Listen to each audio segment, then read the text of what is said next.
Good morning. Want to welcome all of you to the September 13th, 2022 meeting of the Sacramento County Board of Supervisors, and we're glad to see some of you in the chambers here this morning. And I know we have a pretty full agenda as we get through this morning as well as this afternoon session. So, with that, again, welcome, and we'll go to our clerk, Flo Evans, to read some announcements and to call the roll to establish a quorum, and we'll do the Pledge of Allegiance, and then we'll dive right into the agenda. So, very good. Good morning. Good morning. Supervisors Cerna? Here. Kennedy? Here. Desmond? Here. Frost? Here. Natoli? Here. And you have a quorum. This meeting of the Sacramento County Board of Supervisors is cablecast live on Metro Cable 14, the local government affairs channel, on the Comcast, Consolidated Communications, and AT&T U-verse cable systems. The meeting is closed caption and is webcast at metro14live.saccounty.gov. Today's meeting will be repeated Friday, August 16th at 6 p.m. on Channel 14. The Board of Supervisors fosters public engagement during the meeting and encourages public participation, civility, and use of courteous language. The Board does not condone the use of profanity, vulgar language, gestures, or other inappropriate behavior, including personal attacks or threats, directed towards any meeting participant. In compliance with the directives of the county, state, and Centers for Disease Control and Prevention, the meeting will be live streamed and open to public attendance pursuant to health and safety guidelines. The practice of social distancing and wearing of face coverings, mask, or shield is recommended for the health and safety of all persons participating in person during the meeting, although it is not required. Seating is limited and available on a first-come, first-served basis. Members of the public will be given 3 minutes to make a comment and are limited to making one public comment per agenda item or off-agenda matter. Please be mindful of the public comment procedures to avoid being interrupted or disconnected while making your comment. To make a comment in person, please fill out a speaker request form and hand it to clerk staff. The chairperson will open public comments for each agenda item or call for off-agenda matters. When the chairperson calls your name, please come to the podium to make your comment. To make a public comment by phone, dial 916-875-2500 and follow the prompts to be placed in queue for a specific agenda item or off-agenda matter. Please refer to the agenda or watch the meeting to follow along to determine when is the best time to call to be placed in queue. Clerk staff will transfer calls into the meeting accordingly. Each agenda item queue will remain open until the public comment period is closed for that specific item. You may be on hold for an extended period of time, and your patience is appreciated. You may send written comments by email to boardclerk@saccounty.gov. Your comment will be routed to the board and filed in the record. If you need an accommodation pursuant to the Americans with Disabilities Act or for medical or other reasons, please see clerk staff for assistance or contact the clerk's office at 916-874-5451 or by email at boardclerk@saccounty.gov. Thank you in advance for your courtesy and understanding of the meeting procedures. Okay, thank you, Flo. If Supervisor Kennedy, would you lead us in the Pledge of Allegiance, please? Please rise. Allegiance to the flag of the United States of America and to the republic for which it stands, one nation, under God, indivisible, with liberty and justice for all. Okay, with that, then, I know we're going to have some off-agenda commenters here in just a moment, but any other items we need to dispense with before we go to off-agenda, Madam Clerk? No, I can wait until we get to the consent.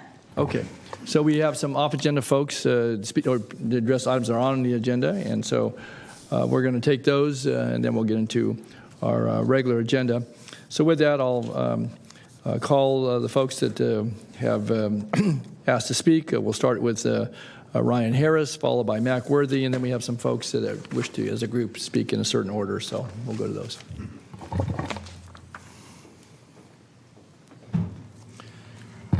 Good morning, Ryan. Good morning.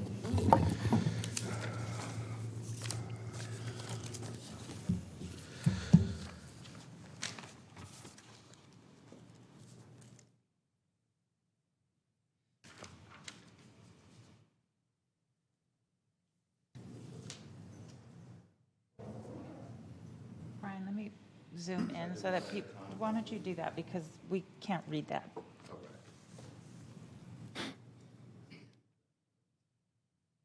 Is that? Yeah, that's right. Good morning. Good morning. I've been reading the Bible lately. Try to read it every day. Well, I've been reading the Bible my whole life, but try to read a little bit every day. Came across one that I'm going to read to you guys. It's Matthew 23, 25.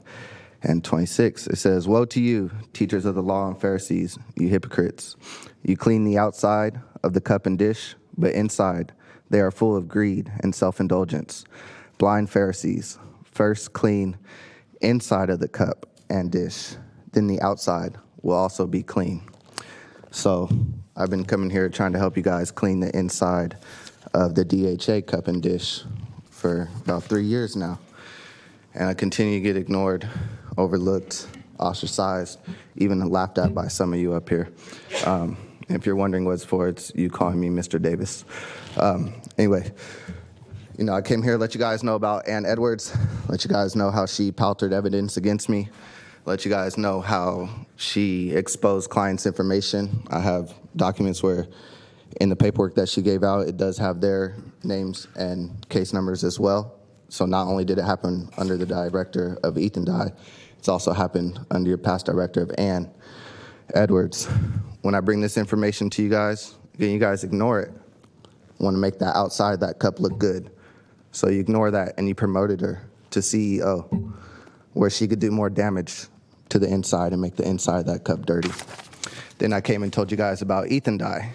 He, again, followed in Ann Edwards' footsteps, did many of the same heinous things that Ann has done, including paltered evidence against me, harassed myself as well as other employees, including putting my life in danger. And when I brought that to you guys ignored that. And not only did you ignore that, you wanted to polish the outside of that cup. So you threw him inside the cup, make sure the outside is polished. And you guys promoted him to the director. Now up here is some emails just to show you what we go through at DHA. Rich Furry, he's a supervisor now. He sent this email saying all staff are stupid. That's how he titled it. And then he made a mistake because it got sent to all staff. And so he wrote saying that something about it was an accident. I'd let him know that I took offense to this. Given my education, I don't feel like I'm stupid. Anyway, we're going to move on to this next one since I'm running out of time. This is, again, that same supervisor. And I'm just wondering what you guys are going to do to polish this. And you're going to throw them in the cup, too, to help polish the outside. The reason I bring it to your attention is that it's kind of stealing money. We're talking about potlucks and other non-work activities, and you see there it says, for legal reasons, I should state that we're actually having a unit meeting. The potluck just happens to fall within the time frame of the unit meeting. For legal reasons. Again, you guys just continue to cover up these legal reasons and cover them up. This is just one example. Given my time frame, I could come up here with tons more, and I believe you guys should know that by now. I respect that my time is up, so I'll end there. But again, you guys polish the outside of the cup only. You guys need to work on the inside of that cup. Thank you, Ryan. Okay, next, Mac Worthy. Mac, good morning. Been a while since we've seen you last. That was slow. We're trying 81. Well, keep on trucking. Good deal. Some of you have seen that, and I'm very disturbed to see how your money went to the city to deal with drugs. I sat here and saw it pimp the police department instead of sitting down and letting the police department design their own thing. There'll be no stopping on those drugs in America. That's all over. Now, we have to understand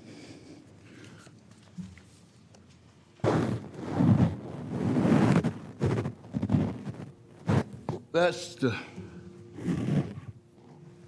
terrorist alarm alert. I met with him through Clyde Rainwater. Where was everybody else? One guy wanted to talk to me from time to time, but they sent him back to Washington, D.C. Safety. I was in that business for 44 years. I never punched the clock. Why can't we do better economics for young black men? Why do we have to see the city to allow a drug dealer to take your boys to fishing for $15,000? It's ridiculous.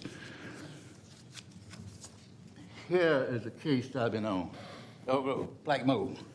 Mrs. Patola, we have a legal law firm with us Republicans. I'm trying to get to them to get this to federal level so that we can litigate it.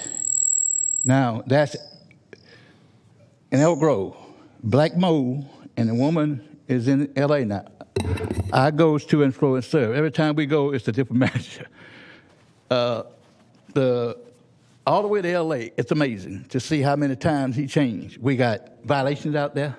We got construction violations. And this had never been done on federal level. Now, we met with them, and this has been done. We got it. All we got to do is get an attorney. Every attorney we get, run. A black attorney here with the city put it together for us. They pushed him. But that's stuff. Something is wrong. We cannot sit here and allow this to happen. And Black Mold is the same thing. It's toxic. Toxic is a big organization failed to clean up toxic, and I know you can clean it up. There's a way to get toxic out, and I can show you what happened at Elk Grove. Maintenance. Electric water heaters bust and go down where the powder is your insulation. That's what the government showed us. Put on a uniform and pull it out. They didn't. They put a air conditioner against it out there. And the woman in L.A., her daughter is having problems now with her bus. Now in L.A. And I'm going to stay on it. Mr. Patolo, if you know that law firm, please get to me. I'm going to leave a card, my address. I don't email. Yeah. I was the first man in Northern California told him Donald Trump be the president of the United States. It happened. Mr. Trump will clear all that garbage. And I got something to come back again about the FBI agents. What I know from my days of starting and listen to politics. So we got to work and get economics instead of depending on property. When this city fell through, when the McClellan's and Second Depot went closed, the city of Sacramento made a decision to get the property off investors. And then when Bank of America was sued, the city should have been sued. Escrow account. We want to talk about it. Escrow account should have been shared with the people that's putting that money in escrow for property tax. Okay. Okay, thanks, Mac. Maybe you can give my office a call. We can certainly follow up with you. I left some stuff there. Did you? Okay, very good. We'll take a look at that. Well, thanks for being with us, and good to see you again. So thanks for sharing this morning. Okay, we have a couple of folks have signed up to speak in order, so off agenda. So I'll go to Adria Walker, Jenny Batera, Lisa Epstein, and Jane Kostaka. So, good morning. Good morning. Thank you for having me. This is a beautiful building, and it's wonderful to be here. My name is Adria Walker. I'm a licensed clinical social worker and a resident of Fair Oaks. Again, it's a pleasure to be here. I am a therapist at Kaiser. I've worked for Kaiser for 5 years. We are entering in our 5th week of a strike, trying to pressure Kaiser to do the right thing and provide ethical, legal, and safe mental health care for its members. Again, we've been on strike. This is our 5th week. Prior to the strike, Kaiser offered us an economic package that we accepted, but they did not offer anything to address our increasing concerns about members' access to safe, ethical, and timely mental health care, and so we hit the lines. And I say that because this is not about money. This is about safe mental health care. I work with children and adolescents in our intensive outpatient program, which means I see children who have been hospitalized psychiatrically because they are suicidal, have attempted to take their lives, are injuring themselves intentionally to deal with stress, overwhelm, and emotional pain. These children and their families come to me straight out of the hospital. I usually see them in the first day, 1, 2, or 3 after coming out of the hospital. It is not unusual for me to have to look at these families and tell them, I have a group that you can start next week. I cannot see you again in person for 2, 3, 4, once we hit December, easily 4 or 5 weeks. So these children are coming to me after suicide attempts, They've been hospitalized, often have not received any mental health care in their lives. The family has never received any mental health support in their lives. Let me put you in this group, but I cannot see your child again face to face, over video, one-on-one for 3, 4, or 5 weeks, and it's unacceptable. It doesn't align with any standard of care for mental health care. Kaiser continues to expand its reach in this county, in this state, and they have been unable to provide ethical, safe, and now legal care for any of its members. Leans on county systems, community systems, to provide the care that they are not providing. It is time for them to step up. Our ask is that you lean on our state government to both enforce the laws that we have in place and to get them back to the bargaining table, because what we're bargaining over is a system that takes care of its members. This is not about money. It's not about administrative time, what they've been telling you and the public. This is about creating a sustainable system that takes care of its members. We are in a mental health crisis, particularly with children and adolescents. I see them every single day, and there isn't a single one that I can provide evidence-based, ethical, and legal care for. So again, please, please urge our state government to enforce the law and get Kaiser to create a system that works. Thank you so much. This is beautiful. Thank you for having me here. Thank you for being here. Appreciate it. Thank you for your comments. Okay, next, Jenny.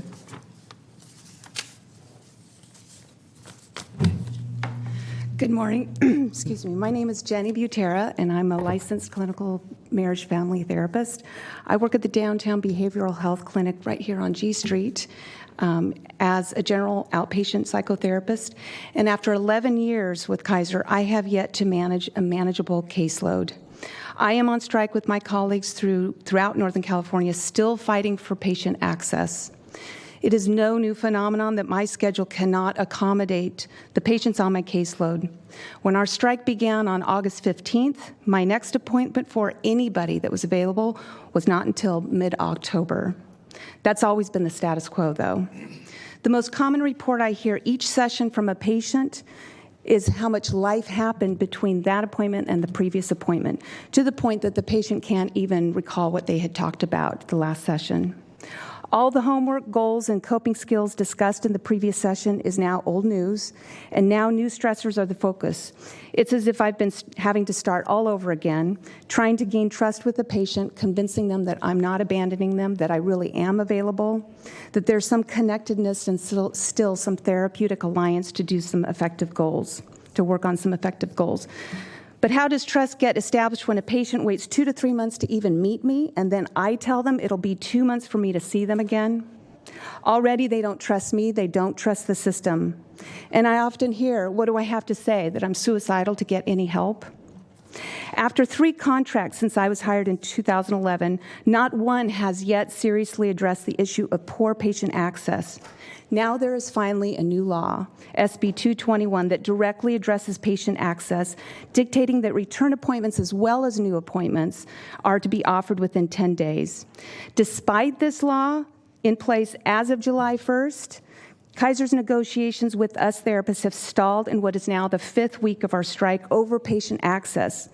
Kaiser will publicly assert that the contract impasse is about wages. It is not, I can tell you that, just like Adria did. What we care about most is patient access and having workable, reasonable, and ethical caseloads.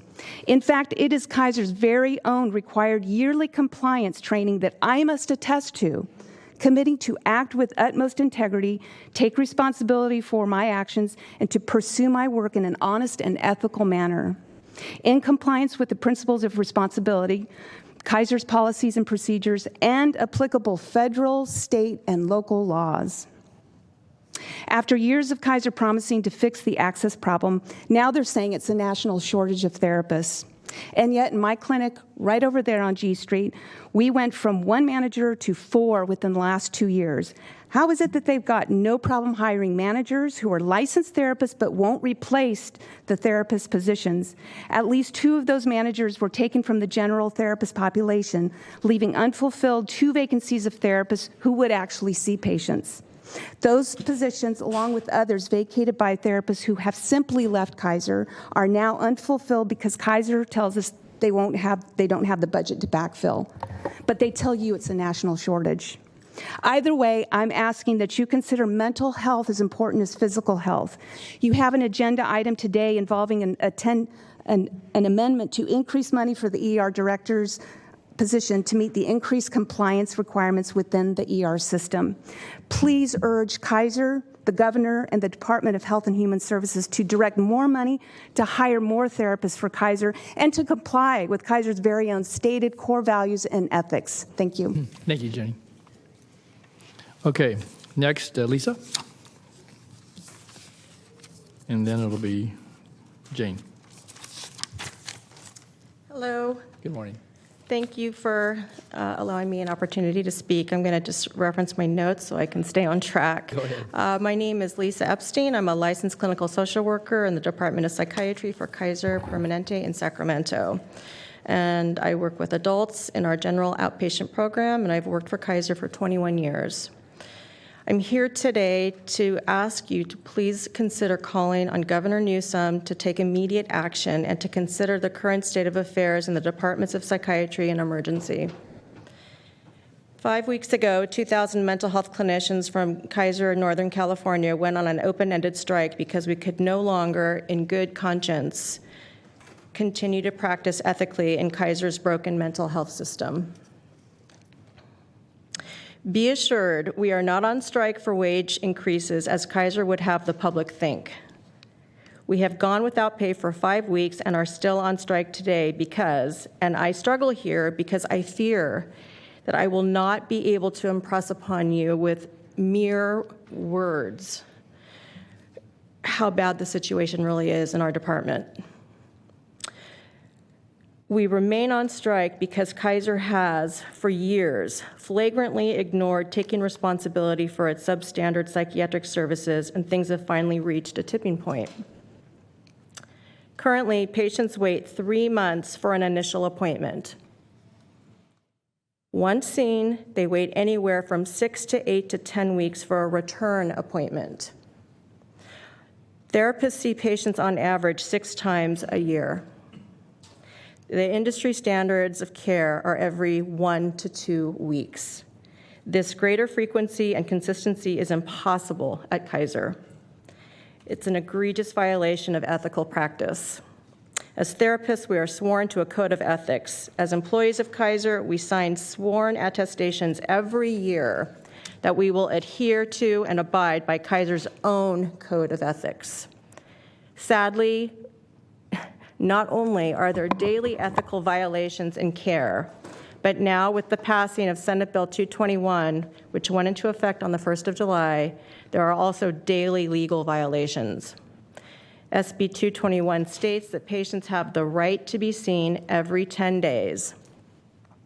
With a 90-day wait for an initial appointment, when patients are distressed, suicidal, crisis, and then a 45 to 60-day wait between return appointments, patients are not receiving the care they need and deserve and are now legally entitled to. And that is abuse. One of Kaiser's code of ethics is what they call a speak-up culture. Well, we have been speaking up for years about the lack of access and proper patient care to no avail. Now we are shouting. We are on the longest mental health strike in history. Kaiser can do better by its patients. Kaiser needs to hire more staff and fix its broken system, and we need help now. Patients are in trouble now. We can't wait for the slow wheels of bureaucracy to turn. You would never subject your family or loved ones to this type of care. You would never allow your partner, your child, your parent, or even yourselves to receive this kind of care. Lisa, I need to ask you to conclude if you could. I ask you to call on Governor Newsom, Department of Managed Health Care in the state of California to do their job. It's time for Kaiser to pull its weight. Thank you for sharing. Okay, and then I have Jane.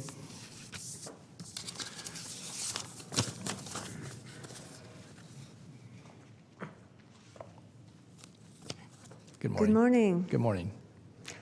My name is Jane Koska. I'm a licensed clinical social worker, and I've worked at Kaiser's Adult Psychiatry Department in Sacramento for the last 20 years. I live in Citrus Heights. I'm one of 2,000 Kaiser mental health therapists who have been on strike for it's going into our 5th week now. We're striking to convince Kaiser to hire enough of us so we can have small enough caseloads to give our patients the immediate care they need and are entitled to by law.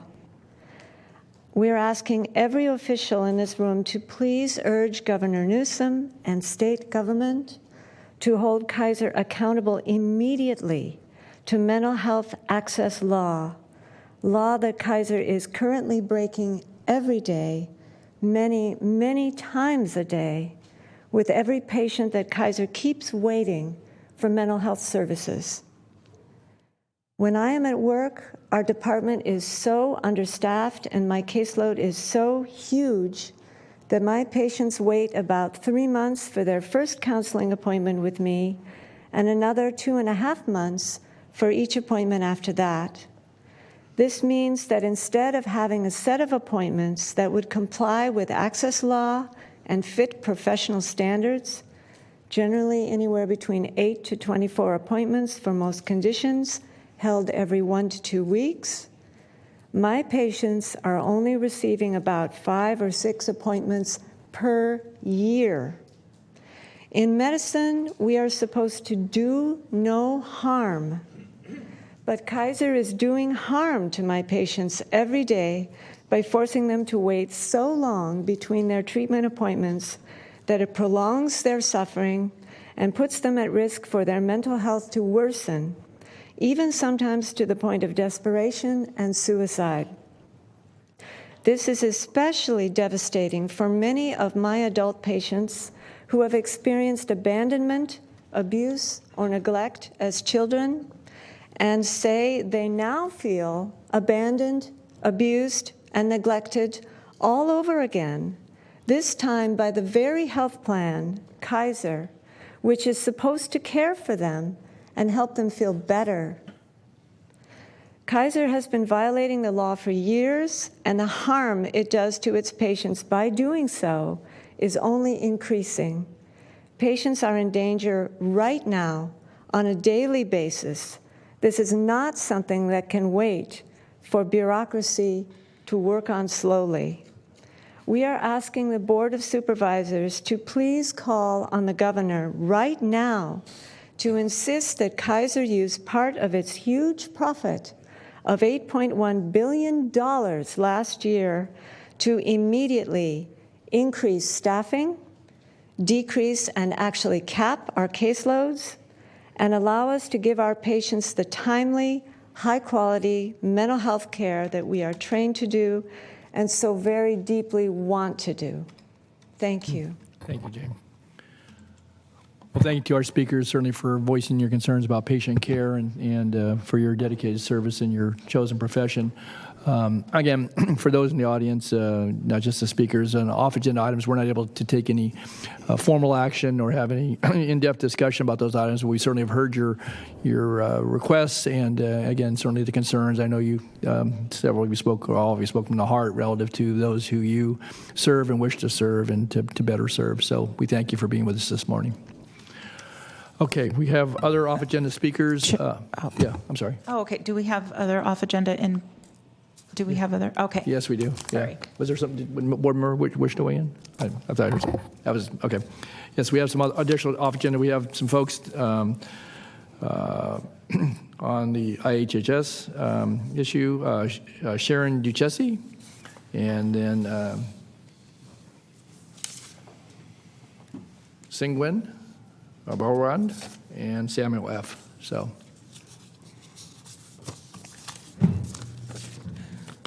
Sorry for my slow movement. Oh, it's okay. today. No. Good morning, Sharon.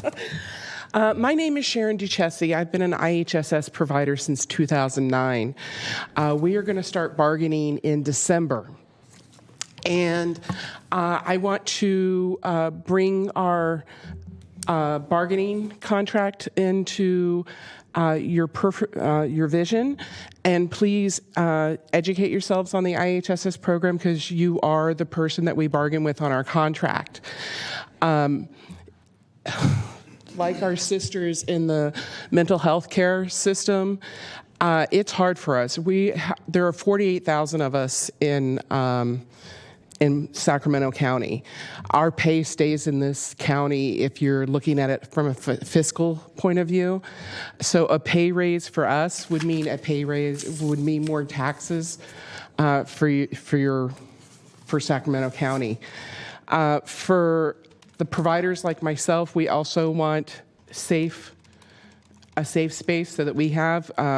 Currently, a lot of us are not getting PPE. We have to pay for it out of our own pocket. It's a hard job. And we want to make sure that we're not what a lot of politicians think of, not that you folks are those politicians, but they think of us as babysitters, and we're not. I've done feeding tubes. I've changed adult diapers. I've done bed baths. I've done everything that you can think of to keep someone healthy and safe at home because that's where they want to stay. And they live longer that way. They have a happier life that way. And we want to keep it that way. We need your help to help us bring more individuals in to the IHSS program. There's probably about 4,000 or 5,000 people that need our care that can't get our care because nobody wants to do it for the pay. Nobody wants to, we're not trained, so I would love to see training come in. Getting masks and gloves to help protect us. During COVID, we were very instrumental in preventing our clients from getting COVID because we're able to do their shopping for them. We're able to take them to the doctor's appointments or set up the doctor's appointments for them. So I want to tell you how important this program is to the state, but also this county. And I'm going to count on you guys to support us and help us get a better contract so we can better this county for our senior citizens and disabled members. Thank you very much. Thank you, Sharon. Thank you for sharing. Okay, next, and I don't know if I mispronounced the name. Is it Swin Gwyn? Baroun one? So I'll let you pronounce it, and then we'll get it straight on the record. So I apologize for mispronouncing. Hello. My name is actually Antonio Ramirez. Can I put this? Stand between them. Thank you for letting me speak. I'm a provider with the IHSS. I have a deaf sister, my big sister. She's 61. She's deaf, and she has mental health problems. She's my everything. I love this sister. Because of this program, I'm able to help my sister with mental health problems. I'm an interpreter. I know ASL. I went to school, CRC, American River College. I just walked from Curtis Park here because I don't have enough for transportation, but it was important for me to be here to express the need for this program. I'm so grateful to these people that are overseeing these programs. Again, I love my sister. There's a lot of people like me, I'm sure here in Sacramento. We're originally from Los Angeles with, I know you guys have heard of the Board of Supervisors, Gloria Molina. She's amazing. She helped me so much. I'm asking you, folks, please help. Don't neglect this program. It's needed. I am a person who has also have mental health problems, but I can speak. I'm stable where I took my medication and I'm on I go to my therapy sessions, but my sister is not in that position. She took care of me when I was 6. We're 9 years apart, and I cannot let her go. I will not lose her to the system, to the streets. Please help. I ask you. Thank you. Thank you. Thank you for sharing, too, for what you do. Okay, is it Samuel F.?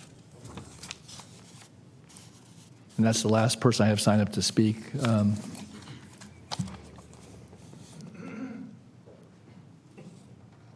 On off-agenda items. We have some on the phone, too? Okay. Hi, all. Hi. Thank you for having us. Good morning. Yeah, good morning. Good morning. Oh, yeah, sure. There you go. That's fine. So my name is Samuel Flores. I'm a representative with SEIU 2015. We represent 400,000 IHSS providers throughout the state of California. In the county of Sacramento, we have a contract fight coming up this December. As you know or may not know, workers here are making $16 an hour. They don't get retirement benefits. And so, these are folks who are doing a valuable service, taking care of elderly and disabled folks. But the thing is, when they get to that age or, if they become disabled, God forbid, they won't have anyone to take care of them. And that shows in the wage that they get. And just kind of going over the living standards in Sacramento. So these IHSS providers, like I said, make $16.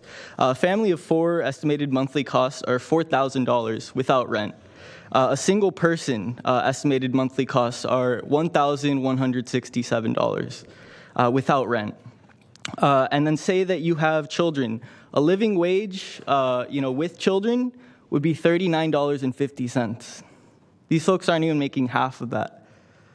And so I just want y'all to understand, as a representative, I see folks who are in poverty, a majority of folks who are in poverty, a lot of folks who are homeless, who are just trying to look for a motel for that night. And so I just want you to imagine being a caregiver, after working overtime, wiping people's behinds, cooking for them, showering them, feeding them, giving them medication, you have no home to come to. And that for me is really sad, and it's a failure on the part of the county, having decided that $16 is enough. And so I ask you, to think about this from here on until December. And so, we look forward to bargaining with the county and hopefully seeing a livable wage. And so we have over 28,000 home support caregivers out here. And so, I just ask that you think about that. And see you then in December. So thank you. Thank you, Sam.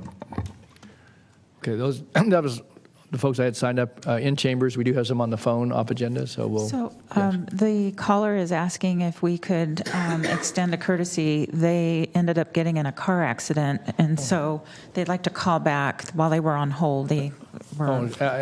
Absolutely, we'd extend a courtesy. Yeah. So we'll take their comments, and I hope everything's okay on their end of it.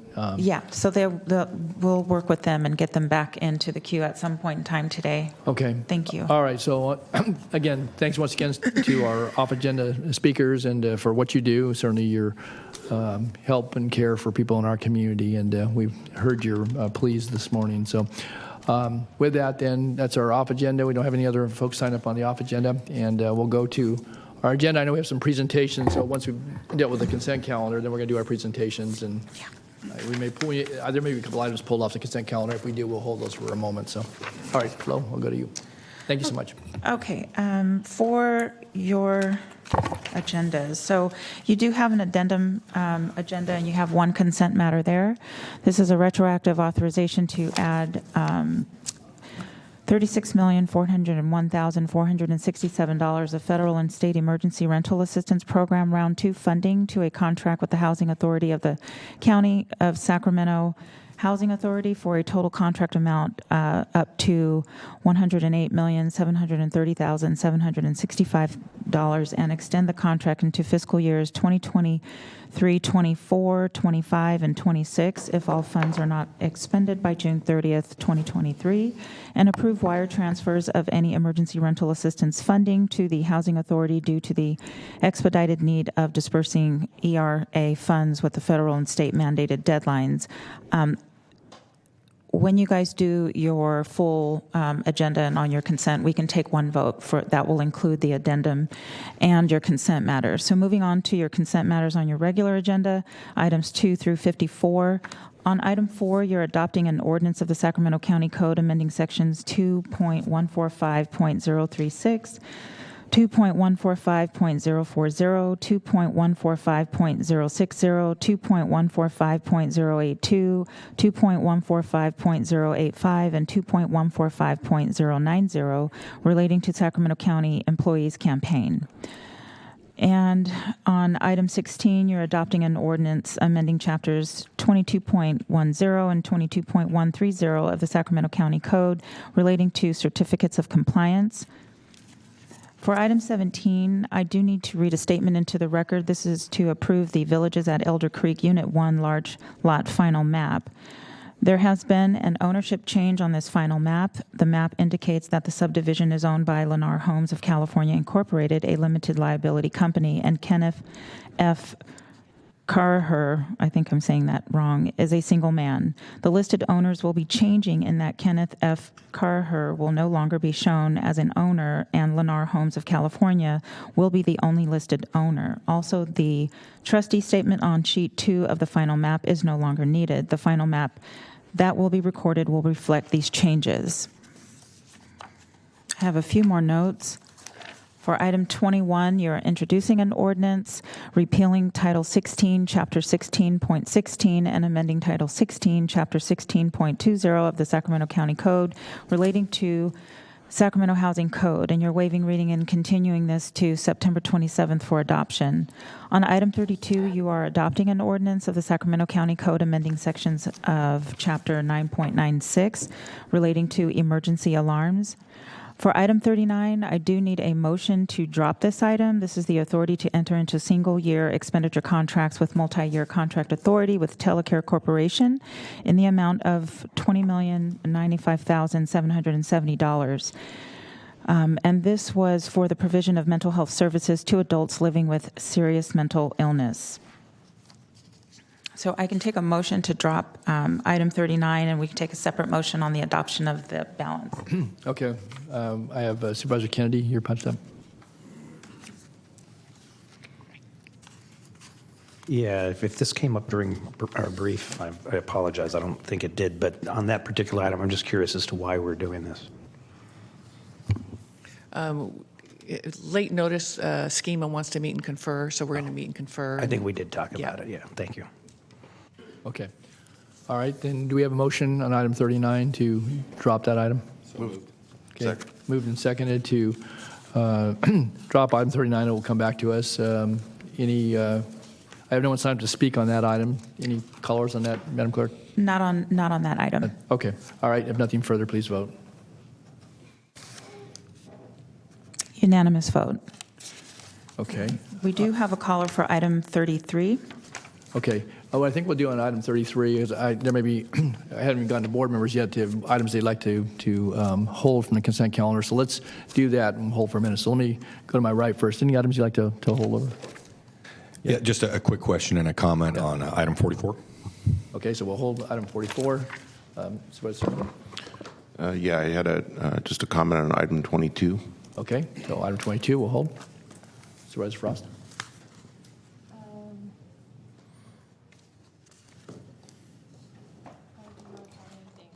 Okay, I know you'd sent some information relative to one of the items. I guess there was a document.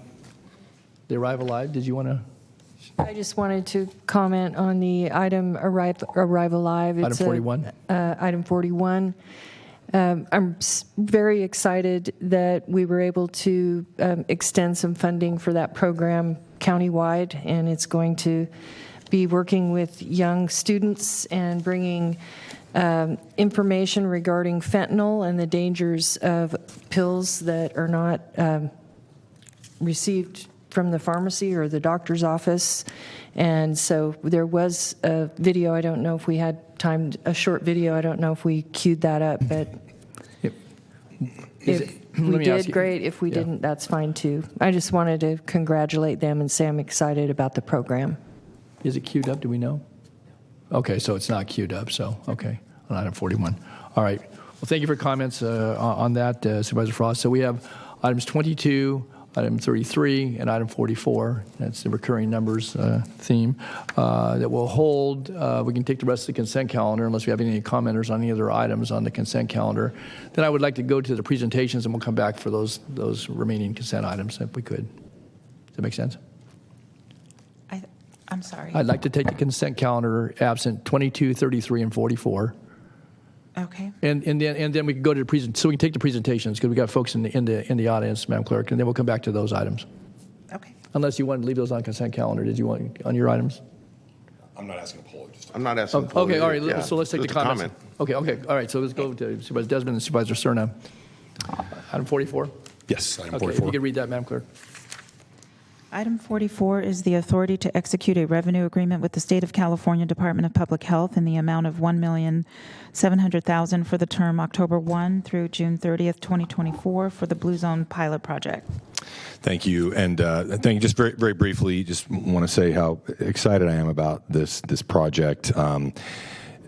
Alzheimer's and dementia is certainly something that has hit my family particularly hard. And I know that there are many in this room on this dais and among county staff who are experiencing this, the horrible elements of this disease with their own loved family members. So I'm very, very supportive of this. I asked Siobhan, I know she's up here, just to confirm this is going to be a countywide program. Is that correct? Yes, it is going to be a countywide program. Okay, great. And it just really strikes me as I'm looking at some of the elements of this from the California Department of Public Health, how much it dovetails with a lot of our other initiatives like, the Black Child Legacy Campaign, with our environmental justice components. And I just want to let you know I'm very interested as this ramps up in terms of the planning and the implementation of this project, and seeing how we can make the county more of a blue zone for folks in terms of their public health. Thank you. Thank you. Okay, thanks for those comments. Okay, item 22, Madam Clerk. Item 22, approve the agreement with Sacramento Regional Transit in the amount of $350,000 for the ride-free RT Transitional Kindergarten to 12th Grade Pass program for fiscal year 2022-23. Great, thank you. Certainly very supportive of the intent to approve the agreement. This is a great program, and certainly Supervisors Natoli and Kennedy, with whom I serve on the Regional Transit District Board of Directors, I think are all very familiar with the history of the ride-free program for our area's young people, our area's students, and I'm very glad to see that we're going to be, we're continuing to partner with RT in the unincorporated area to make sure that students have a deep discount, in fact, free ability to use our regional transit service. So again, just kudos to our staff that worked on this, and the partnership in general between RT and the county. Okay, great. Thank you, Supervisor Cerna. We just have one caller on item 33? We have 3 callers on item 33. Okay, so let's hold that item and take the consent calendar, and then we can do our presentations, and then we'll come back to item 33. So, all right, so then there's no other callers, any other items on the consent calendar. We've already dropped one item, and as noted, read into the record by the clerk. Thank you, Flo. Do we have a motion? So moved. Second. Okay, so it's been moved and second to approve the consent calendar. We'll hold item 33 for comments in just a moment. Nothing further, please vote. Unanimous vote with the exception of item 33 and item 39. Very good. Thanks, Flo. You're welcome. Okay, so we'll go to our Yeah, presentations. Let me just get there really quick. And then we'll come back, I know, on items 5 and 6. We'll get some comments, introductions if we could. Just let's take the presentation. So we'll come. There you go. I'll get you. I hadn't forgot you. This one. Have them all. Are we still moving on to the presentations, or do we want to do it? I missed. Well, okay, let's go ahead and just do our introductions for our county executive on our items 5 and 6. Did some appointments here just a moment ago, so let's go ahead and do our introductions. Yes, thank you. So I am very pleased to welcome Rosa Vega as our new coroner. Ms. Vega has nearly 20 years of experience working in a coroner's office. She is currently the chief medical examiner coroner investigator for Santa Clara County. Prior to that, she served for many years as a medical examiner coroner investigator. She also serves as a guest lecturer for a death investigations course that she created for San Jose State University. Ms. Vega has been a certified death investigator since 2005. Her enthusiasm, education, and experience make her the best and most qualified candidate, and we are fortunate that she is joining our team. And I'd like to invite her up to just say a couple of words. Great. Ms. Vega, if you'd like to come forward.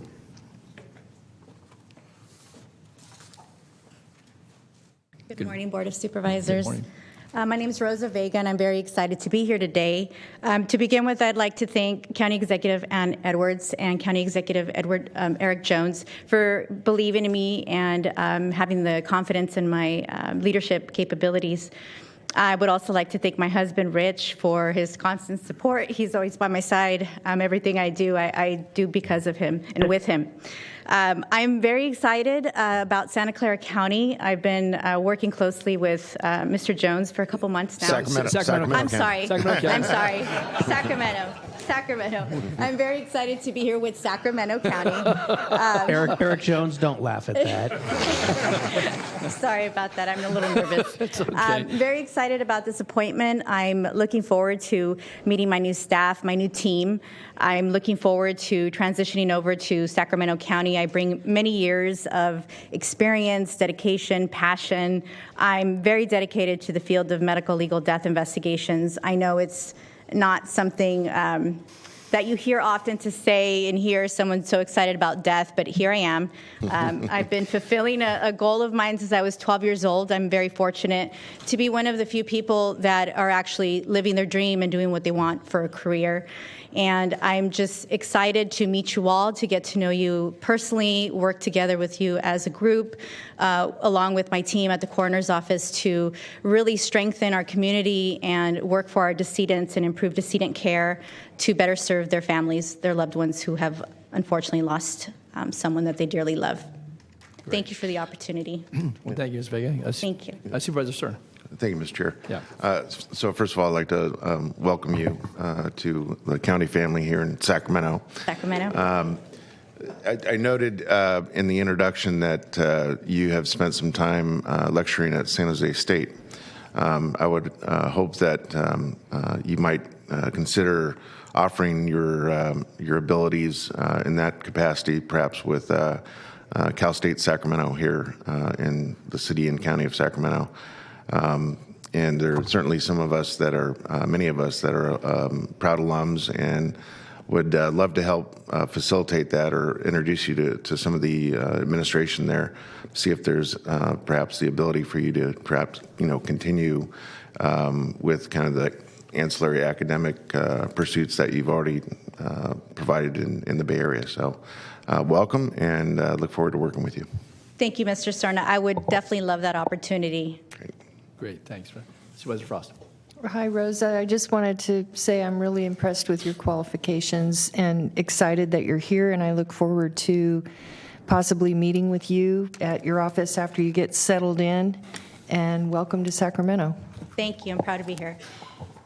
And I would just echo the comments of my colleagues, and certainly extend a welcome to you. And I think some of your comments, particularly as you kind of concluded them relative to serving the public, obviously there's a very important role when it comes to certain activities with the both the affiliation with the crime lab, obviously, and death investigations, but concluding the matters for folks so that they can move on with their lives, and obviously there's a grieving process that goes with that, is really, really important. I can just tell you through my experience with this county for many years that don't often get calls that relate to the coroner's activities, and I think it's obviously goes to I think the dedication and the outstanding work that they do, but when we do get calls, sometimes it's delayed death certificates, sometimes it's a concern about the investigation, because there aren't always, I think people don't know, autopsies performed. A lot of the folks, you issue obviously the final death certificates through your office, but don't always require in-depth investigations because of laws and family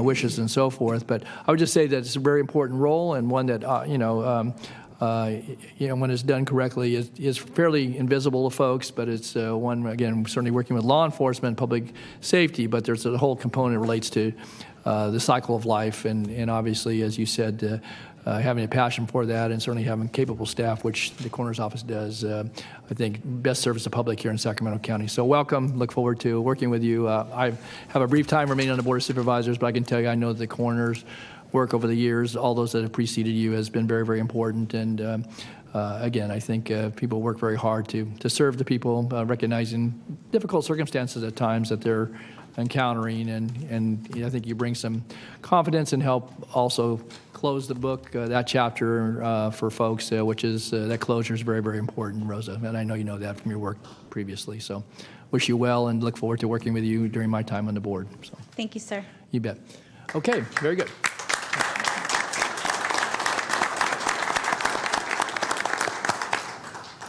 Okay, and we have another appointment next is in-house. Item number 6, and this is actually just a little bit more personal because I have worked with Mr. Givens for a number of years now, and I'm really happy to welcome Troy Givens in his new role as the Director of Community Development.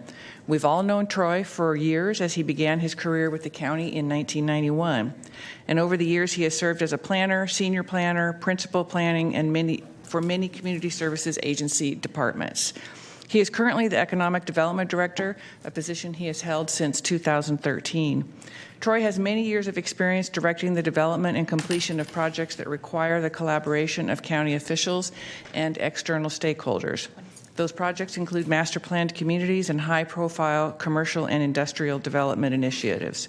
Troy is well respected and has established relationships with community and industry leaders and county staff, and I think we are truly lucky to have Troy Givens accept and take on this role. And on top of all of his experience, he's just a darn good human being. And so I am really excited for this appointment and ask Troy if he would like to say a few words.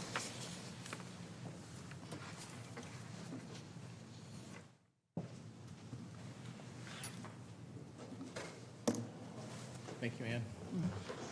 Morning, Troy. Kind and generous introduction. Good morning, Chair Natoli, members of the board. I'm grateful for this opportunity, and it comes with this new department and new position. It's clear that the board and the executive team are in sync in their desire to improve the customer experience and the overall development experience in Sacramento County. The function of Community Development Department is vital for creating livable communities, for balanced land use planning, for the creation of housing, both affordable and market rate, for commercial and industrial development to spur investment and job opportunities, and to strengthen the fabric of the community as a whole.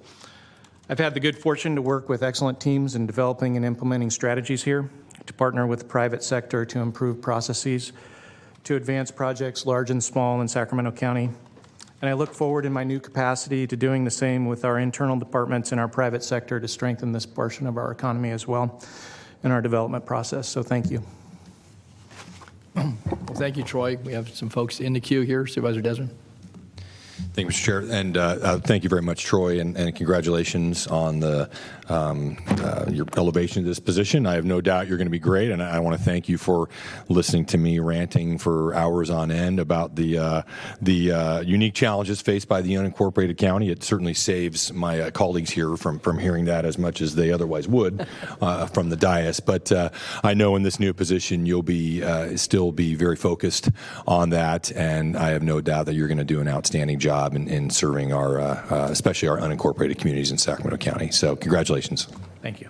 Great. Supervisor Frost and Supervisor Cerna. Troy, I was secretly hoping you were going to apply for this position, and I'm thrilled that you got it, and I have confidence that you'll be the right person. I want to thank you.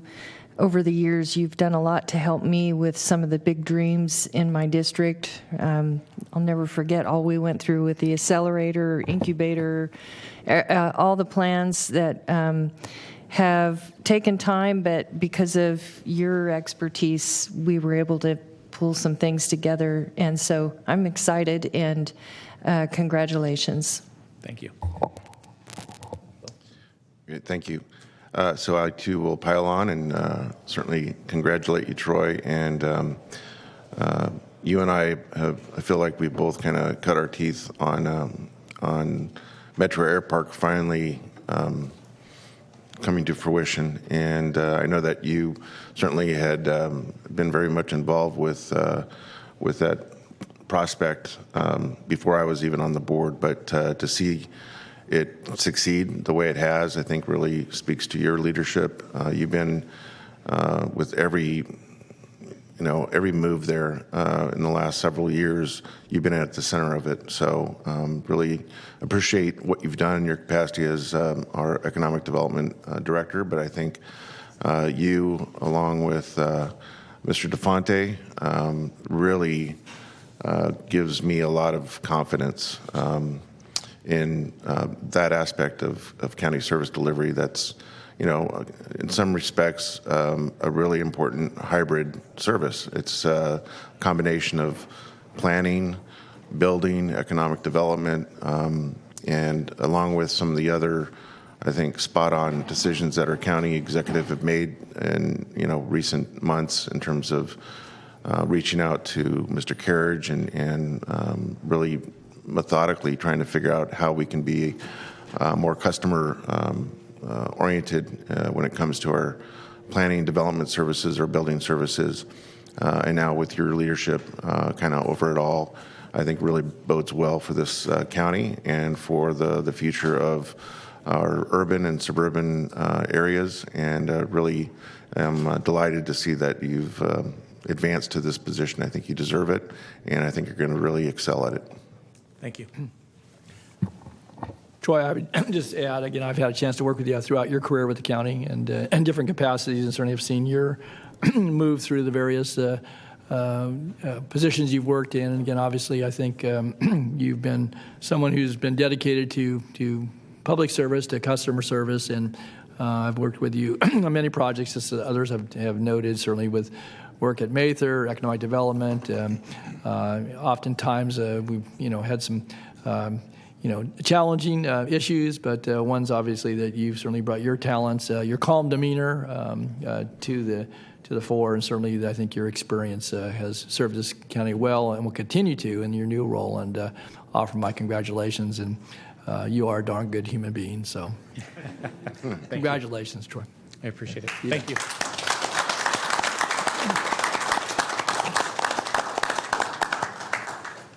Okay, we've got some presentations. I know we have some folks in the audience, Mr. Natoli, yes. the person that was in the accident called back. Are you able to just take their call really quick, or do you want to wait? Let's do it. Yeah. Okay, Yeah, thank you. Our day didn't get off to a very good start, so All right. let's Jillian, take their call. We're not gonna Jillian, please transfer the caller. Thank you, Mr. Natoli.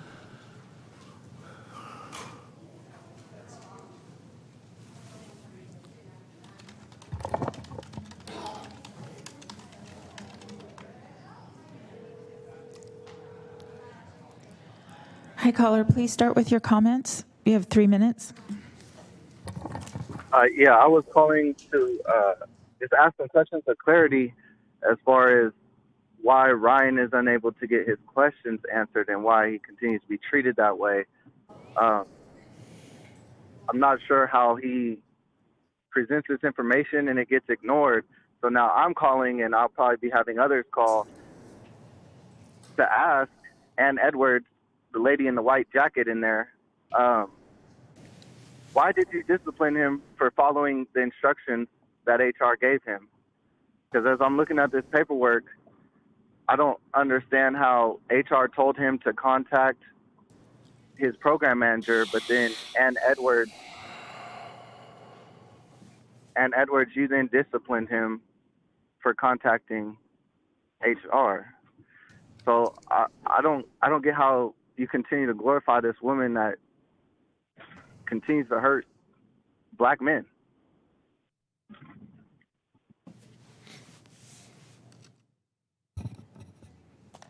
Okay. Thank you for your call. Okay. Thank you, Speaker. I'm not done. I'm waiting for an answer. If someone is told to contact HR, and they contact HR, and then that someone is disciplined by the person that told them to do so, how is that fair? In the future, what does he do? if you're told to contact HR and you do and you get disciplined, what do you guys suggest he do in the future? Should he not contact them? If he was told to do as instructed, what do you suggest he do? And if you can't answer it now, maybe more people call in and more people call in will get you to answer it. Because we all want to know now, if he wasn't supposed to follow the instructions that he was told to do, why did you discipline him for it? And Edwards in the white jacket, this question's for you. You were the one that did this to him.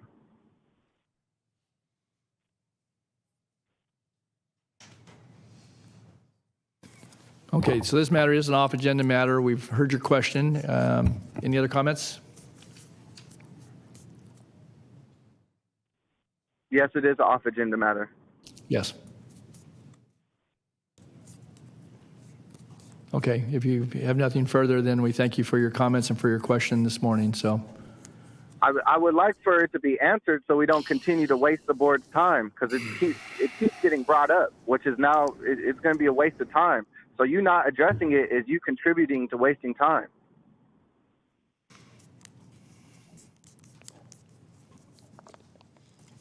okay. With that, again, we've heard your question, and we thank you for your comments this morning. And do we have any other callers, Madam Clerk?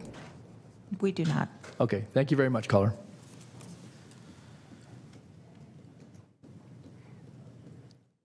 Okay. All right, let's go to our presentations, and we've got a couple this morning. Okay, let me get there. So for item 55, this is a presentation of resolution recognizing Sacramento County Sustainable Business of the Year Award recipients for 2022. Okay, and we have June Livingston coming forward. She's been doing this for many years, and appreciate your dedication to the efforts and your work with the Business and Environmental Resource Center, but also working to recognize our local businesses year in and year out. So, June, good morning. Good morning. Good morning, Chair Natoli and members of the board. And I'd also like to say this is not probably the comments I'm supposed to make right now, but I'm a direct report for Troy Givens.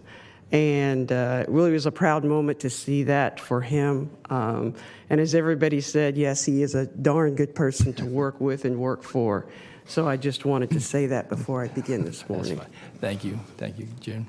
I am the acting director of the Business Environmental Resource Center, Burke, which I'm sure you're aware of, as the board did create Burke back in 1993, which is, I'm sure at that time you were all really youngsters like myself.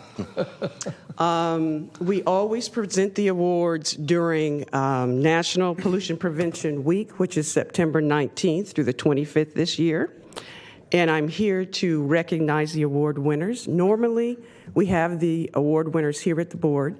This year, we did not do that. And one of the reasons for that is COVID has been really rough for businesses, and we were trying to be very respectful of their time.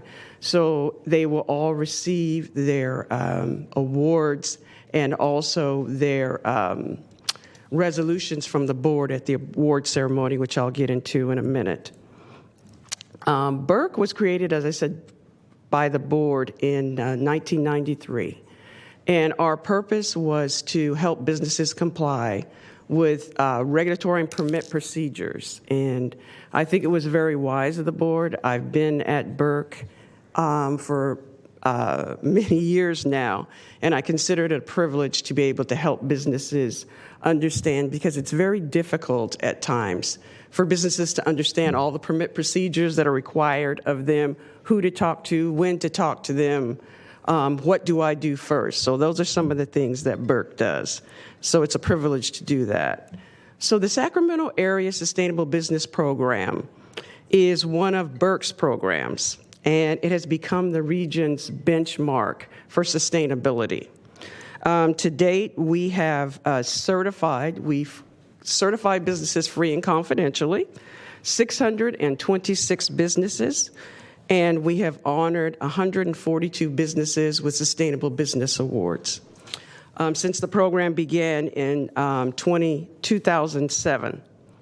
And we could not do that work unless we had funding partners who support what we do for both Burke and our Sustainable Business Program.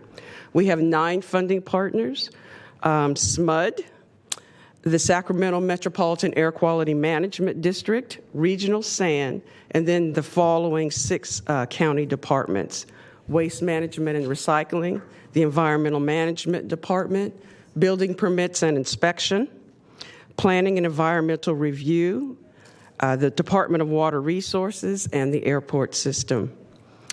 This year's award recipients have gone above and beyond for sustainability and their practices, and they serve as models for Sacramento County. By highlighting their voluntary actions, these recipients have taken to improve sustainability in our region, and we hope their example will help other businesses to do the same. The award categories are transportation and air quality, energy conservation, water conservation, pollution prevention, solid waste reduction, and green building. In addition, this year, normally there are those 6 awards. This year, there's actually going to be 8. And we have our presenting sponsor, which is SMUD, will be sponsoring 2 new Power City Awards in the categories of sustainable building and carbon-free transportation. So we have 8 awards, as I said. And today, on September 21st, we'll have our award ceremony. Normally, we have that ceremony at the Golden One Center. It will be the same place this year. It starts at 8 a.m. and ends at 10:30 a.m. Just breakfast time, folks. At this time, I would like to invite Supervisor Natoli to say a few words, and he's going to present one of the resolutions today. As I said, the rest of them will be presented at the award ceremony. And if he'd like to say a few words, then I will highlight the award winners and some of the same sustainable practices that they have implemented. Hi. Well, thank you, June, and I'm pleased to join you here at the podium to recognize the businesses who this year are being honored and joining a very elite group of businesses, as June pointed out, in our community who have gone above and beyond and certainly are recognized by those that put the awards program together, but by their peers in the industries in which they serve this community in a variety of ways, product as well as services. And so I think June very aptly pointed out, the work that the various agencies that are partners in the Burke Center do to try to offer assistance in a positive way to businesses that want to grow or change or modify their approaches, hopefully in a way that is conservation-minded and that helps us to maintain a quality of life and certainly a community that we can all be proud of. And so I join with this board in presenting a resolution, I guess virtually, since it's going to be next Wednesday when folks will actually be receiving this, but I know that we have appropriately framed resolutions for each of the award winners. We want to offer our congratulations and thanks to each and every one of them, to their employees, and certainly to their customers that they serve here in this community and beyond for their good work and their leadership in environmental stewardship, which is very, very important, as we all well know. So, June, I'll let you receive this on behalf of all those businesses. We have a pile of frame resolutions upstairs to share, and hopefully some of us will be able to join you next Wednesday morning to congratulate and offer our thanks personally to each and every one of them. So thank you for what you do too. So thank you so much. And I have to say that the people that received these beautiful framed resolutions really do appreciate it. And sometimes when you go to their businesses, you see them posted. So thank you for that. So I'll now go into the Energy Conservation Award, and it's presented to the center at District 56 in Elk Grove. And I'll also, as I go through, let you know which districts they're in. So that is in District 5. And they earned this award because they installed a high-efficiency HVAC system. They also utilize Energy Star appliances and arrange their workspaces to take advantage of the natural light. They planted shade trees, installed awnings to reduce energy consumption. And I'm only going to go over a few of the points in order to save a little bit of time. But the full amount will be at the award ceremony of what they accomplished. The water conservation recipient is Upendra J. Patel, DDS Incorporated, on El Camino Avenue in District 3. They installed a drip irrigation system and used smart irrigation controller to regulate their landscaping, water use in their landscaping, which is extremely important, particularly in these days. Installed high-efficiency dual-button toilets, reduced turf grass, and group plants with similar water requirements to conserve water. The pollution prevention recipient is the City of Elk Grove's Special Waste Collection Center in District 5. They accept styrofoam, metal, inert materials, appliances, cardboard, green and yard waste for reuse, recycling, or to process it for energy recovery. They also, the center also contains an on-site reuse room to house gently used cleaning products such as paint, stains, pool supplies, and other products for reuse by Elk Grove residents. They've also replaced fluorescent lighting with non-mercury alternatives. In the category solid waste reduction is the California Product Stewardship Council, located in Sacramento in District 1. They support local governments in identifying solutions to avoid landfilling items and promote also a circular economy. They create campaigns to properly dispose of batteries, recover textiles, clothing, resell solar panels, created the Don't Rush to Flush campaign to safely dispose of medicines, reuse of marine flares and propane cylinders as alternative to single use.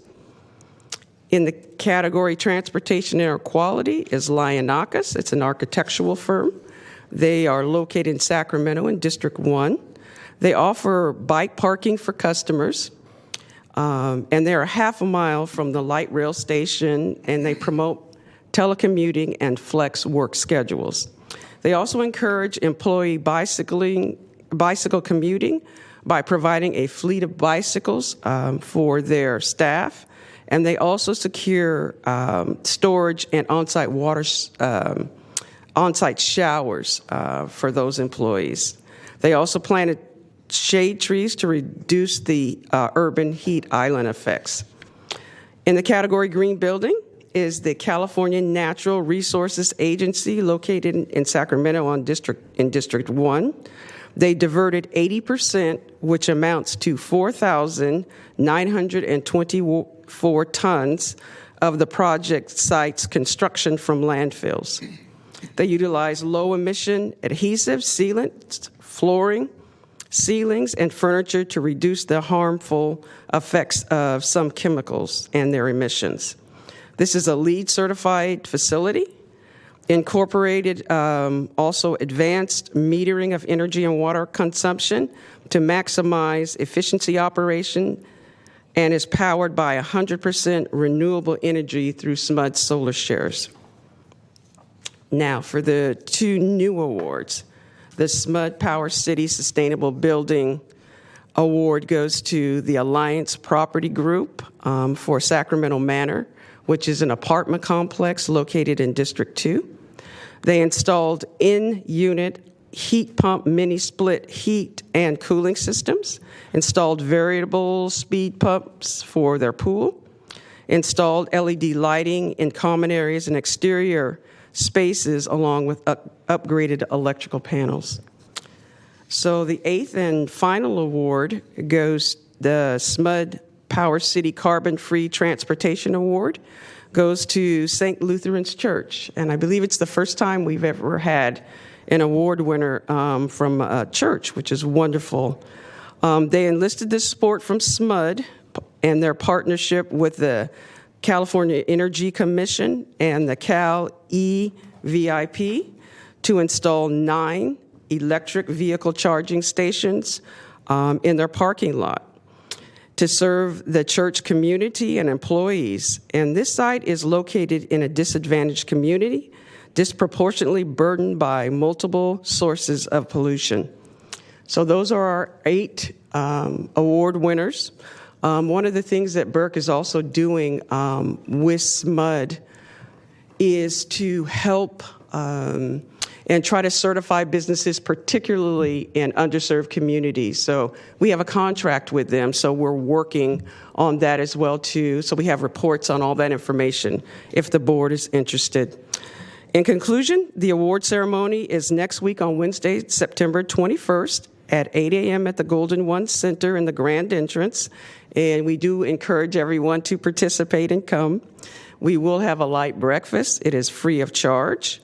And we ask that people register for the event. You can register through Eventbrite, or you can also register by going to Burke's website, which is sacberc.org, SACBERC.org. Thank you for your time and attention to this matter. Congratulations to all of the award winners, and I thank the board for my time today.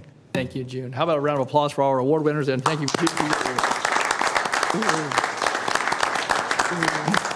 Thank you. Again, thanks for your good work, June, and for that of the Burke Center. We really appreciate it. So, thank you. Okay. With that, then, our next presentation. Item 56, this is the presentation of resolution honoring R. Kelly Farms. Okay, and I'm going to ask Ron Kelly to join me at the podium, if you would, please.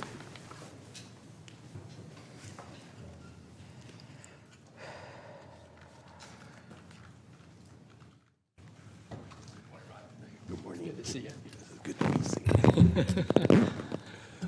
Well, I'm delighted to join with my colleagues here this morning, and certainly the County of Sacramento, in recognizing someone who is a familiar face to, I'm sure, many of us in this room, but those that you probably have a big viewing audience that's tuned in this morning. So we'll, again, familiar because he's had a strong presence in this community for all of his lifetime, but certainly we're going to recognize this morning his work over his career, but certainly the past 30 years. And so I'm going to take a moment here to read the resolution because it tells a story about Ron and why we're recognizing him this morning, and has a few sage quotes from Ron. And I want to thank his family, certainly Ella and his daughter Lynette and others that are here for helping to prepare the information. So it shouldn't be a secret to you, but we're going to take a moment. So this is a resolution honoring Mr. Ron Kelly and R. Kelly Farms. And starts out, whereas on this day, September 13th, 2022, the Sacramento County Board of Supervisors will join with family and friends of Mr. Ron Kelly to congratulate him upon the occasion of his retirement. Whereas Ron Kelly's family has a long and deep history rooted in farming. In fact, his great-grandparents and grandparents were sharecroppers in Texas and later in Oklahoma. It was in the early 1950s that his parents, Ron's parents, would move the Kelly family, including a 3-year-old Ron, from Blythe, California, to the Delta community here in Sacramento County in Cortland. He attended local schools, Bates Elementary and Cortland High School, and began working on neighboring farms in the Sacramento River Delta communities when he was 15 years of age. He hauled pear boxes, picked tomatoes, and worked with the hoeing crews to earn some extra spending money. Ron described these early work experiences as, when you're raised in a rural area, it's a natural thing. You go to work during summer vacation in agriculture. Thus, he embarked on a career in farming-related activities for more than 50 years. Whereas Ron, as part of his high school education and involvement, he joined the Future Farmers of America at Cortland High School and served as a chapter president there.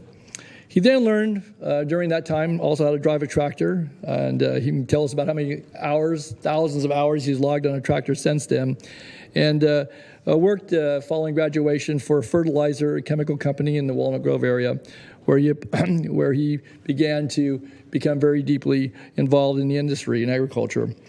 While holding down a job, Ron attended college and earned the Agricultural Pest Control Advisor PCA license. as well as his agricultural production consultant certification. After working in a variety of positions for a couple of decades, he moved into management with the Lyman Group, the chemical and fertilizer supply company in Walnut Grove, where he actually was the one who began their seed business. After more years working for others, after many years working for others, Ron decided it was time to start his own farm on 60 acres in the Sacramento River Delta there at Scribner Bend, between the communities of Freeport and Hood. His goal was to become an advisor to small-scale growers and family farms. So in the early 1990s, Ron leased some of the fertile Delta land, which would soon become R. Kelly Farms, a true family farm, where family members would help in the farm operations, demonstrating the value of such an endeavor to all who would pay attention. Ron said about this, quoting him, "My parents raised 9 kids. I'm right in the middle." I don't know how you get in the middle of 9, but I guess you do, right? Yeah, you're 4 and 4, right? So they instilled in us the value of sticking together as a family. Many of my siblings, in-laws, nieces, and nephews have helped me run the farm. And I know he's very appreciative. And so it goes on to say, whereas for nearly 30 years now, R. Kelly Farms has supplied fresh, hand-picked seasonal produce to restaurants and residences throughout Sacramento County and the greater Sacramento region. R. Kelly Farms also afforded members of the public the opportunity to harvest their own produce from the field. And this U-Pick activity was extremely popular. And as Ron said, it was because people can see how certain crops are grown, and you get to meet the people who are actually growing them. So in addition to his farming activities, Ron served as an advisor with the Sacramento Cooperative Agricultural Extension Program for a number of years in Yolo, Sacramento, and Solano counties. He was also selected to serve 2 terms on the Farm Service Agency, a Sacramento Regional Committee, where he served as chair and ultimately returned, though, back to the farm, to his first love as it related to his work pursuits. And throughout his career, Ron has served as a mentor in many, many ways. I know he's reached out and worked with the 100 Black Men of Sacramento program, where he introduced many young men to agriculture, folks who maybe come from an urban setting but got a chance to see that experience very close to our metropolitan community, but also to learn more about what it means to make a living working the land and serving people in the way that he's done. And so he's operated, both in farming and production, and working with his family and seasonal workers for all these many 30 years. And so we sum that up, and it's hard to get all the things of a lifetime or career into a resolution, but we certainly have tried to work this in here. But I think it's important, the resolve. This board, on behalf of the people of Sacramento County, Ron, does hereby extend a sincere appreciation to you and all those associated with R. Kelly Farms. After all, it's been a family farming operation, for your tremendous contribution to local agriculture and for mentoring and serving generations of folks who, through your dedication and efforts, have benefited in a multitude of ways, from fresh produce to scholarly advice. And further, this board offers our deepest gratitude to you, Ron, for your dedicated service to this region, to people of the Sacramento area, upon the occasion of your retirement. And as you retire, you offered some sage advice. I'm going to have one more quote from Ron here. You leave us with this thought: I hope I brought some value to our community by supplying fresh and healthy produce, along with a good old country smile. And you got the smile right there, right here in person. We give our very best wishes to Ron and to his wife Ella and to his entire family for good health, much happiness, and many blessings in the years to come. We applaud you for your service, for the leadership you've shown in so many different ways, and we wish you a long and enjoyable retirement. And you don't have to log any more hours on the tractor, Ron. You're all done, so congratulations to you.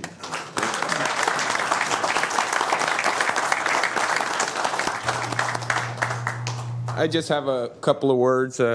First of all, I'd like to thank the board and especially Chair Don Natoli. He's supported agriculture throughout his career, and I know the farmers in the Sacramento rural Delta area really appreciate his efforts. Secondly, I would like to thank my family.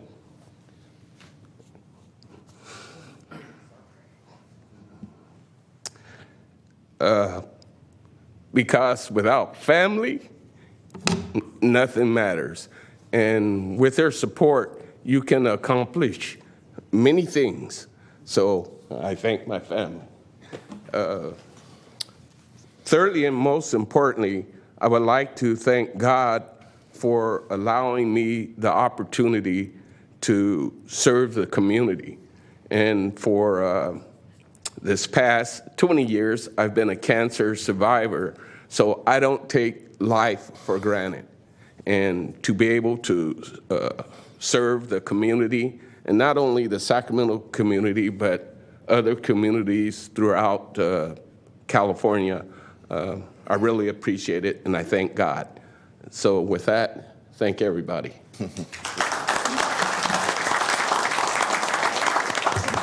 Colleagues come down and get a picture maybe with the family and with you, Ron, and invite my colleagues to come down as well. So, and if you'd like the family to come up, want to join us for a picture?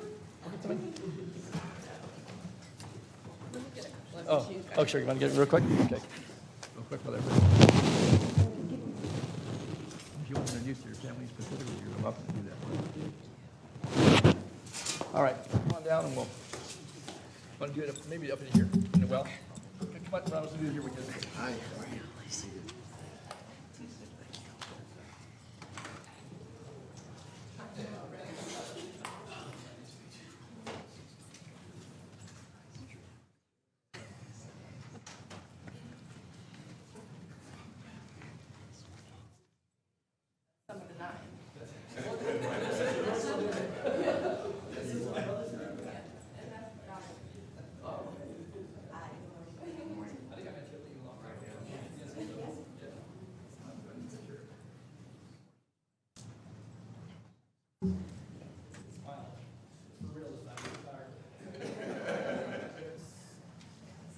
Yeah, I'll wait for you.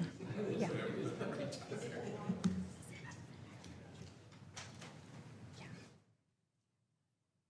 Okay, 1, 2, and 3.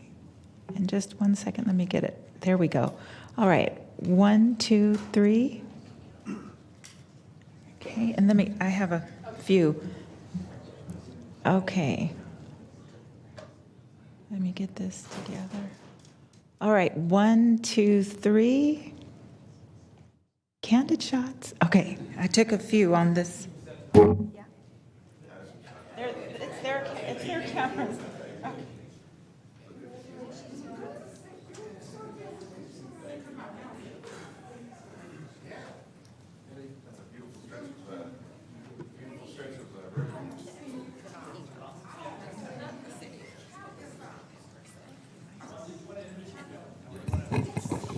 Okay.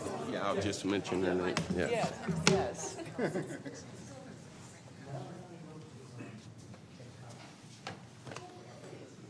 I would like to introduce my family. The eldest in the family is my sister, Delilah Hendricks. And Delilah graduated from Cortland High School in 1956. And she was the first African-American to graduate from the high school in Cortland. And she graduated valedictorian. All right. So she set a high level for the family. And secondly, it's my sister, Rita Leffridge. She's been supportive of me throughout the years and also kind of would give me some advice. and then I have my nephew, Gregory Leffridge, that would come out and spend the summer with us from Sacramento when we lived in the community of Cortland. And then I have my daughter, Lynette. She worked on the farm when she was 12 years old, and she got to see what real work was about. But she was able to earn some spending money, and she really liked that. So, and it's really, she's taken what she's learned from the farm and applied it in her career, and she's doing very well working with the city of Sacramento now. Then I have my daughter, Tiffany. She was the first person that I had working for me at the farm when I originally started with 2 acres. And she had, I think it was during the summer when she was attending UC Davis.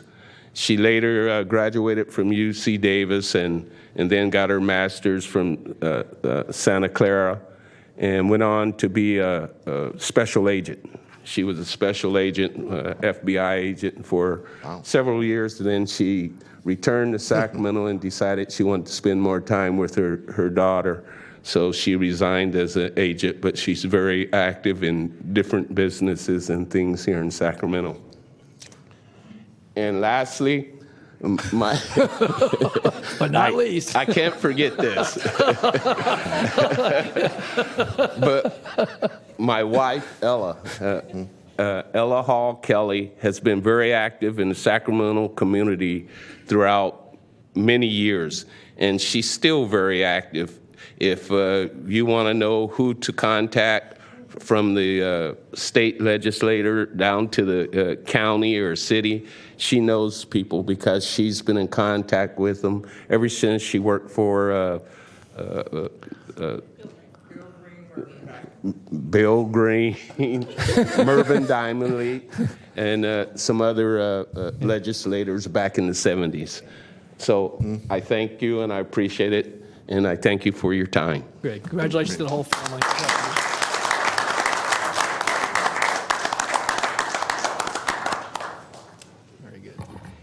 And I just want to thank Jasmine Osme in my office for helping me with the resolution. We were working on that late last night trying to get it all knitted together. So thanks, Jasmine. Again, thanks to the Kelly family, and wish you all the best. Take care. Congratulations. Enjoy retirement, Ron. Okay. All right, Flo. We'll go back to item 33. Yep. Okay. Let's jump back there. Item 33, approval of a military equipment policy, authorization for the continued use of military equipment, and authorization to purchase and acquire military equipment in the future in compliance with policy. Okay. I know we have folks in the audience, and we do have some folks on the phone. We received some correspondence. Let me go to board members first for the questions. I see County Council's punched up, so. Sorry about Lisa, that. that's okay, go ahead. Yes, in reviewing some of the materials, I believe that we need to change a few items in the board materials, so we're asking that you continue this to tomorrow. When it was first heard in April, there was an ordinance that needs to be introduced and adopted, and unfortunately that material was not submitted this time around. Okay, so are we able to hear it this morning and put it over, or are you suggesting we put the entirety of the matter over till tomorrow, including the hearing, or what?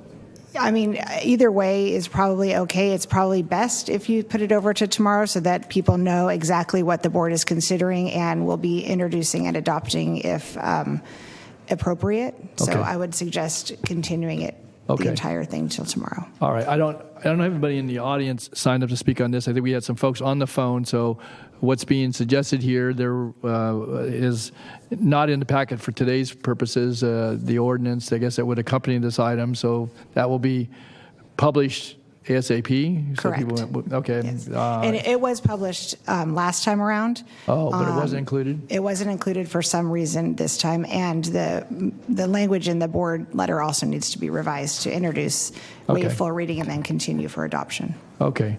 So we are going to continue this matter to tomorrow, and we'll go to the callers in a moment, see if they want to hold their comments till tomorrow in light of that. Yeah. And I'd like to ask if the board would please allow this to be continued to 1 p.m. instead of 2 p.m. I don't know, were people going to, is that going to crowd schedules? Because we were, You have regional sanitation, but that's slated to end by 10:30 or 11. right. How does that work with folks? I'm good with it. I thought we had closed session at 1 p.m., so immediately following closed session? No, There's no you have closed closed session session tomorrow. today. Oh, today, Yeah. okay. I don't know, is that, I see one colleague who's not saying anything, but maybe that's a little tough on the schedule, so I'm wondering if well, how about we went to 1:30? 1:30? Yeah, Would that okay. work? Okay, Okay, can all we right. do So that at 1:30? 1:30? Okay, Ann, you had wanted to weigh in? Oh, that was going to be my suggestion, the one Ms. Evans just made. Okay, so. again, because I know people, we know we're going to have a fairly full hearing tomorrow afternoon, so I think folks may have planned a break in between regional SAN and the 2 o'clock start to do other appointments and so forth. So, okay, so we are going to hold this or continue this to tomorrow, but let's go to we've had callers patiently on the phone, and could we tell them that the matter is going to be put over till tomorrow with additional information being available? Probably not, well, maybe new information, I don't know. Is it the ordinance or? The information will not be new. It is the same information that was included in the April 26th materials, but it's new for today. Okay, all right. Mr. Chair? Yes, certainly. Perhaps there's a way to communicate with the folks on the phone that if they speak today, they won't necessarily have to call back in tomorrow. True. Yeah, that's true. I appreciate that. Yes, we take their comments today. There's not going to be a different substance to the matter, so we'll take their comments, and we wouldn't necessarily have to call tomorrow if they choose to speak today. So, I don't know if you want to inform them, as I guess do we have 3? So far, right now, we have 2 callers, and they're checking. I have staff checking with them now to see if they want to make the comment today or if they want to make the comment tomorrow. Okay, all right. So if we are going to take comments today, I think the clerk should read the matter into the record, and then we can, after hearing the comments, we can continue it till tomorrow. Okay. But you're still checking, though. They may want to hold. Okay. And I did read this one into the record. Okay. Yeah, thanks.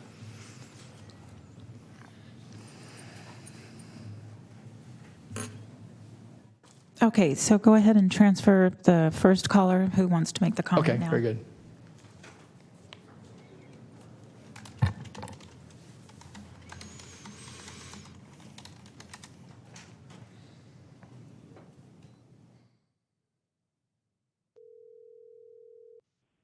Hi, caller. Please start with your comments. You have 3 minutes. Yes, so I'm continuing to call on this because there's an actual issue with the entire procedure following adherence to AB 481 in the process of this issue. I'm really disappointed, honestly, to see this on consent, and this really calls into question what sort of leadership you're providing, as well as the ways in which you are misguiding the board here. What about AB 481 has been followed here? A listing of military equipment along with some sort of insistence that it is necessary to do their job, but the law requires that the Sheriff's Department military equipment is necessary because there is no reasonable alternative that can achieve the same objectives as officer and civilian safety. But they didn't do this, Ann. You brought this item to the board, placed it on consent without reviewing whether they're complying with the state law, and then expect us to think you're doing a competent job. Because there are reasonable alternatives that achieve the same objective of officer and civilian safety, and experts around the country agree that the militarization of law enforcement personnel erodes officer and civilian safety during free speech events, unless we're just tossing the Constitution out the window for folks whose speech we may disagree with. Is that what we're doing? The bill requires robust public outreach to determine what people feel they need to ensure a safe environment for them and their children when it comes to the potential for military equipment on their streets. What sort of safety mechanisms are at play? What sort of responsibilities there are and who is responsible, and what sort of training there is? None of that was done. No outreach whatsoever. The city barely was able to cobble together 3 meetings after they tried to pass this exact same thing on consent. And we have none of that. We don't even have that level of engagement with the community, that level of outreach. But I'm not surprised, honestly, that you defer to an agency that routinely violates rights to, quote, do the right thing, but they haven't. No outreach. Not robust by any means, but 1,000 times more robust than what the sheriff has done when considering what the city did, which is just those 3 meetings, because he does not feel like the laws apply to him. And you've given him that feeling by rubber stamping this policy, which does not meet the requirements of state law. And you put it in front of the board as a consent item requiring no discussion and asserting compliance when there is none. Just one more example. This bill also requires the creation of mechanisms to ensure compliance with the military equipment use policy, including mechanisms which independent persons or entities have oversight authority, and if applicable, what legally enforceable sanctions are put in place for violations of the policy. Nowhere in this policy do they have anything on who the independent oversight body is, let alone that has not gone in front of the Community Review Commission created to provide that kind of oversight to the sheriff. There are no mechanisms on how to address complaints, concerns, or even questions. I expect this kind of blatant bootlicking from Sue But I expect more from y'all, and especially Ann. This is how we get the kind of things occurring that led to Gil leaving.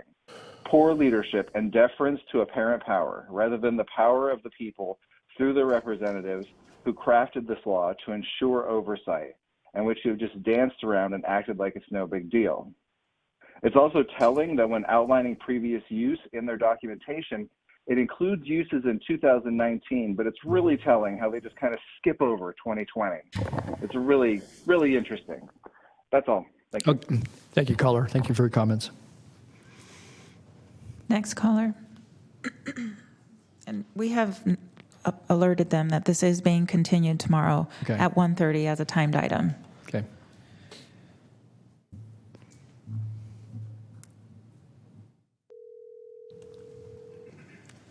Hi, caller. Please start with your comments. You have 3 minutes. That's all. Thank you, caller. Thank you for your comments. Sure. Sorry, just muting the meeting. Good morning, board. I do appreciate that this item has been pulled from the consent, as compliance with the law requires substantially more public engagement than has happened, and certainly a public hearing when approval is being put forward. I want to encourage the board to take seriously the oversight opportunity and responsibility that the state has mandated in AB 481. We always hear about how little oversight y'all are able to have because the sheriff is an elected official. And this mandate comes as a unique response to police violence during the 2020 protests after the murder of George Floyd. And although I was absolutely subject to chemical agents and rubber bullet type mechanisms from the sheriff's department, it's just simply not listed in their past use document. And so I know y'all asked for this document to come forward back in April. I hope that you have read it. It is not anywhere near a document in compliance with the requirements of 481. I encourage county council to take a closer look and really, note that they don't give specific justifications or use. They give sort of like imaginary use scenarios oftentimes, but they don't actually describe the ways in which they've used them on our community, not just folks in protest settings, First Amendment settings, which they're supposed to prove that they somehow use these weapons to protect civil rights and liberties. But we've found that it's quite the opposite. I could show you the scars across my body. And the matter of, explaining each use and justification, it just simply is not in the document. They're kind of generalized scenarios and generalized use incidents. Even when they say, oh, we use this 100 times a month, they don't explain when and how. 100 times a month is a lot to use a less lethal shotgun. And I wonder if y'all are taking note of that and wondering about the impact on our community who experience the other end of these chemical and less lethal weapons, these robots and drones. Do you know how many models of chemical weapon we have? Do you know how many models? I mean, I hope you did look. But it really is astonishing. And something tells me that we could pay IHHS workers more than $16 an hour if we didn't have this stockpile, this military stockpile, and an endless budget, and endless rubber stamped approval. And you have this unique opportunity and mandate to do something entirely different. I encourage you to, if you're having until tomorrow, I encourage you to go all the way back to the drawing board, all the way back, have many, many requirements. I encourage you to have the Sheriff's Department there to answer questions, to have some real scrutiny and real oversight. It's within your authority, and it's your responsibility. Okay, thank you for your comments, Nikki. Okay. Thanks so much. Okay. Next caller.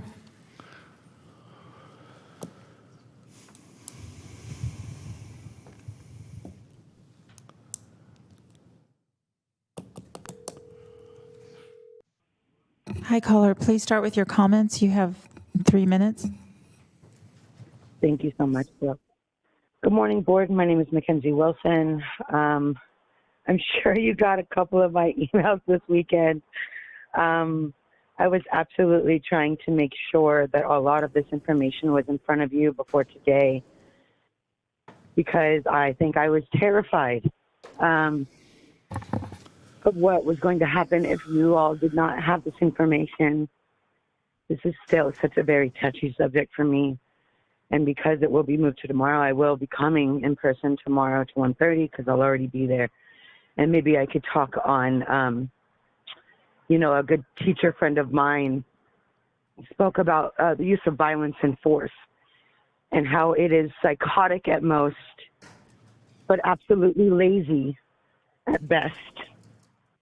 And so I'm going to run down my talking points, our talking points that I've sent to you to remind you that 481 is now a law that requires law enforcement agencies to obtain approval from the governing body by adoption of a military equipment use policy by ordinance at a regular meeting, which meant that I can't believe this was on discussion, or I'm sorry, on consent. I know that this means that one of your executives, don't need to name them, but it is under the Public Safety and Justice Agency, brought this forward without making sure it was in compliance with state law.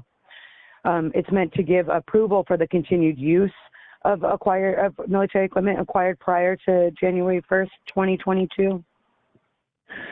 And this bill allows y'all to approve the funding, acquisition, or use of anything on that list within its jurisdiction only if you determine that the military equipment meets specified standards and for what your values around the use of this equipment is in your community. To annually review the ordinance and to either disapprove a renewal or an authorization of any of these things. This should not be pushed through. I'm glad it was taken off. I thank you so much. And I think I really want to harp on the fact that it has major deficiencies. It requires that every piece of military equipment must describe both the purpose and the authorized use. Like, that's authorized use, not an authorized user. And the policy must describe under what circumstances these weapons of mass destruction, and I can speak to it personally because everything on that list has been used against my body and this community's bodies. So weapons of mass destruction, and it must describe what circumstances that weapon is used for. This bill also requires the creation of mechanisms to ensure compliance. Nowhere do they have an independent oversight body. This was not brought in front of your Community Review Commission, created to provide that kind of oversight to the sheriff. There are no mechanisms on how to address complaints, concerns, or even questions. And this part must be remedied before the use plan is approved. Actually, so far, everything I've said is something that absolutely has to be done before this plan is approved. Otherwise, it is not in compliance with state law. Okay. There is another new law. And I'll finish because I'll come in tomorrow. But just quickly, I have one more general issue. I put this in an email, but I want all of y'all to hear it. Is that, are the general orders, are they allowed to be modified by the sheriff without y'all's oversight? Some agencies have oversight on how policies are modified, but most of them don't have to tell you when they change it. And this is an issue because it refers to the general orders, this policy does, and if they can change them without your consent, then we're pretty much just signing a blank check to the sheriff on how these weapons can be used moving forward. Thank you for your time. Okay, thanks, Mackenzie. Next caller.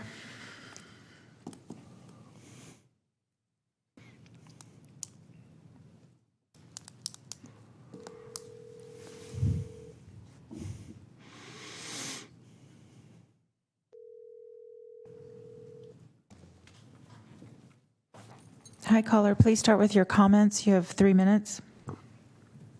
My name is Liz Olhausen. I'm calling about item 33. This should not be pushed through as a consent item and absolutely should be part of the presentations and discussions. The desired military weaponry is not necessary, and there are reasonable alternatives that achieve the same objective of officer and civilian safety.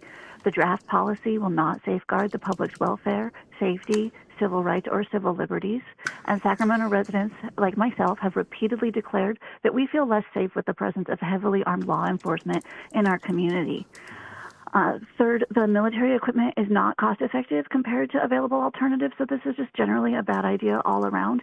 This should go back to wherever it came from and be reviewed properly so that it complies with AB 48 and AB 48's ban of chemical and impact weapons for crowd control. This is just completely inappropriate. Thank you so much.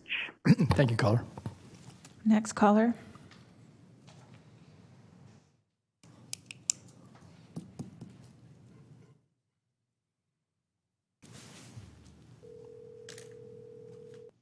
Hi, caller. Please start with your comments. You have 3 minutes. Hi, good morning. My name is Meg White. I'm in Phil Cerna's District 1, and I also wanted to express my appreciation that this got pulled out of consent, and I think it definitely requires a lot more community conversation. The whole purpose of AB 481 is to improve transparency and accountability among law enforcement agencies.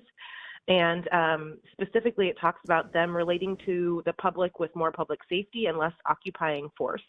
And it's hard to view the Sac Sheriff as working towards peacekeeping with precision caliber rifles and almost 20 different types of grenades. Studies show that departments with more military equipment also have higher levels of amounts of police violence. And if you're pro-law enforcement, you also have to be pro-accountability. This policy does not comply with the requirements of AB 481. There's no independent oversight.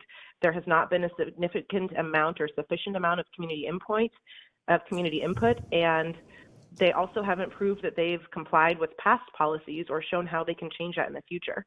As taxpayers are forking out millions of dollars in equipment, maintenance, and training costs, as well as wrongful death and serious injury lawsuits.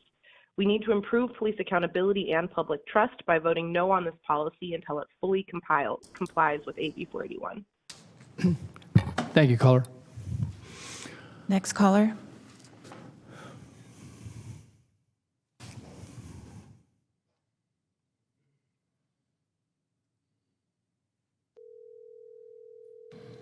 Hi, caller. Please start with your comments. You have 3 minutes.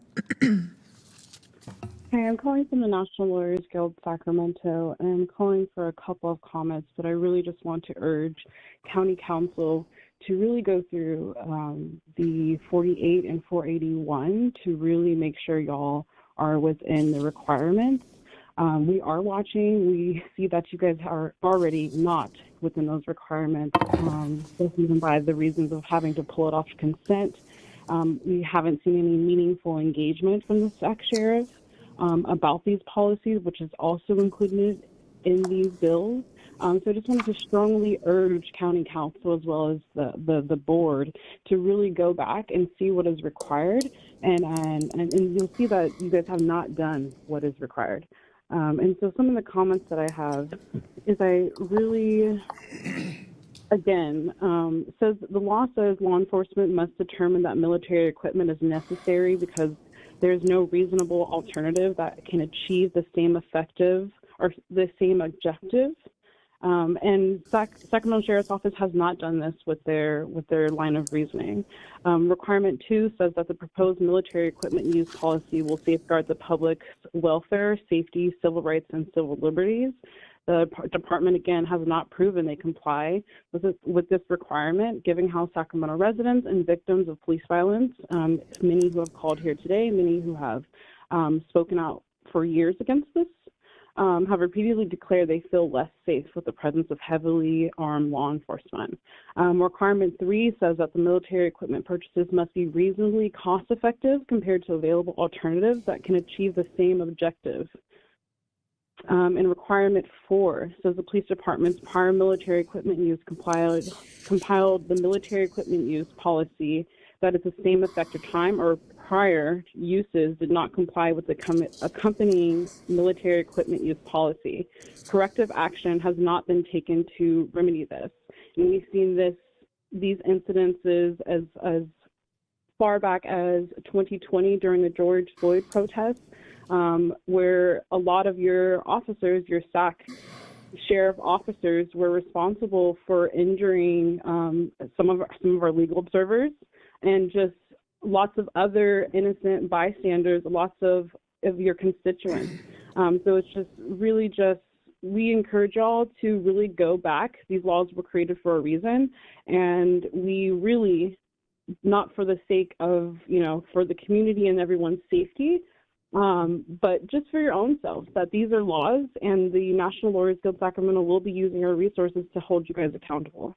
So thank you for your time. Thank you, caller. Please transfer the last caller.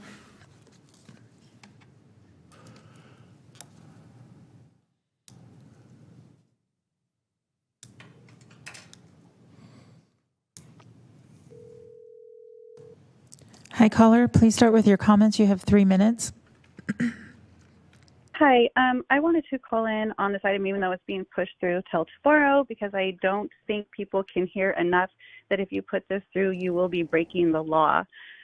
AB 481 is now law, which requires law enforcement agencies to obtain approval from the governing body by adoption of military equipment of an equipment military use policy by ordinance at a regular meeting held pursuant to specified open meeting laws. To give approval for the continued use of military equipment acquired prior to January 1st, 2022. The bill allows the governing body to approve the funding, acquisition, or use of military equipment within its jurisdiction only if it determines that the military equipment meets specified standards. To annually review the ordinance and to either disapprove a renewal of the authorization for a type as defined of military equipment or amend the military equipment use policy. This should not be pushed through as a consent item and absolutely should not be part of a presentations and discussions. The Sacramento County Supervisors should only approve a military equipment use policy if it determines all of the following. The military equipment is necessary because there is no reasonable alternative that can achieve the same objective of officer and civilian safety. The proposed military equipment use policy will safeguard the public's welfare, safety, civil rights, and civil liberties. C, if purchasing the equipment is reasonably cost-effective compared to available alternatives that can achieve the same objective of officer and civilian safety. Again, officer and civilian safety. Prior military equipment use complied with the military equipment use policy that was in effect at the time, or if prior uses did not comply with the accompanying military equipment use policy, corrective action has been taken to remedy non-conforming uses to ensure future compliance. The Sheriff's Department has not been able to show this. First, on A, the Sheriff's Department's desired military weaponry is not necessary. There are reasonable alternatives that achieve the same objective of officer and civilian safety. Experts around the country agree that the militarization of law enforcement personnel erode officer and civil safety during free speech events.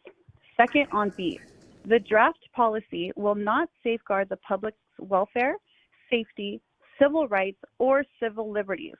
Sacramento residents have repeatedly declared they feel less safe with the presence of heavily armed law enforcement. Residents fear entering the downtown area because of the department's use of this military equipment, such as explosives, chemical agents, impact munitions, and unmanned aircraft systems. Victims of police violence have consistently reported where the department is in possession of military weapons. Officers have intentionally escalated situations rather than mitigate any harm, often resulting in serious and preventable injuries. The department has, over time, demonstrated a propensity to undermine other statutory rights and common law interests of Sacramento citizens. The county has settled lawsuits totaling multiples of millions of dollars. Caller, I'm going to need you to conclude your comments, please, if you can wrap Third, up. on Okay. C, the military equipment is not cost-effective compared to available alternatives that can achieve the department's stated safety objectives. Sacramento County's proposed policy has a major deficiency. It fails to define authorized uses for its militarized equipment as required by law.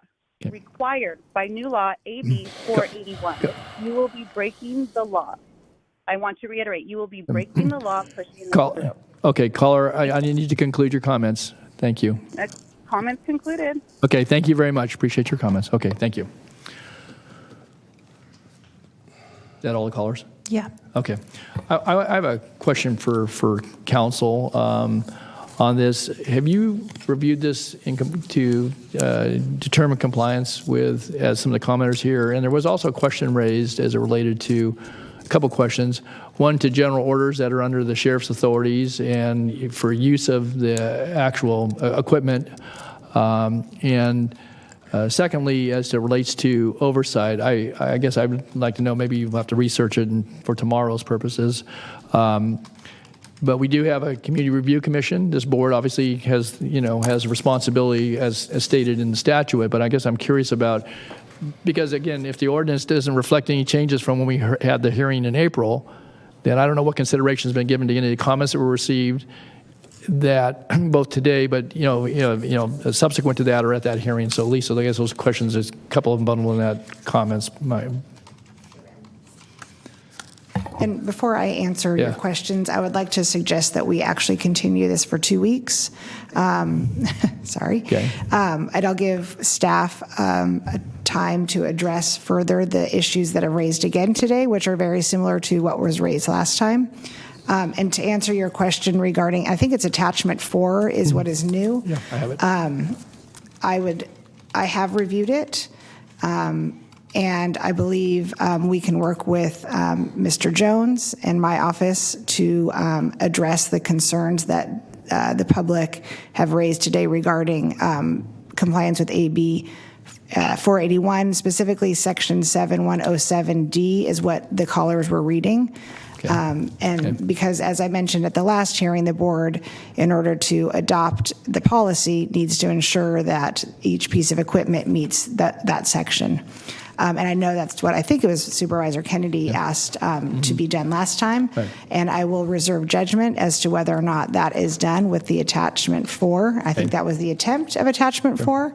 And I think further work in the next 2 weeks can be done to ensure compliance with that section. Okay. And as it relates to the question about you will look into as it relates to general orders, which again are under the sheriff's authority, which is the actual deployment or utilization of the equipment, this and any other equipment that's within the purview of the Right. And sheriff's. are you asking, or did the caller ask whether or not the board has authority over those? Because the answer, I believe, is no. And again, we can That was further a research question. that question. Yeah. Okay. Yeah. I mean, as you all know, the board has limited oversight. This is AB 481 is explicit oversight regarding the use of the or adoption of the military equipment use policy, but it doesn't go as far as allowing oversight of orders. But again, we can research and put a finer point on that when we come back on the 27th. Okay. I was going to say, and this requires an annual certification. Correct. And so obviously we're late into this calendar year, and we've had that discussion as recently as the spring of this year.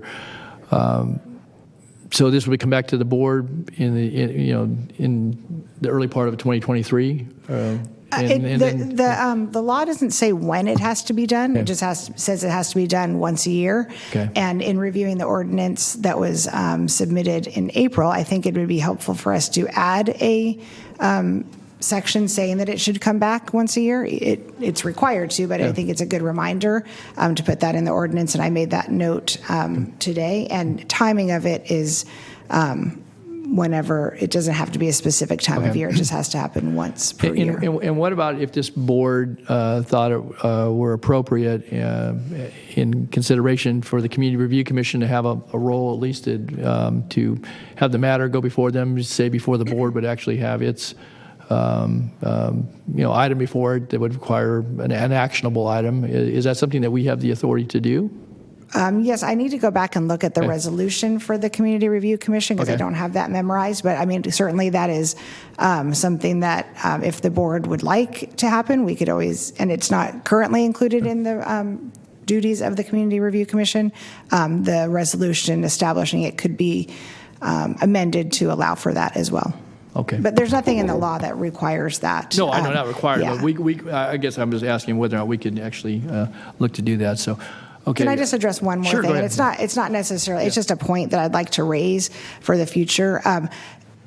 putting something on consent is compliance with the Brown Act and is a public meeting within the scope of AB 481. It may not be appropriate as far as the transparency and ability for the board to have a discussion, but just the mere fact that it's something's on consent doesn't mean it's not complying with AB 481. So I just wanted to point that out. I do think, as I think the rest of the board would agree, that it's probably best not to do that. Yeah. And as far as this year, it certainly won't be a consent matter. Because it will come back as a separate matter, probably a timed item for the 27th. But Correct. Ann, you wanted to weigh in? Yes, so it will come back as a timed item, and likely in the future, we will continue to present it as a timed item.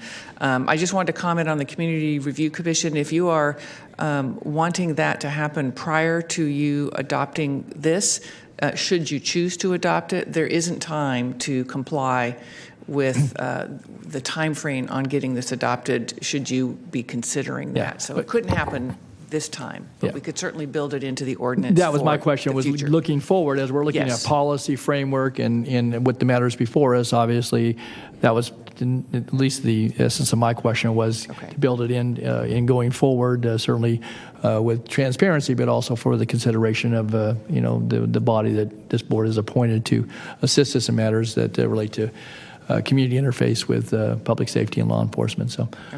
Okay, any other members of the board? It looks as though we're going to continue this, not till tomorrow at 1:30, but till the 27th. Do we have a time flow that you're going to suggest? I don't have a time at this point in time. Okay. But we are going to continue the matter to the 27th. It will be a separately timed matter, and we'll certainly accept public comment at that time and certainly leading up to the hearing as well. Okay, so with that, do I have a motion then to continue this to August the 27th? So moved. Okay, moved and seconded to continue this matter to August 27th. Excuse me, September. August is long since passed. September 27th. With that, thanks for the correction. Please vote. Unanimous vote. Okay, very good. All right, so we'll see this back in 2 weeks. Thank you then. Thank you for those who have been in the audience waiting patiently and those that weighed in, and we'll have a full, robust discussion come the 27th of September. All right. County Council, did you still have something else? I didn't know. Okay. Sorry, no. All right. With that, then, let's go to our next item. Madam Clerk. All right. For item 57, this is the County Service Area Number 1, Zone 1, public hearing on the benefit category change and levy of increased service charges for APN 208-0121-017. Okay. Cheyenne, good morning. Good morning, Chair Natoli, members of the board. I am Cheyenne Raymond with the County Engineering Division. The project, the site of the project is located in the North Highlands community on the west side of 34th Street, approximately 450 feet south of U Street. The proposed project is to subdivide a single parcel into 4 residential parcels, and during the entitlement process received a condition of approval for full funding of street and safety light maintenance. County Service Area Number 1 provides these services throughout the unincorporated county. To satisfy this condition of approval, the project proponent submitted an application to the county initiating the benefit category change for County Service Area Number 1. On July 29th, a ballot and notice were mailed to the property owner informing them of today's public hearing. Currently, the single parcel has a service charge rate of $2.56 annually. And the proposed change is to the enhanced street and safety light benefit category. The current rate for residential properties is $56.74. And for the 4 residential parcels, the total annual assessment is $226.96 in this fiscal year. If your board has no questions, staff recommends that you open the public hearing to consider all written and oral testimony, close the public hearing, and direct the clerk of the board to calculate the return ballot. And if there is no majority protest, consider adoption of the resolution. That concludes my presentation, and I'm here for questions. Okay. Any questions of Cheyenne? Okay, not seeing any, then we'll open the public hearing. Do we have any callers? We do not have any callers. Okay, with that, then I'll close the public hearing and bring it back to the clerk. Okay, I'll go ahead and tabulate the ballot.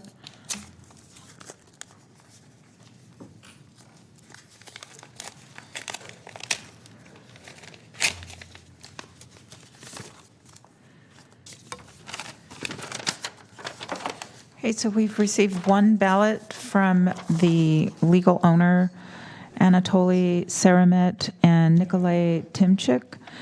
And this is for parcel number 208-0121-017-0000. And the site address is 34th Street, North Highlands, California, 95660. And they are in favor of this category change. Okay, so that's read into the record, so back to you, Cheyenne, then to fill in the blanks in the resolution for board consideration. Section 2. At the close of the hearing, the board had received 0 written protest. Section 3. At the close of the tabulation, the board had received 1 protest ballot totaling 100% of the total service charges to be levied, of which 100% was in favor of the change of benefit category and 0% in opposition. Okay. All right, we have that into the record. Supervisor Frost, you're in the queue. All right, we have a motion and a second to approve the staff recommendation with the resolution, including the tabulation. And if there's nothing further, then please vote. Unanimous vote. Very good. Good. Thank you, Sean. Okay, next item. Item 58, approve the Sacramento County Short Range Transit Plan 2023 through 2027 and zero emission bus plan.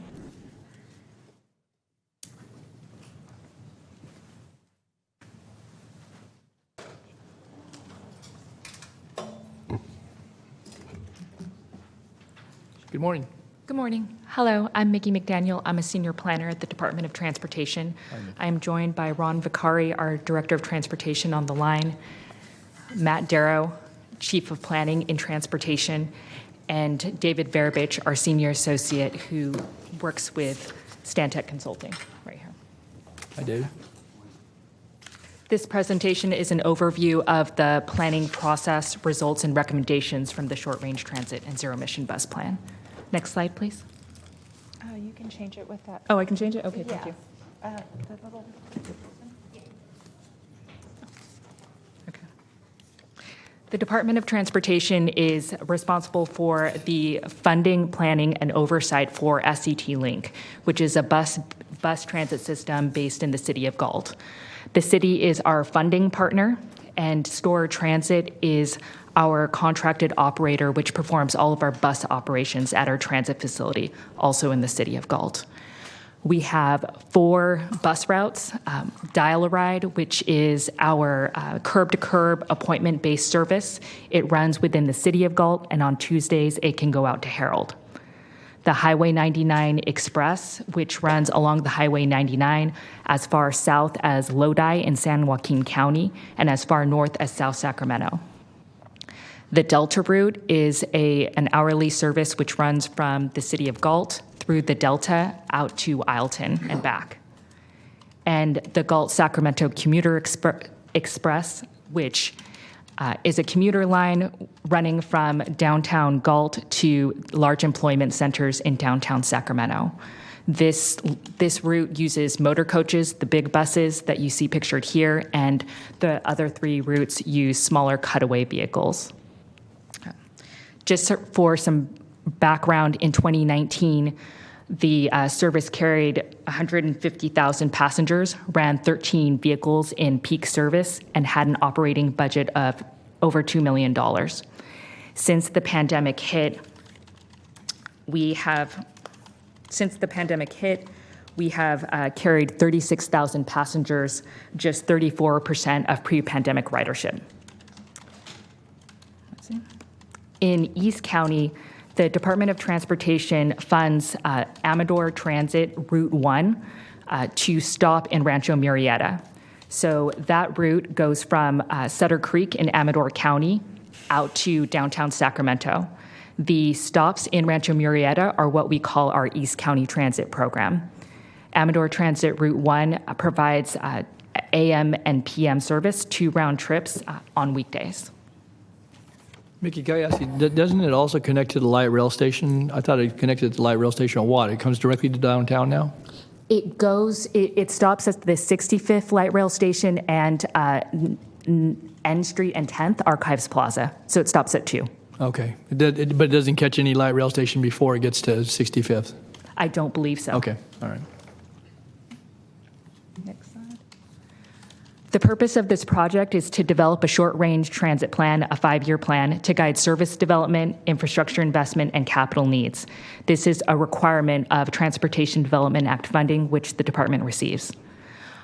The purpose of the plan is to engage with the community and customers to understand ways to better serve the community and to attract more riders from diverse market segments.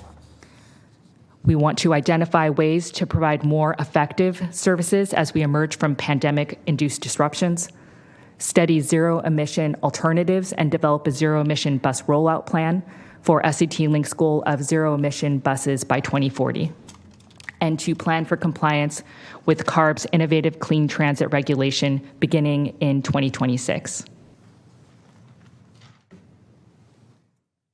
We engaged the community throughout the process. That engagement process included 2 virtual workshops, administering a public survey. We went on bus ride-alongs and held pop-up events in the city of Galt and also in the Delta.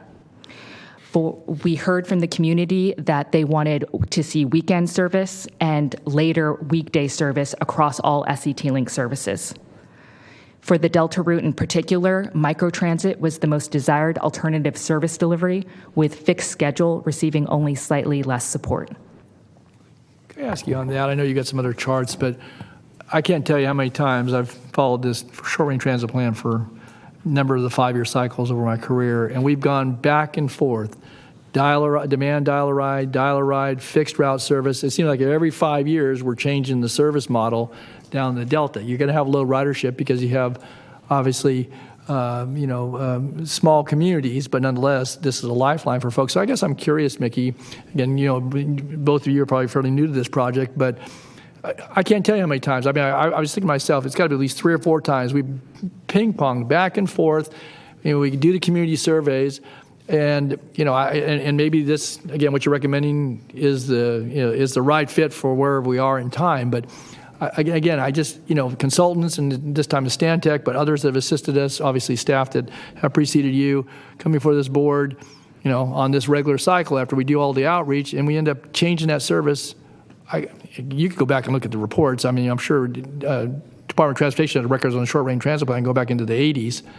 And so why is that we keep ping-ponging? If we don't stay with, and if it's not working, I get it. You don't just stay with it because it's not working, but I think it's hard for people to get used to that. You don't have a lot of shift in population down there. You have an aging population as we do elsewhere in the county. So I guess I'm curious on that, and maybe you were going to cover that. Although I didn't see it in your slides, and so I thought it was timely to ask you that. So since I've been with the department, we've always had the fixed route service, and so I wasn't aware that we were on a dial-a-ride service. Previously, there was. If you go back, yeah. This is what we presented to the public included, dial-a-ride, microtransit, fixed schedule. Even we included the possibility of car share, something like that, but this is what received the most support. I honestly thought that fixed schedule would be popular. It's a service model that's used in other parts of the country with a similar with a geographic rural spread. setting, a lot of geography to cover, right? Right.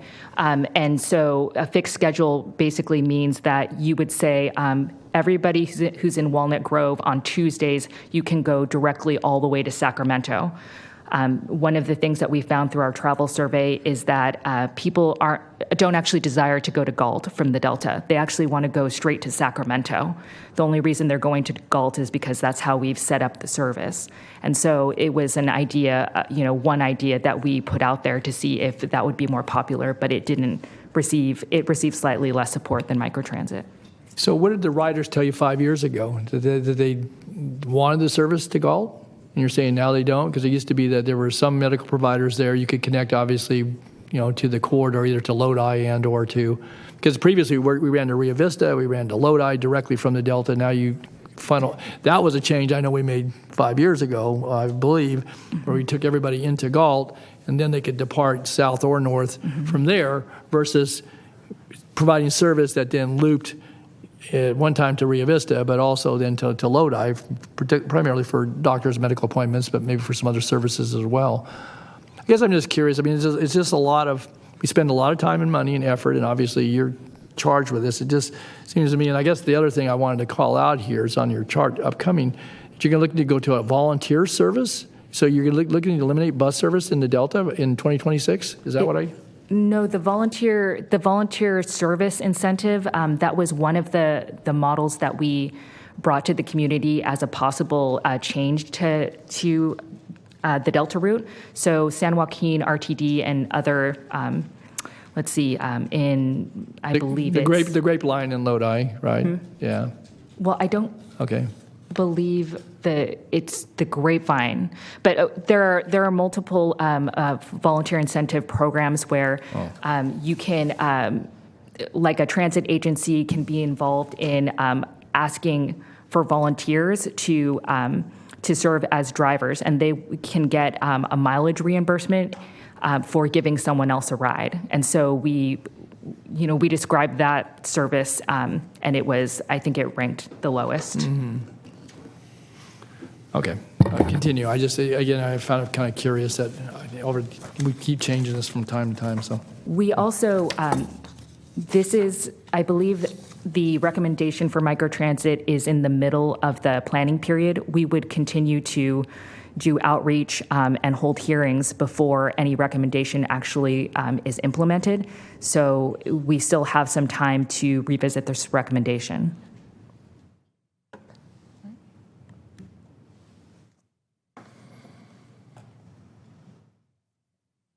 With the foundation of feedback from community engagement and our technical analysis, we developed a service plan to build back ridership over the next 5 years.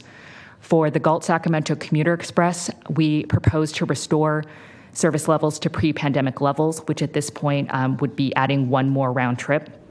And then in 2025-26, we would continue to watch for office workers to return to their offices in downtown Sacramento, and then would add one additional round trip in the later afternoon.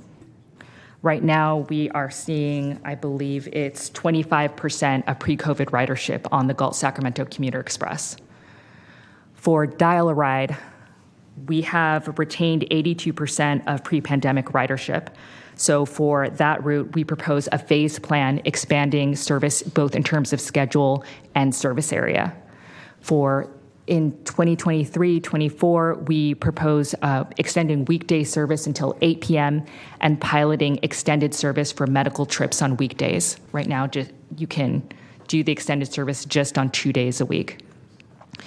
In the following year, in 2024-25, we're proposing extending service on Saturdays to 7 p.m. and then piloting service to Herald on Thursday. This would also be when we would transition Dial-A-Ride to microtransit if that recommendation is implemented to be integrated with the Delta. In 2026-27, we would pilot Sunday service.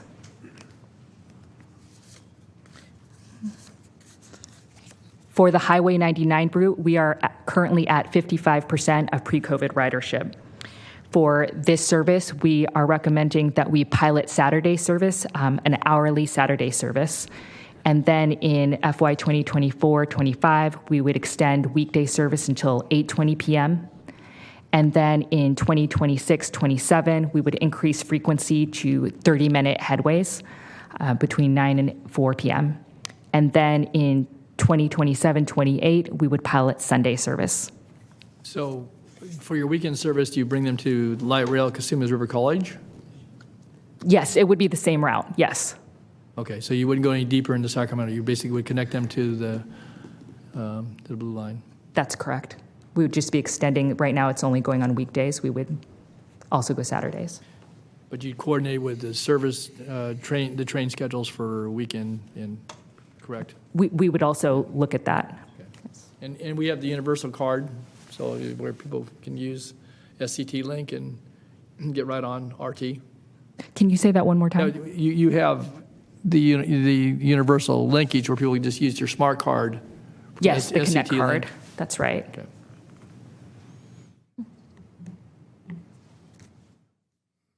The Delta route provides an important lifeline service for residents in the Delta to reach Galt where there are other transportation opportunities. The ridership has been dropping on the Delta route since 2019. Before the pandemic, we had less than 20 riders per day, about 2 passengers every hour. We have retained the ridership here, although it was low. It's at 71% of pre-COVID ridership. For the Delta route, we are recommending a transition from fixed route to a dial-a-ride service and combining that with Galt dial-a-ride for one expanded service zone.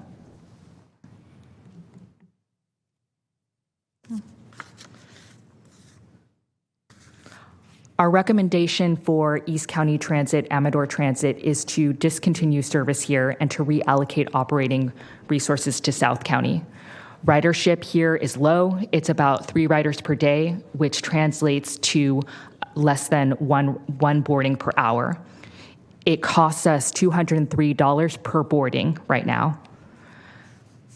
The demographic makeup of South County is much more transit dependent than Rancho Murrieta, and we think that resources could be better used there. The service would remain until 2025, and the county would hold hearings and other engagement opportunities leading up to these changes. Supervisor Frost, excuse me, pause. Yes. It's, by a strange irony, the community's been talking about transit, maybe because you've had meetings in Rancho Murrieta. And I'm really glad to see that you are giving a little bit of leeway or some time to make a plan forward. I think the community's open to having that conversation, but for sure we have an increasing senior population we have an aging population in Rancho Murrieta, and they're beginning to think about how they're nervous about driving, and the bus route that takes them, I think it takes them at 6 o'clock in the morning, so it's not like they can call a dial-a-ride and go with a group of 5 of their friends to go shopping, somewhere. So I just wanted to, I was initially questioning Ann, saying you're going to cut them out. I mean, do we have to cut them? But I don't think that's your intention. I think you're looking to put together a plan. Am I correct on how we can improve the services there? Because as much as I appreciate the Amador bus line, it's kind of the timing is a little bit inconvenient. Right. And so I'm definitely not based on surprised commuter it's not needs. used a lot. You know what I'm saying? Right. So thank you, and I hope we'll be able to find some improved resources for Rancho Murrieta. All right, thank you.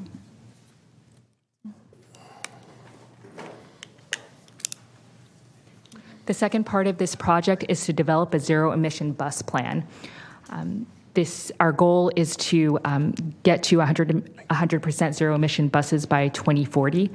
The California Air Resources Board requires that small transit agencies begin purchasing ZEBs in 2026 with full adoption by 2040.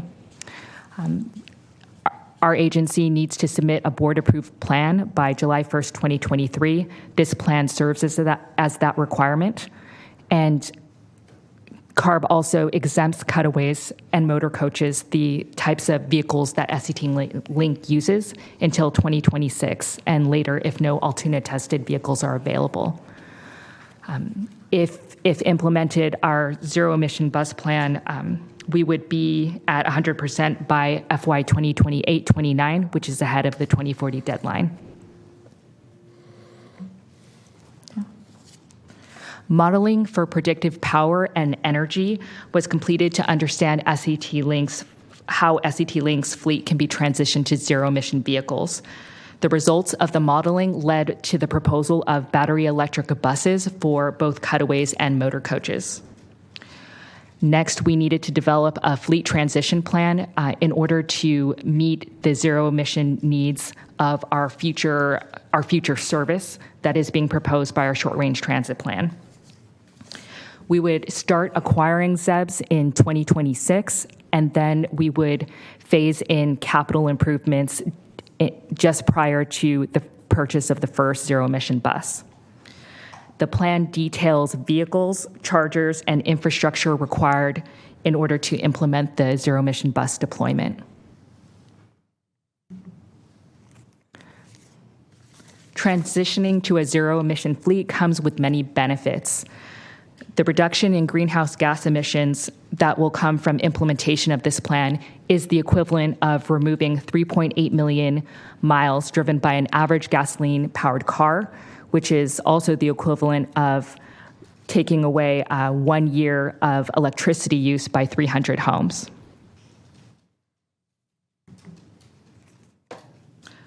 Our next steps are to submit this board-approved zero-emission bus rollout plan to the California Air Resources Board, to submit the consolidated short-range transit plan and zero-emission bus plan to SACOG, and then to implement the plan. Thank you very much. Okay. Thanks, Vicki.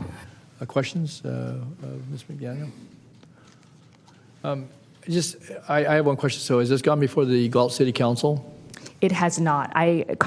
In our conversations with the City of Galt, they do not plan to approve the plan, like as far as like formally adopt it, but they have had comments on the plan, and they are generally approving of the plan.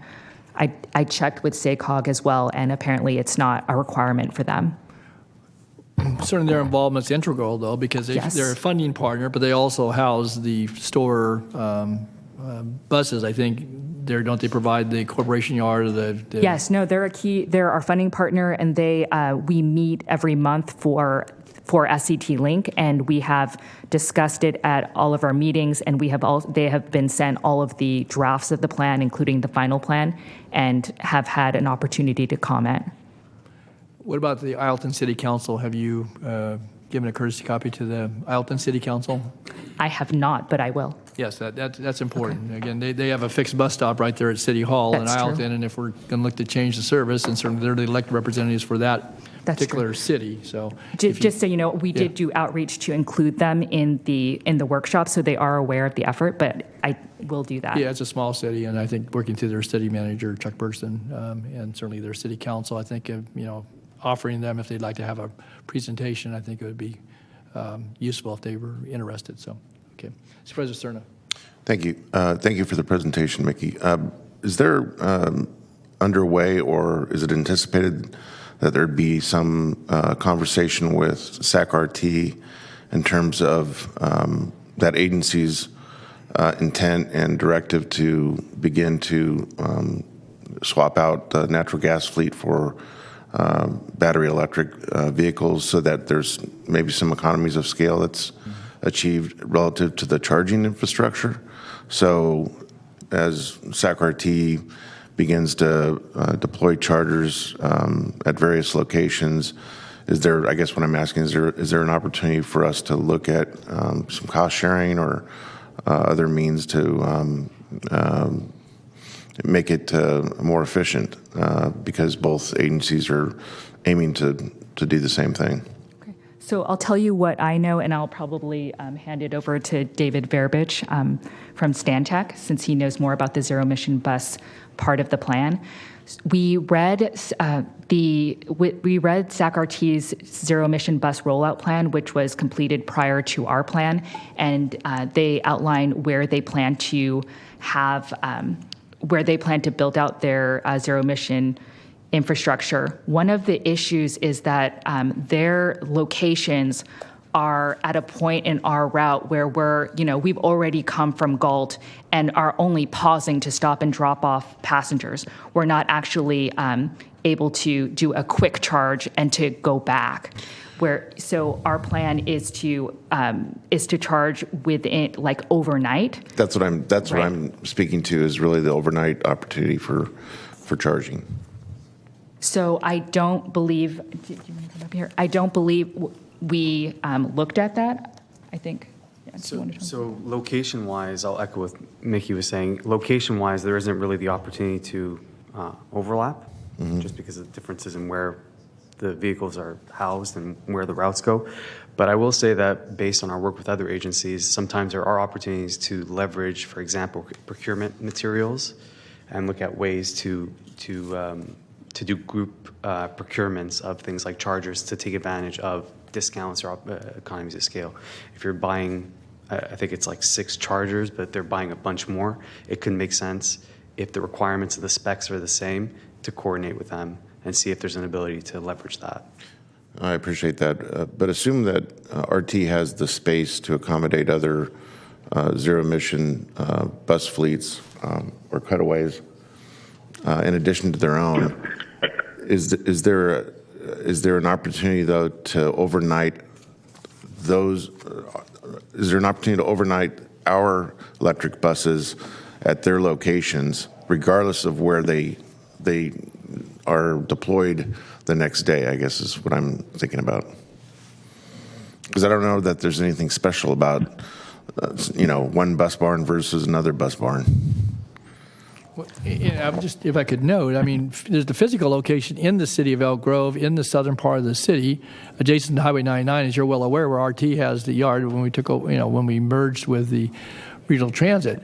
Yeah, it's about 8 miles north of the city of Galt, but again, putting in infrastructure doesn't come without expense. I mean, again, you'd have some maybe backtrack travel, but at least maybe in the intervening period of time until you had a full fleet and you had all fully developed in Galt, so to speak. I mean, there's an opportunity. Again, it's pretty accessible. You're right there at the Grant Line interchange and south to Galt. It would seem to me there might be some opportunity working with regional transit, at least in some of the early years, because you're not going to, all these, you show a plan over the course of several years of having booked your coaches as well as your other vehicles. And so, again, I don't know if you looked at that or had that conversation. You don't have to go as far as Consume as, or downtown or to their charging stations. I assume they've got some infrastructure in place right there in Elk Grove, or will have.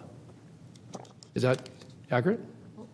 Staff can reach out to RT to explore that possibility. One thing that comes to mind that would be a challenge is we're doing more things than just charging. When we're back at the transit facility, we're also cleaning the buses inside and out, and we're also maintaining, doing any mechanical fixes that need to happen.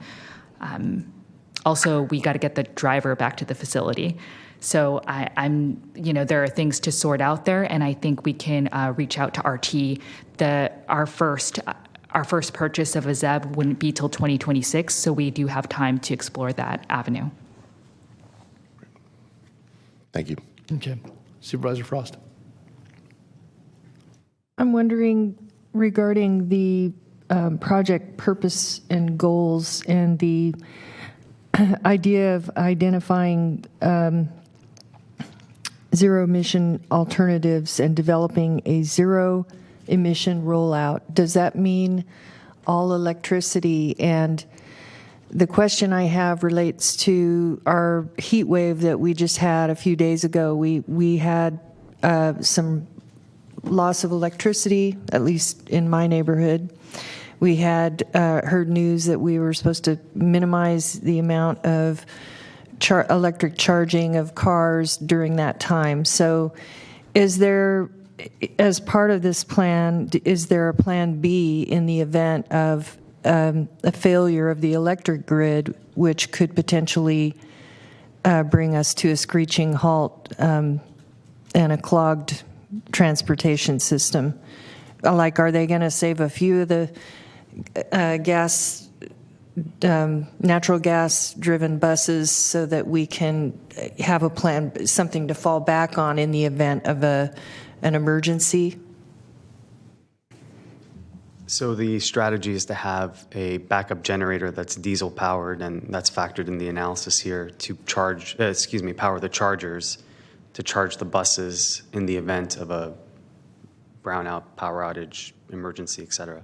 I think CARB's going to take a closer look at all these requirements after what's happened in the last couple of weeks, certainly with flex alerts and now every agency in the state mandated to go to zero emission.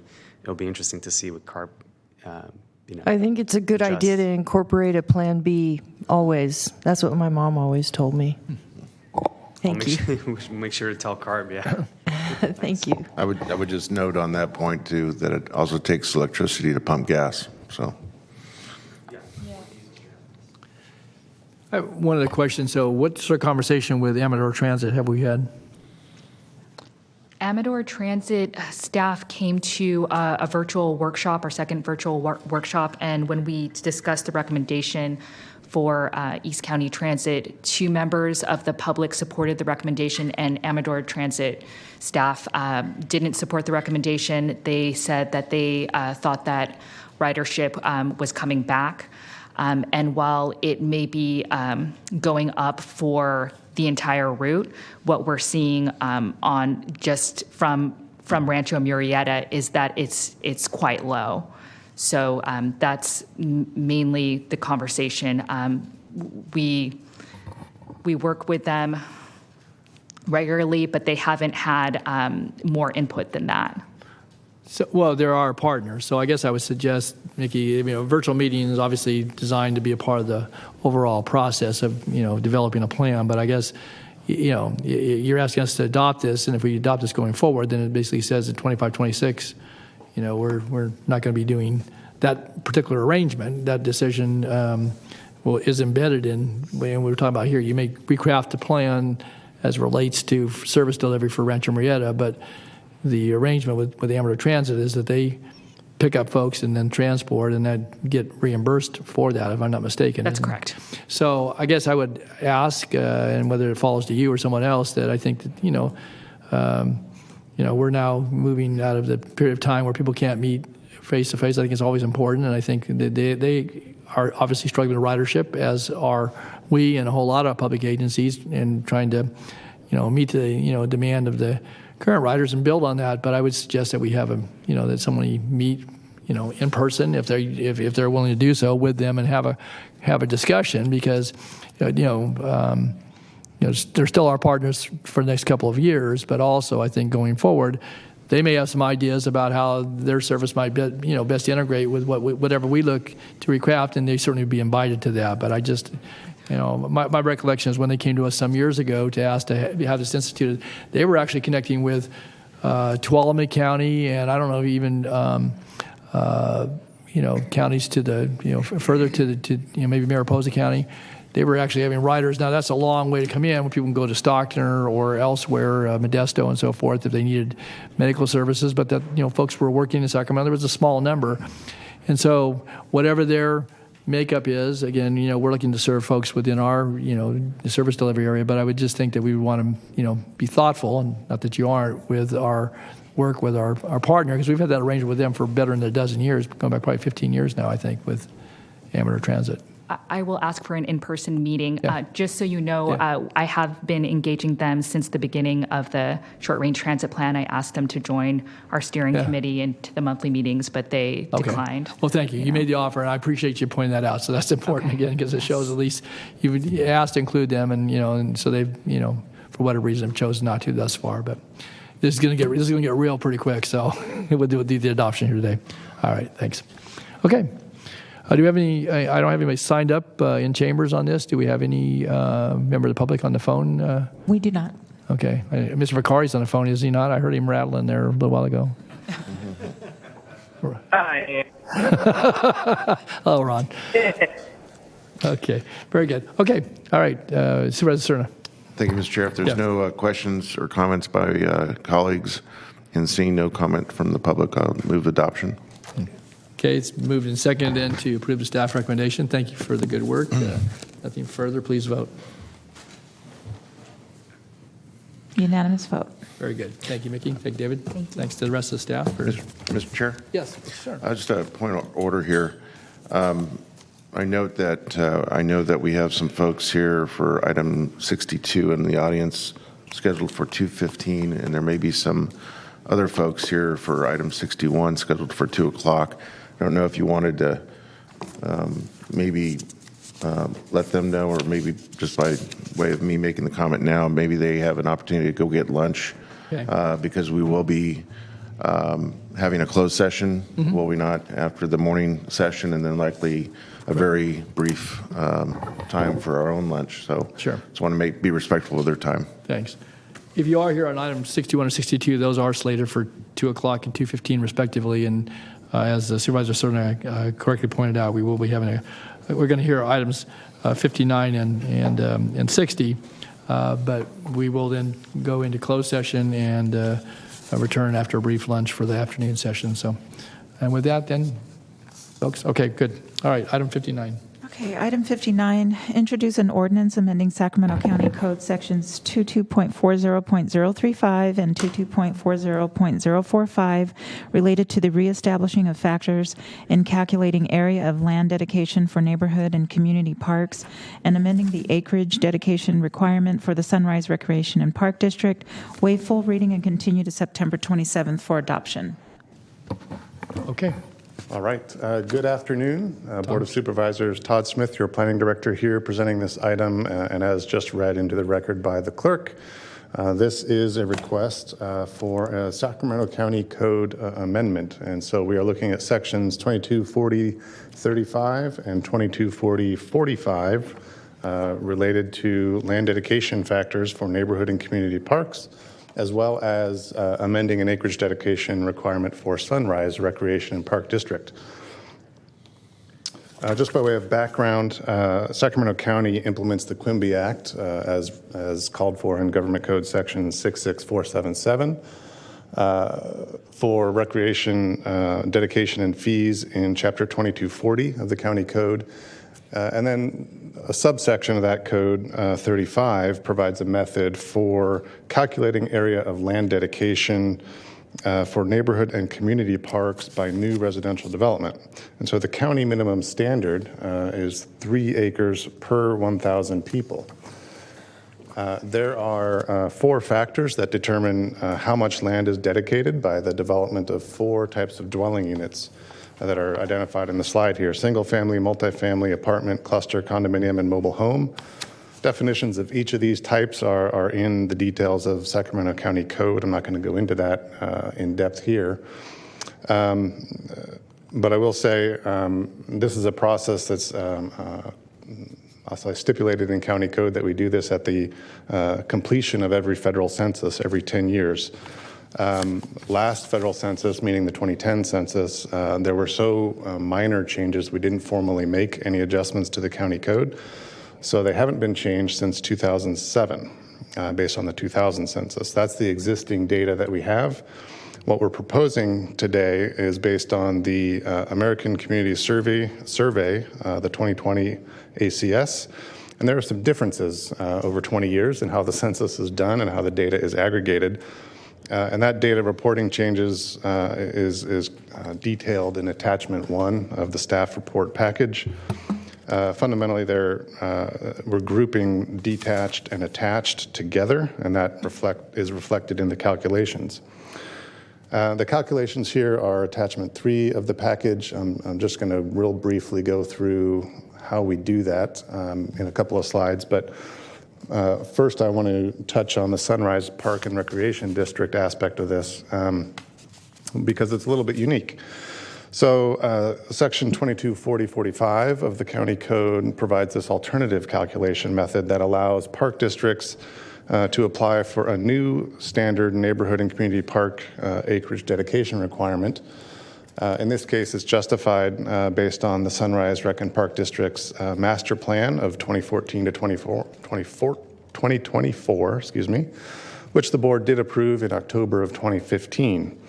The recommendation at that time and the motion did not include the necessary steps to update county code or the new acreage dedication requirement. And so we're fundamentally cleaning that up and taking care of that with this action today as well. So then back to the proposed amendment. First, just stepwise, here's how we do it. We calculate the average persons per household using census data. And this slide shows the changes from 2000 to the 2020 census data. For each of the dwelling unit types, you can see single families going up just a little bit, multiple families going down a little bit. Apartment cluster and condo is increasing, as well as mobile homes. And then we calculate those factors for each of those dwelling unit types using the 3 acres per 1,000 minimum. You can see the changes here on the slide, fairly nominal, I'll say. Then, as it relates to Sunrise Rec and Park District, back in March of this year, the board authorized the Park District to submit an application to the county to update the acreage requirement to be consistent with that previously approved master plan. And we used that proposed acreage dedication requirement throughout these calculations. So this slide shows the current dedication requirement, 3.55 acres per 1,000, and the proposed, which is 4.5 per 1,000. Again, that's consistent with the Park District's 2014 to 24 master plan. So finally, we did all that recalculation of those factors using the alternative calculation method that's detailed in attachment 4 of the package. And we used the same average persons per household from the 2020 ACS, multiply it by the acreage dedication requirement for each of the park districts. And then no changes for the acreage dedication requirement were made except for Sunrise Rec and Park District. And so this next slide shows that pretty clearly. I am not going to read all these numbers. You can read them for yourselves. But it does show the Sunrise acreage dedication requirement as 4.5, and the rest of those numbers are not changing in that first column. So finally, staff is recommending that the board introduce this ordinance today, amending Sac County Code sections 2240.035 and 045. Waive full reading of the ordinance and continuing the ordinance to September 27th for adoption. And that concludes my presentation. I'll take any questions. Great, thanks, Todd. Any questions by board members of Todd? Okay, Supervisor Frost. I guess I should wait until we have public comment. Yeah, just as soon as, I don't have anybody signed up to speak. Do we have anybody on the phone, Madam Clerk? We do not have anyone on the phone. Okay, so anyone here wish to address this item? All right, seeing none, so no public comment, so back to you, Supervisor Frost. So I just want to thank Todd for explaining all this to me, and I think this is good for Sunrise Rec and Park, and so I'll move approval. Okay, it's been moved and seconded to approve the staff recommendation. Nothing further, please vote. Unanimous vote. Thank you, Todd. Okay, we'll go to item 60. And if you're here to speak to this, I have one party signed up. If others are in the audience who wish to speak to this after a staff recommendation, please feel free to get a form to our clerk staff, and we'll call upon you when we get to that point in the presentation. So for this item, there are 16 properties, and I'll need to read 17, and I'll need to read all 17 into the record. Very good. Resolutions of necessity authorizing eminent domain actions to acquire real property for the Watt Avenue Complete Streets project. First property is Safe Federal Credit Union, a federal corporation located at 4636 Watt Avenue. BFS Retail Commercial Operations, LLC, a Delaware limited liability company, 4637 Watt Avenue. Walmart Stores, a Delaware corporation, 4639 Watt Avenue. Juan Seidler Enterprises, LLC, a California limited liability company, 4641 Watt Avenue. Harmon KFC Investments, a California limited partnership located at 4801 Watt Avenue. Marianne Garcia, as trustee of the Martin Garcia Marital Exempt Trust, located at 4805 Watt Avenue. Elica Health Centers, a California nonprofit benefit corporation, 4815 Watt Avenue.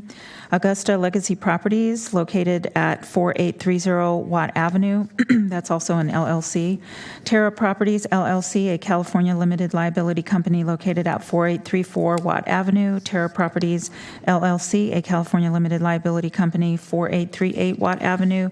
Terra Properties, LLC, a California limited liability company located at 4840 Watt Avenue. The Golden Arc Limited Partnership, a Delaware Limited Partnership, 4957 Watt Avenue, the Southland Corporation, 4900 Watt Avenue, Pacific Gas and Electric, a California corporation. This does not have an address. The APN is 228-0251-039.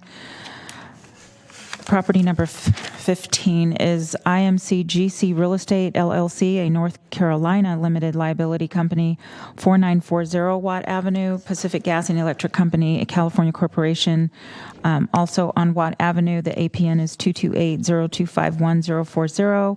And then Cube Smart LP, a Delaware limited partnership, 4950 Watt Avenue. And the environmental document on this is a revised negative declaration. Very good job reading into the record. You did that in record time and very clear, so thank you, Flo. Okay. Thank you. All right, Peter, you're Thank up. you. Thank you, Florence.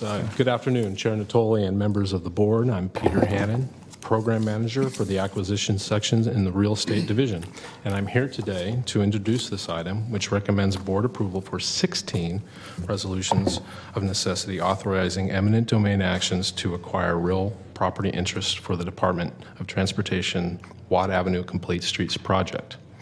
Before I begin the project presentation, there has been a very recent development regarding resolution number 7 for Elica Health Benefits, a California nonprofit benefit corporation located at 4815 Watt Avenue. The owner has provided the necessary signed acquisition documents to the real estate division. Therefore, I would ask the board to drop the resolution for Elica Health Benefits at 4815 Watt Avenue. Due to the level of compensation for the acquisition exceeding the DGS Director's delegated authority under County Code 262.61.020, the signed agreement will require board approval. County Real Estate has scheduled the necessary consent item on the November 8th, 2022 Board of Supervisors agenda. Just want to let you know. Okay. The purpose of the project is to modify Watt Avenue from the westbound I-80 off-ramp to Roseville Road and provide complete street improvements such as buffered 5-foot wide Class 2 bike lanes, raised medians, vertical curbs and gutters, and landscape separated sidewalks. The project also includes signal modifications to the following intersections at Watt Avenue and Orange Grove Avenue, Watt Avenue and Winona Way, and Watt Avenue and Myrtle Avenue. Of the 33 necessary acquisitions required for this project, 16 properties are the subject of this board's item. I would like to ask the clerk if I may present attachment 3 to the board agenda. This presentation is the list of properties shown and the corresponding easements and square footages that the county is looking to acquire from each individual property owner. Those square footages are listed in square feet, as you can see. So beginning with property number 1, Safe Federal Credit Union, a federal corporation located at 4636 Watt Avenue. The real property interest the county seeks to acquire consists of an easement for public roadway and public utilities, an easement for public utilities and public facilities, and a temporary construction easement needed for the project across a portion of the affected property. Number 2, BFS Retail and Commercial Operations LLC, a Delaware limited liability company located at 4637 Watt Avenue. The real property interest the county seeks to acquire consists of an easement for public utilities and public facilities and a temporary construction easement. Number 3, Walmart Stores Incorporated, a Delaware corporation located at 4639 Watt Avenue. The real property interest the county seeks to acquire consists of a temporary construction easement on the property. Number 4, Juan Seidler Enterprises, LLC, a California limited liability company located at 4641 Watt Avenue. The real property interest the county seeks to acquire consists of a temporary construction easement across this property. Number 5, Harmon KFC Investments, a California limited partnership located at 4801 Watt Avenue. The real property interest the county seeks to acquire is an easement for public utilities and public facilities and a temporary construction easement. Item number 6, Marianne Garcia as trustee of the Martin Garcia Marital Exempt Trust located at 4805 Watt Avenue. The real property interest the county seeks to acquire consists of an easement for public utilities and public facilities and a temporary construction easement on the property. Item number 7, as I mentioned in my opening comments, we would like to drop, so I will not discuss that property. Item number 8, Augusta Legacy Properties, LLC, located at 4830 Watt Avenue. The real property interest the county seeks to acquire consists of an easement for public utilities and public facilities and a temporary construction easement on the property. Item number 9, Terra Properties, LLC, a California limited liability company located at 4834 Watt Avenue. The real property interest the county seeks to acquire consists of an easement for public utilities and public facilities and a temporary construction easement. Item number 10, Terra Properties, once again, LLC, a California limited liability company located at 4838 Watt Avenue. The property interest the county seeks to acquire consists of an easement for public utilities and public facilities and a temporary construction easement. Number 11, Terra Properties, California limited liability located at 4840 Watt Avenue. The real property interest the county seeks to acquire is an easement for public roadway and public facilities, an easement for public utilities and public facilities, and a temporary construction easement across the property. Number 12, Golden Arch Limited Partnership, a Delaware limited partnership located at 4957 Watt Avenue. The real property interest the county seeks to acquire are an easement for public roadway and public utilities, an easement for public utilities and public facilities, and a temporary construction easement. Number 13, the Southland Corporation, located at 4900 Watt Avenue. The real property interest the county seeks to acquire consists of an easement for public roadway and public utilities, an easement for public utilities and public facilities, and a temporary construction easement needed across the property. Number 14, Pacific Gas and Electric Company, a California corporation located on Watt Avenue. The real property interest the county seeks to acquire consists of an easement for public roadway and public utilities, an easement for public utilities and public facilities, and a temporary construction easement on the property. Item 15, IMC GC Real Estate LLC, a North Carolina limited liability company located at 4940 Watt Avenue. The real property interest the county seeks to acquire consists of an easement for public roadway and public utilities, an easement for public utilities and public facilities, and a temporary construction easement needed across the affected property.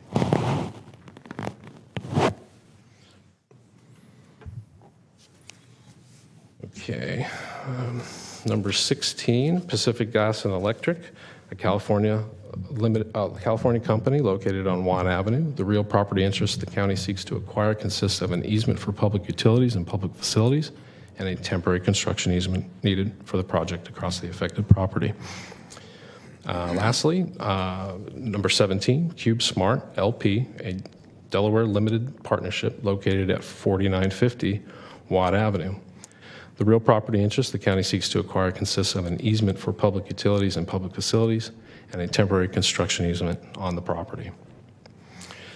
The county obtained appraisals for the affected properties from an independent appraiser and presented offers to the respective property owners for the purchase of the various easements I've just mentioned. The county's negotiations with these remaining owners have reached impasse. The county is thus unable to secure the necessary easement interests in the subject properties under the current circumstances.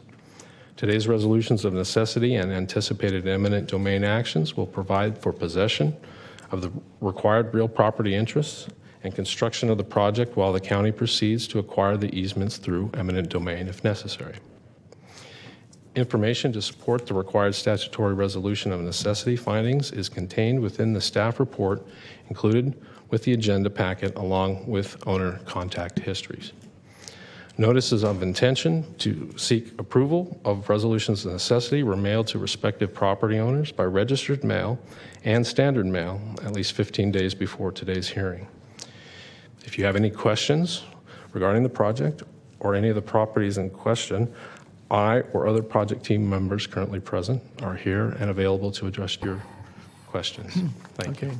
Thank you, Peter. Okay, we have a couple of supervisors thus far. Supervisor Cerna and Supervisor Desmond. Great, thank you, Mr. Chair. So we're in receipt of a late email here from Harmon Management Corporation, essentially questioning the temporary construction easement and expressing concerns that it appears to them that it's being left open-ended without a date at which point it would cease to function as a construction easement. So what's staff's response to that in terms of not being explicit about when the TCE would cease? Certainly. Because of the project and it takes a year around to get the property rights, et cetera, squared away. So when the valuation occurs, the TCE is considered an encumbrance on the property owner's property. So we provide and value that TCE for a period of 3 years. During that period of 3 years, the TCE may only be used for somewhere between 30 to 45 days generally, and depending upon the level of work taking place on site. So the net effect is we will compensate the owner for the 3 years.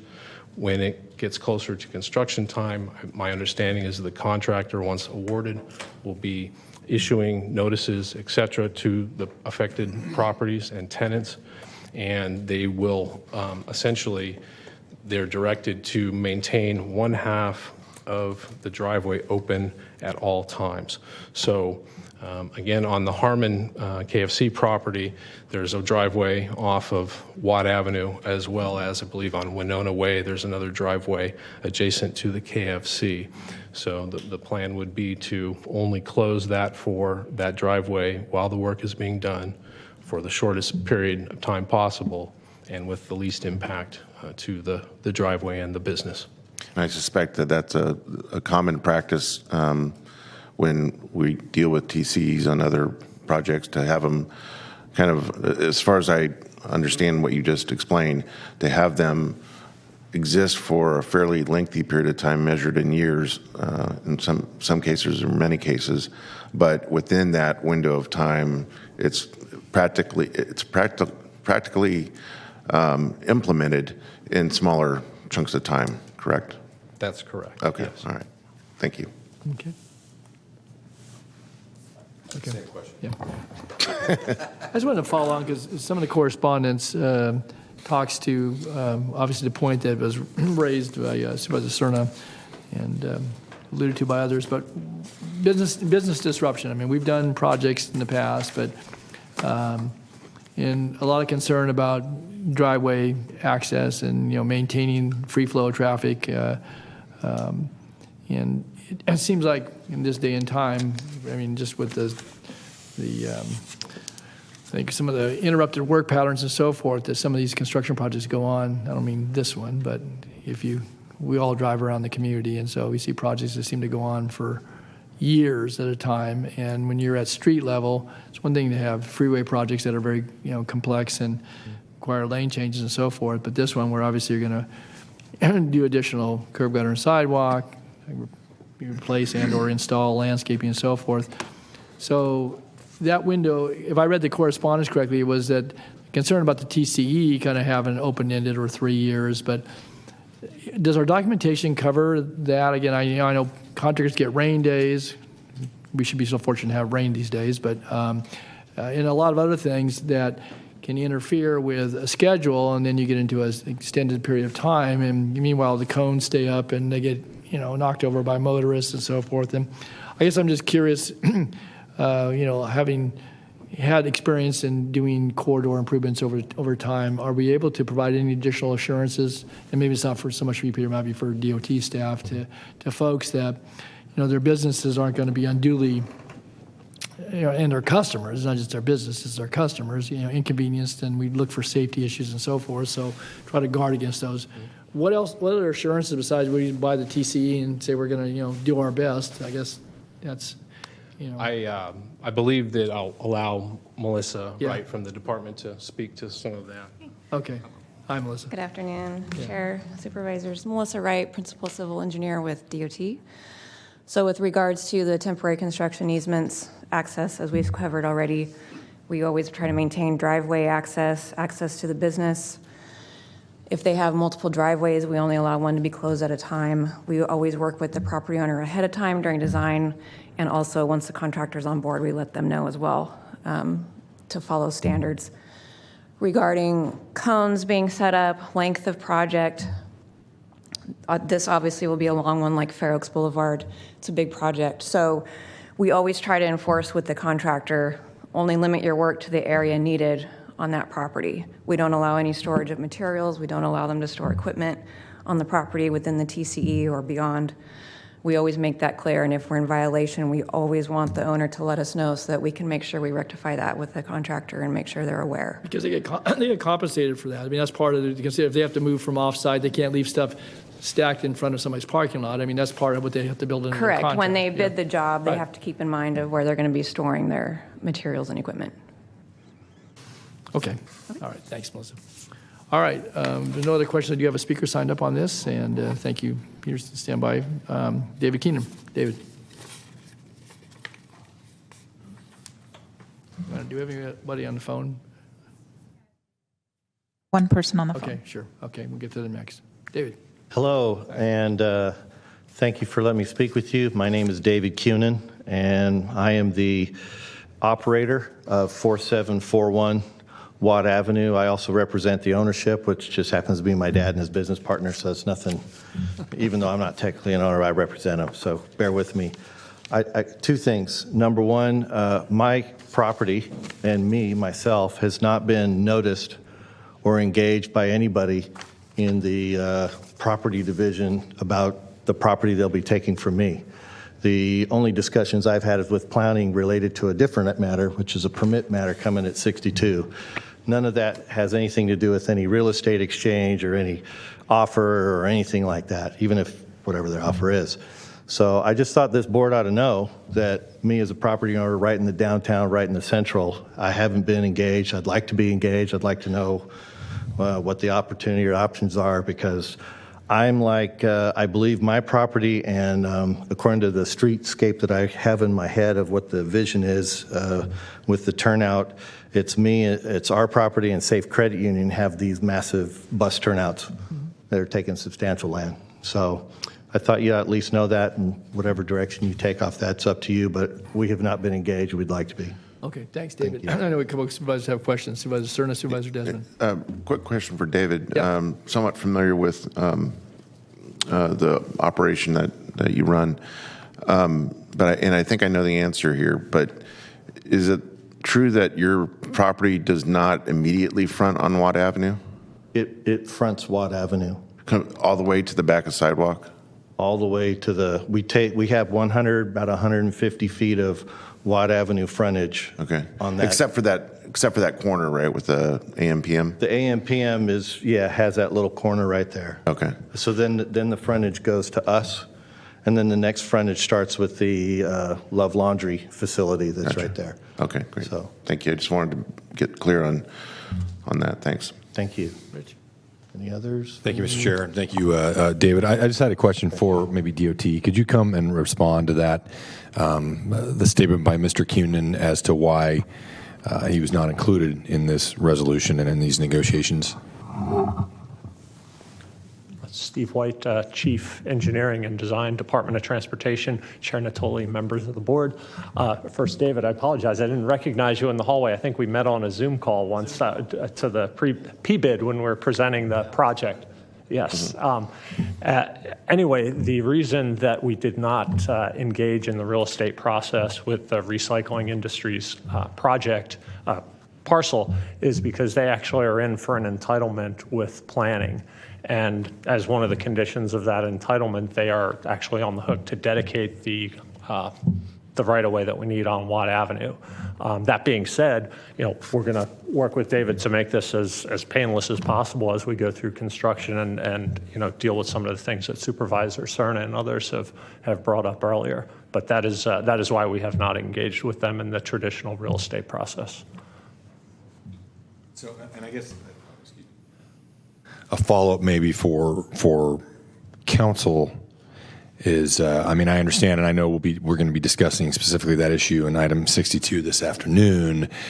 Is that, I mean, so is that appropriate that this property owner is not being engaged in terms of acquiring the right of way in the context of this Watt Avenue complete streets?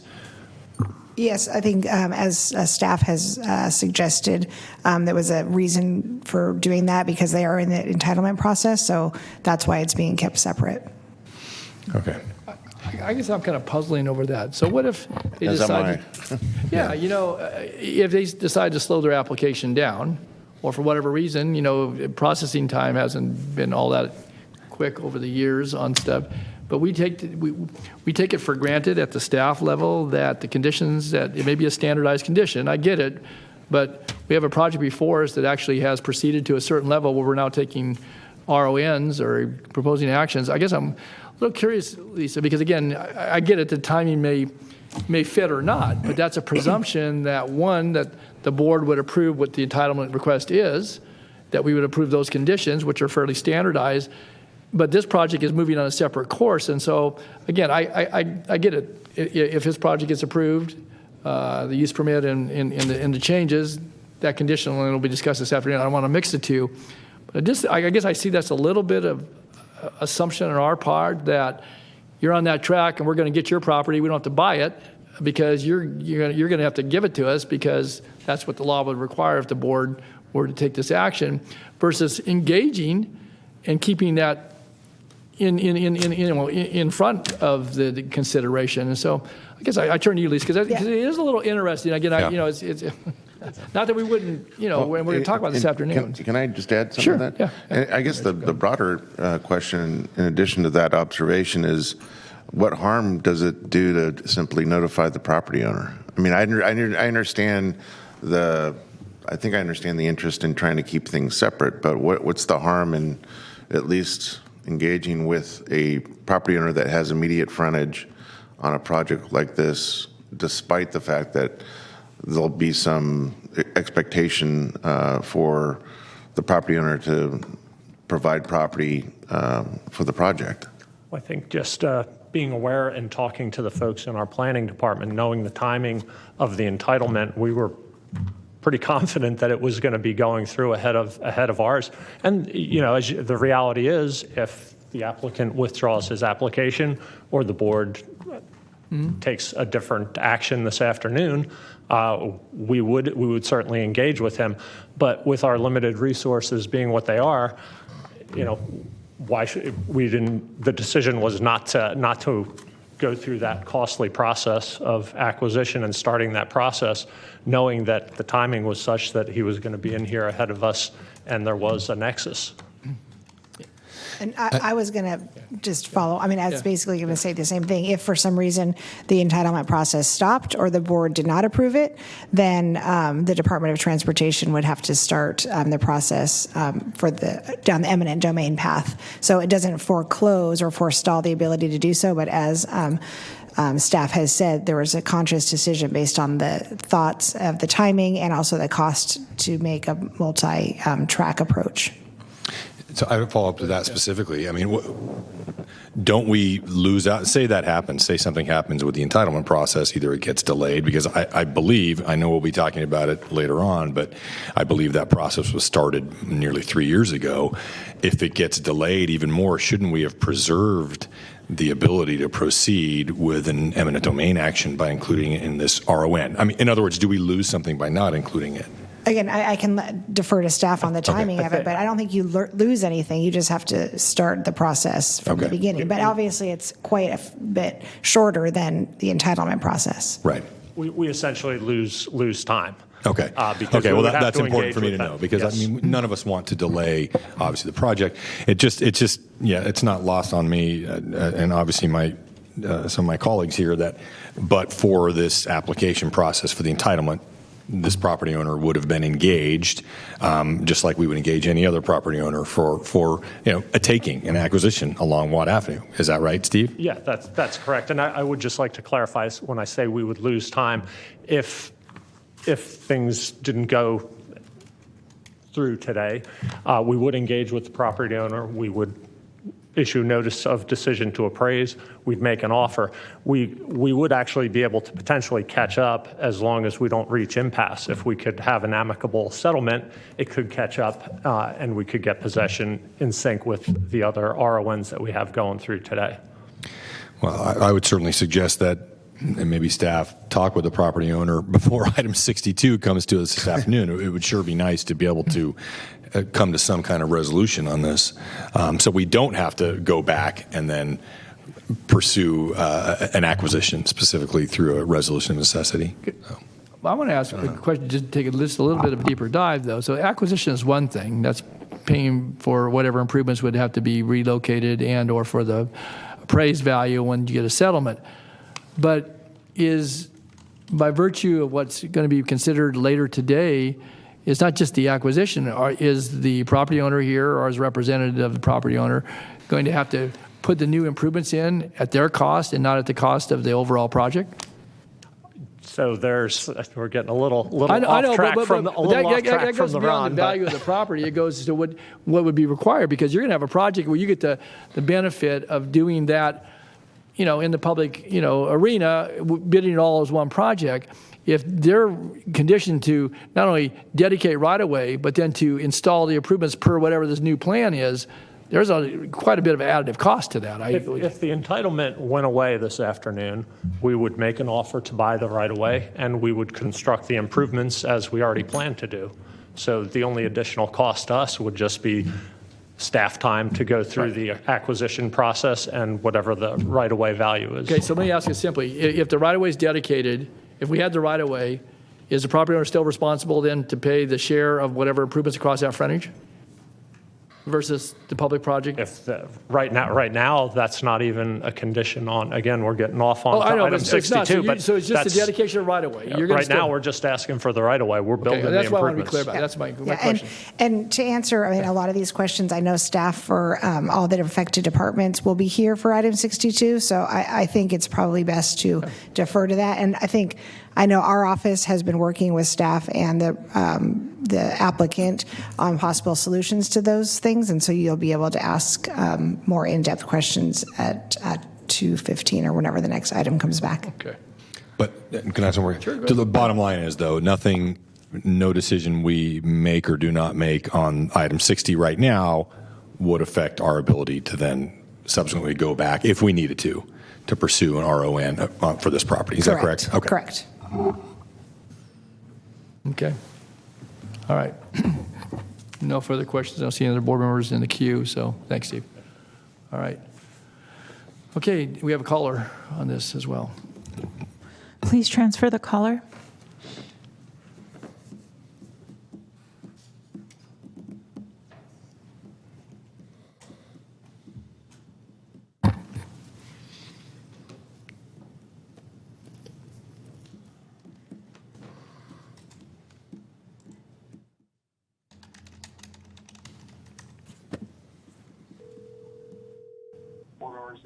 Hi, caller. If you could mute the meeting in the background, and then if you could start with your comments. You have 3 minutes. Yes, good afternoon. My name is Doug Gravel. I'm an attorney for 711 Inc., the successor to the Southland Corporation, and I am calling or speaking about property number 13, 4900 Watt Avenue. I had previously submitted a September 1 letter, which I believe is part of the administrative record, so I will not reiterate everything in there, but rather limit my comments to what I've heard in the presentation today, as well as a memorandum, a 5-page memorandum I received yesterday from the Office of County Counsel to the Board of Supervisors regarding this resolution and necessity. First issue, the notice of the resolution was legally deficient because it does not include a copy of the RON or the information that's supposed to be set forth in Code of Civil Procedure 1245.230. The county council seems to be taking the position that so long as the information is provided on the eve of the hearing, that is all that is required. However, the code requires a reasonable opportunity to be heard on the matters. The analogy I would make to the supervisors is if you were stopped in a car by a police officer and given a citation, but not told what the citation is for, rather told, just show up at the hearing. You'll know what the charge is, and you can deal with it then. I don't think any of the supervisors would think that that is reasonable, nor the due process we would expect out of the spirit of this law. Now, turning to some of the other issues, the term of the 3 years of the TCE, it is excessive. Now, I do see that in the memorandum and the comments today, County Council has said that they only anticipate being out there 30 to 45 days. However, the RON does not state that. Nothing in there is binding. That statement, we only may be out there 30 to 45 days, is not binding on the county. The way to address this is to simply say the county has a TCE for 30 or 45 or 60 days, that upon giving 30 days advance notice to the property owner can then be used, and this right exists for 3 years. That ensures that the TCE complies with the Code of Civil Procedure. The memorandum I referred to also has a number of items, numbers 3 through 7, that talk about, among other things, maintaining driveway access, maintaining signage, coordinating efforts to minimize disruption to business activities. Those are all very wonderful and useful statements. However, they are not in the resolution of necessity.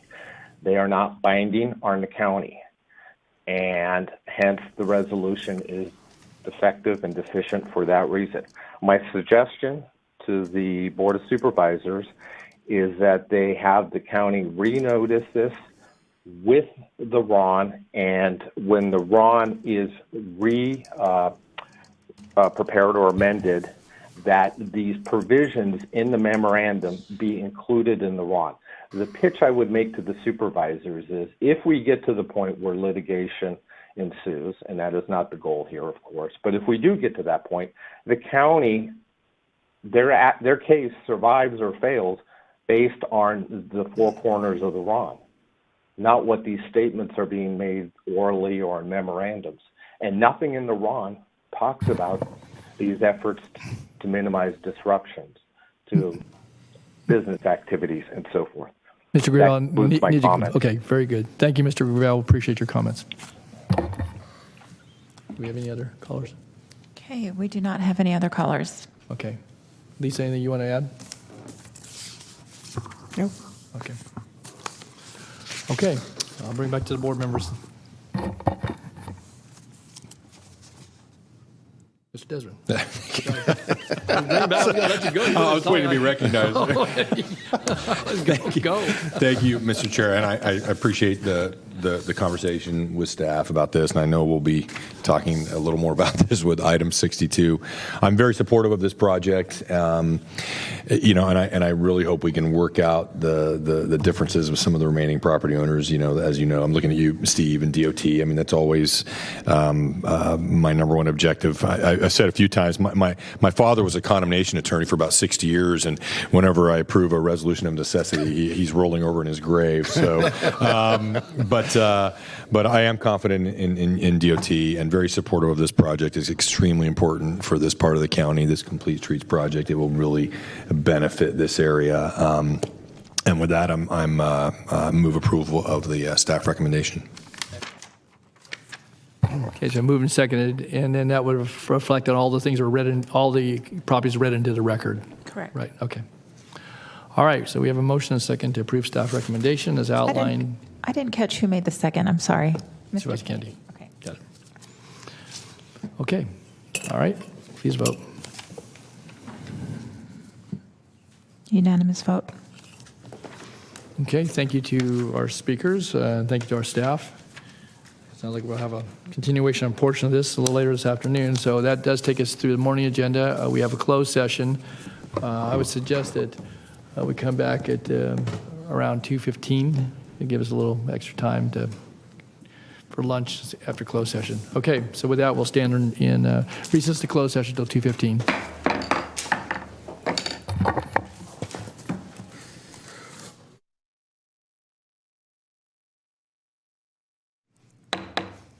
Okay, we'll call back into open session the September 13th, 2022 meeting of the Sacramento County Board of Supervisors. And welcome folks that are with us for this afternoon session. And with that, I'll turn to Flo to call the roll for a quorum. Okay, let me get the mics back on. Okay, Supervisor Cerna? Here. Kennedy? Here. Desmond? Frost? Here. Natoli? Here. And you have a quorum. Very good. Okay, we'll go right into the afternoon agenda. All right, for item 61, this is a request for review of hearing officer's decision on the appeal of tobacco retailer's license suspension for Aerie Ventures Incorporated doing business as Aries Market. Okay. Lisa, are you opening this up at all, or is it Blake from your office? Or Sure, I can start it Yeah. off. I do have Blake Sequeira here from my office, and he will be presenting on behalf of business licensing. As you know, board, in these hearings, you have options as to what type of hearing you would like to proceed under. In this specific instance, it is recommended that the board conduct a review by argument and also admit supplementary evidence as provided by the appellant, and that is marked as Exhibit B, I believe, in the materials. And with that, I would take a motion as to how to proceed. Okay.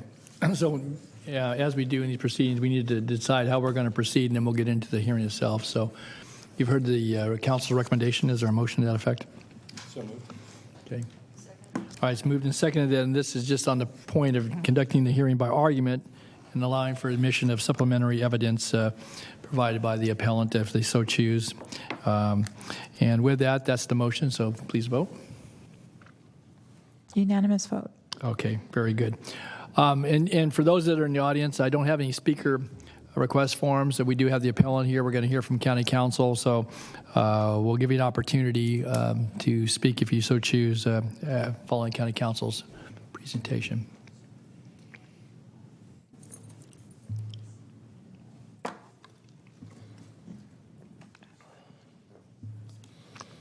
Okay, very good. Thanks, Blake. Okay, Mr. Sequeira. Good afternoon, Honorable Chair, Supervisors. My name is Blake Sequeira, Deputy County Counsel, representing business licensing in this matter today.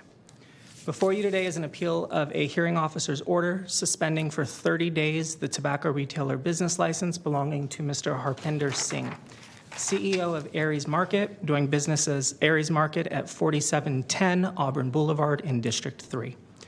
The county's recommendation is that this board deny the appellant's appeal request, uphold the hearing officer's decision and order, and impose the 30-day suspension. The facts are undisputed. On January 5th of this year, the Sacramento County Sheriff's Department performed an operation where a minor, Doe, age 20, entered into Aries Market and asked to purchase a Puff Bar Vape Pen Guava Freeze flavored, a regulated tobacco product. Aries Market's agent, Ankit Mishra, sold the product to Doe without ever asking for Doe's driver's license, age, or date of birth, in violation of both state and local law. As such, the county imposed a 30-day suspension on license pursuant to Sacramento County Code 4.07.110. Appellant Mr. Singh filed an appeal, which is Exhibit C, pages 4 through 9 in your record. In his appeal, he admitted that his agent did in fact sell tobacco to a minor in violation of state law. Appellant states that Ankit is a friend of Mr. Singh's who was visiting from India. Ankit was unfamiliar with the laws and sold the product without checking ID or asking date of birth. Mr. Singh requested that his suspension be forgiven. As a result of that appeal, an administrative hearing was held on March 29th of this year. On Exhibit A, pages 2 through 7 in your record, you will see that the hearing officer did in fact find a violation of Penal Code Section 308A had occurred. Pursuant to the Sacramento County Code, the appellant's license shall be suspended for a period of 30 days. The suspension was ultimately upheld and the appeal was denied. On June 21st of this year, the county received an additional appeal request appealing to this board to reconsider the hearing officer's order. And in that request, Mr. Singh asked the board, again, admitting the violation of his friend, stating that his friend was not familiar with the laws, but requests that his suspension be forgiven, vacated in lieu of a fine, or shorten the period of suspension. That is Exhibit B in your packet. In addition to that request, the appellant submitted additional evidence that was not admitted at the hearing. That additional evidence is also Exhibit B. The county is opposed to a change in sentencing for two reasons. First, there's been no showing of error by the appellant in the order made by the hearing officer.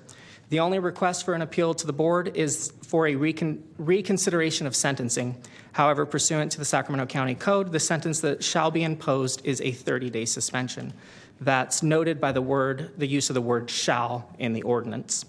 Second, any reduction in sentencing would have an impact on deterrence for future violations and violators.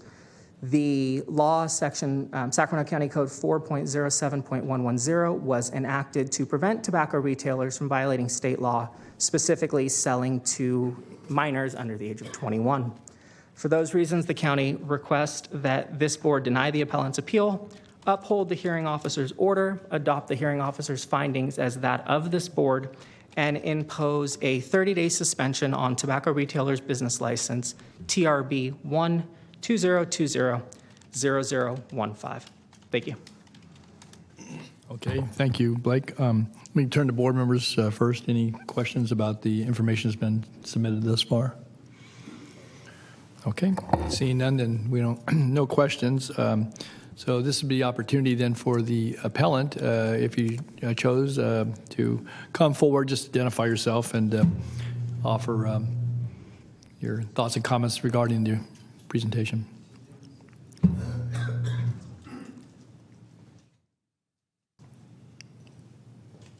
Good afternoon. Good afternoon. Good afternoon, everyone.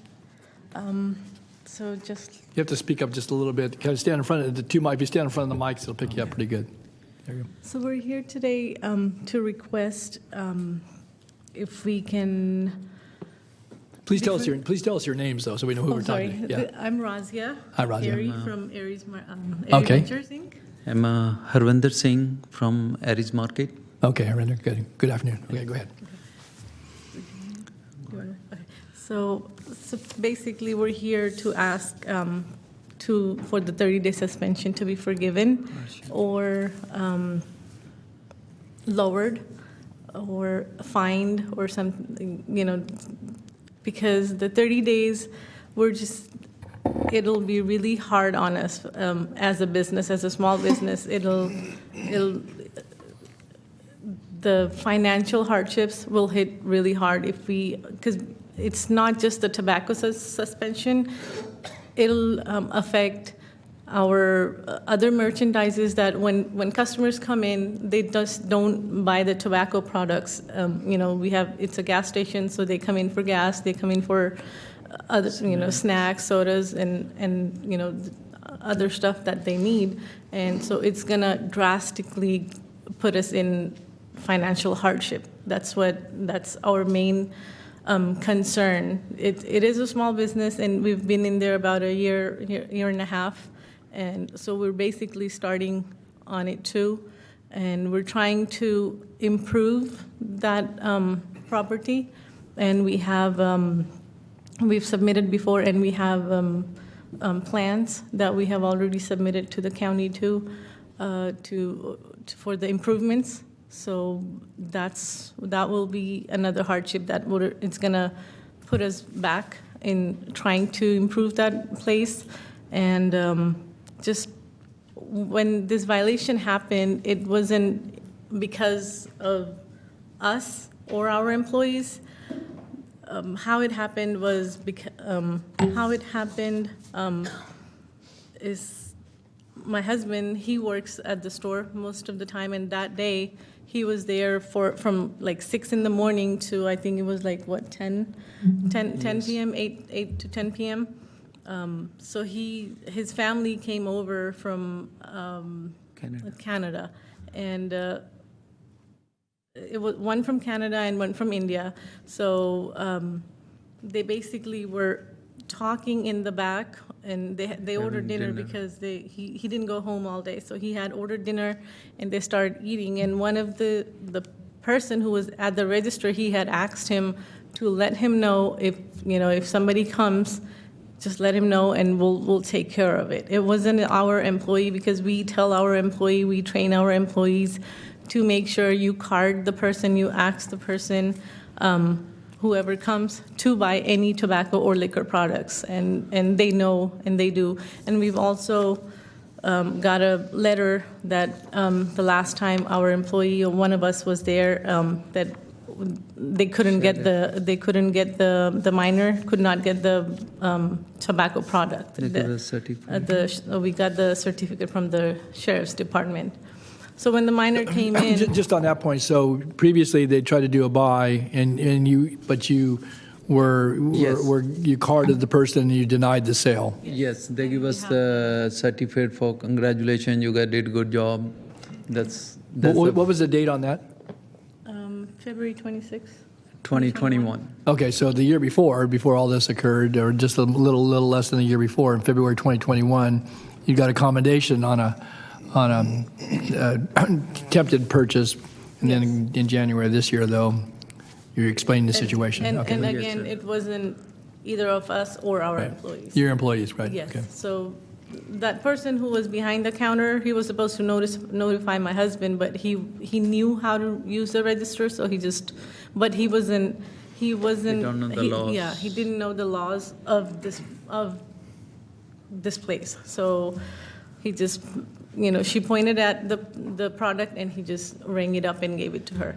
And he didn't even know that the tobacco items. It was a tobacco product. Oh, he didn't know that the... Yes. It wasn't yeah. So. And he have a visitor visa. He just came here to visit, and he just came with my uncle. We all get together.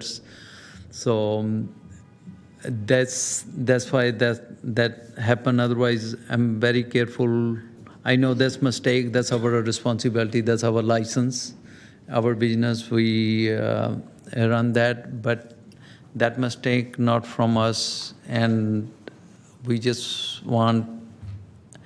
If you guys can just forgive us one time and, give us another chance, so we can have some language issue too, but try to do my best, whatever I can. And we just bought this business 2020's takeover, like almost 2 years now. And we invest whatever we have. We took a loan from our house to develop that area, and also, we remodeled that store inside too. We have a lot of debt and stuff, but if that happen, it's really gonna hurt us. It'll basically put us back in what we're trying to do with that area. When we first starting, we were talking to the sheriffs there, and we're in touch with the sheriffs there, and they've come to us and at the business too, and they have the access to our security system and everything. They can come whenever, and we've made sure that they can come, and we comply with them, or we work with them if needed. Yes, and they really compliment. They say you guys did a good job, put more lights in there, and also I'm part of sheriff department and fire department, like donation wise, anything we can help with the community, because we need us, we need everybody. So we do have certificate from them too, and whatever we can, we do for the community best, and we help them whenever they need us, and they help us whenever we need them.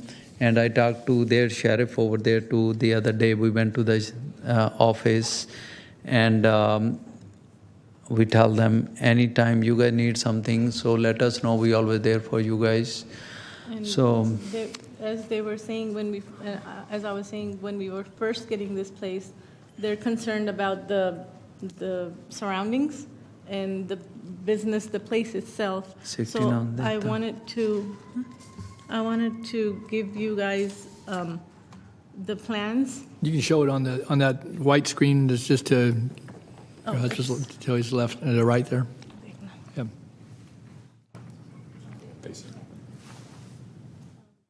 So this is what we have, and this is what we're planning to do. Right now, there's no canopy. The pumps are old, and we've already fixed the parking, and we're working on this other stuff with the planning department. Yeah, so this is before, this will be after.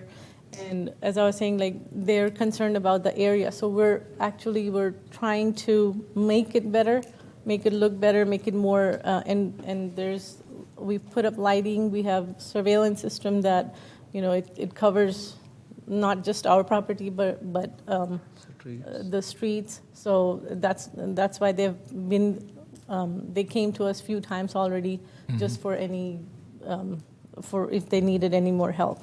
So there's a lot of stuff that the time and energy and money that we're putting in there. So I'm just like, and this is the, this is the, what is this for? This is for the, what is this exactly? That's the plan, how much they're going to cost us. We already, the plan already in the planning department. When we're done, that's what they're going to cost us, $229,556 plus another more, the pumps. And these are the quotes for the new pumps that we're trying to put in. So. And this all is loan, and if you guys put 30 days suspension, we can make it. It's gonna hurt us really big time. We have a lot of payment debt. I don't know how to explain. We've never been through a nervous. No, it's fine. You're telling the story. You told us what happened, and and what you've. First time we hear like that, and as far as about the violation itself, we've put in the ID. The new ID screen, so there's no question you have to run the license? Yes, we upgrade the cash registers, all these, so even in the future, anybody else, they have to slide the ID. So if you have anybody visiting from Canada or India and they happen to step up there, they can't do the transaction without? Yeah, but in future, we're not gonna let anybody. You learned that lesson, yes. They can stay in the back and eat first, right? Yeah. Yes. Okay. So only us and Okay. our employees, nobody else. Okay.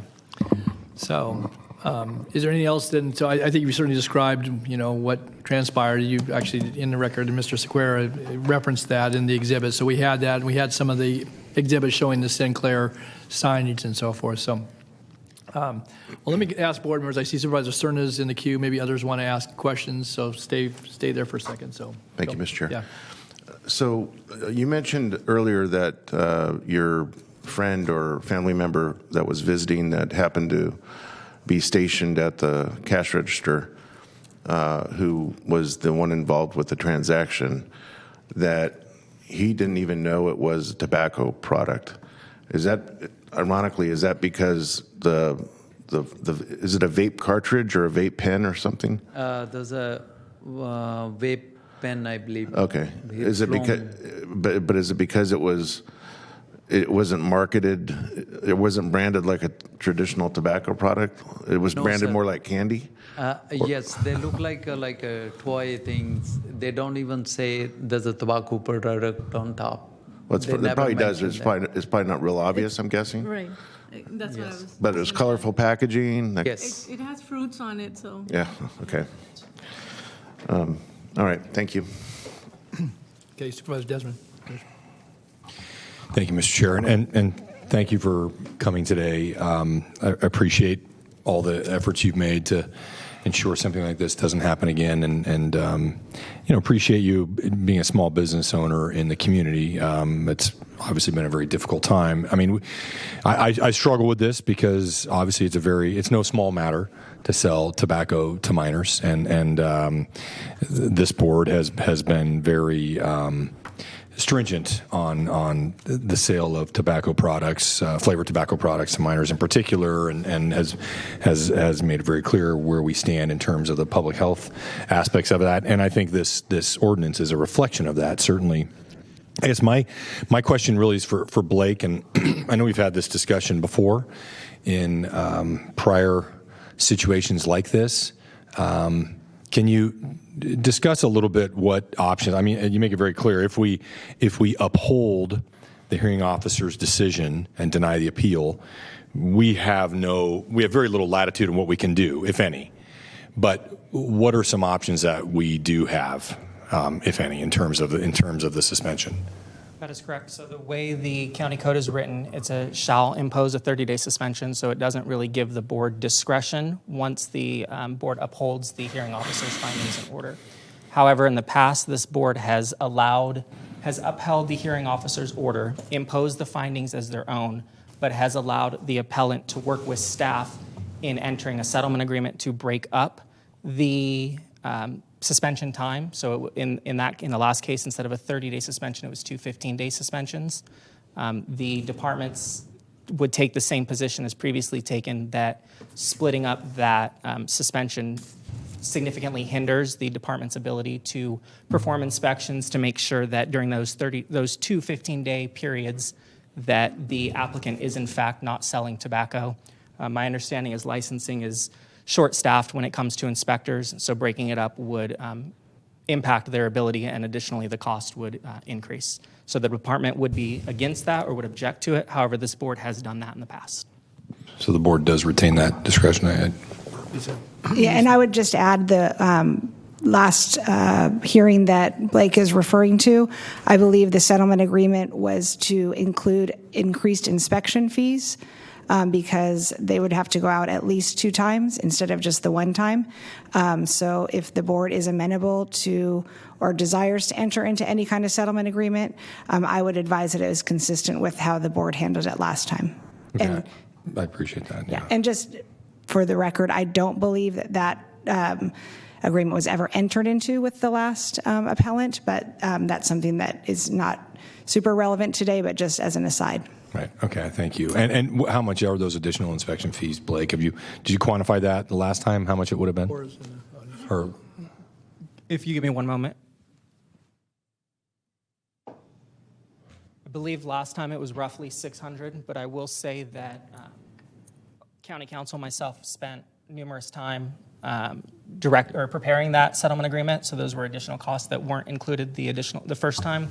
And ultimately, that settlement agreement was not executed, so the appellant in that case did, in fact, serve a 30-day straight suspension. And is that the reason why? Because of that additional inspection cost would have been to owners, it wasn't worth it? Do you know? Okay. I can't speak to their reason. And in terms of, I believe that the prior appellant was provided the cost at the hearing, so they were aware, and again chose to go down that path, but never followed through with it. So that's something just for the board to be cognizant of and remember. And obviously, if the board did decide to break it out over 2 separate months, those wouldn't have to be consecutive months, right? I mean, could it be spread out, or does it make a difference? So my understanding is the last time the board did that, we were going to do it a consecutively 15-day period with a 15-day break and then a 15-day period. It was the first 2 weeks of each month. But this is outside of what the language of the Sacramento County Code states, so I would defer to Ms. Travis's interpretation and advice to the board. If I could, Mr. Jessamine, you still have the floor, but while council is talking about this, we've encountered this not real frequently, but we have probably on average, a hearing a year, maybe every other year. So to not have the latitude and discretion to, again, de novo is not the right word, but we're having a hearing where we're allowing for verbal introduction of information and hearing on argument. And I could see having a floor, and this basically just has a floor and a ceiling. It is 30 days. That's where the code was written, and that's been 25 years ago. I think that we inserted that into the ordinance. I know I was on the board. It was very early, I think, in my first term. I guess because not every circumstance is the same, and if you're just given this alternative, which you can't really not uphold the hearing officer's decision because the facts are what the facts are. But it doesn't take into account, I think, to the question that both Supervisor Desmond and Supervisor Cerna asked about the nature of what transpired. And granted, it's a serious offense, and we don't want, minors, certainly being allowed to purchase. There are other ways for them to get into their hands, but not legitimately. But I guess to have some discretion for this board and maybe still have a floor, but 30 days is 30 days. It doesn't say anything else, and so we really have no choice once if we uphold a decision as stated here. So I guess I pose the question as to it might be, again, without opening up a big can of worms here, is to at least best some discretion with the board as the final hearing authority. Because getting this on appeal is no incidental matter either. They pay the appeal fee to get it here. Obviously, your offices and business licensing and the sheriff's department all prepare for these hearings and so forth. So that's, there's a level of seriousness to this, and certainly not lost on the folks that are making the appeal here today. But I just offer that as a thought because, again, we have not visited this ordinance, except we've added to it with some of the vape products and so forth over time. It might be that this board, at some future day would want to entertain what discretion you might be allowed beyond just, it doesn't allow for us to do much beyond, and then added costs to break up the suspension.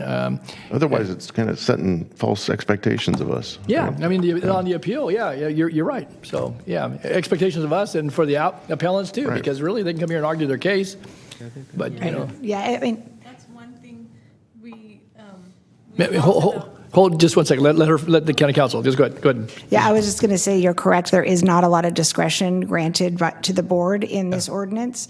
Certainly, if the board desires that we look at that. Again, as you mentioned, it has been on in the county code for quite some time, and I don't know the exact reason why the discretion was not granted to the board, but you do raise a valid point that if the board wishes, we could certainly look at revising that. Okay, very good. Okay, ma'am. Thanks, Lisa. Basically, to your point is. Can you move the mic closer? Yeah, it's hard to hear you. Sorry, we were talking about the same thing that we're expected. We get a notice, we get a letter that you can appeal, and we do an appeal. We get denied. We pay the fees. We get denied, and then we're asked to appeal again. But then if there's no if you guys can't do anything about it, it's just like basically, we go through that, we're going through the tension, we're scared, and we obviously are paying for this because this is a serious matter to us too. And, why, if we can't get anywhere?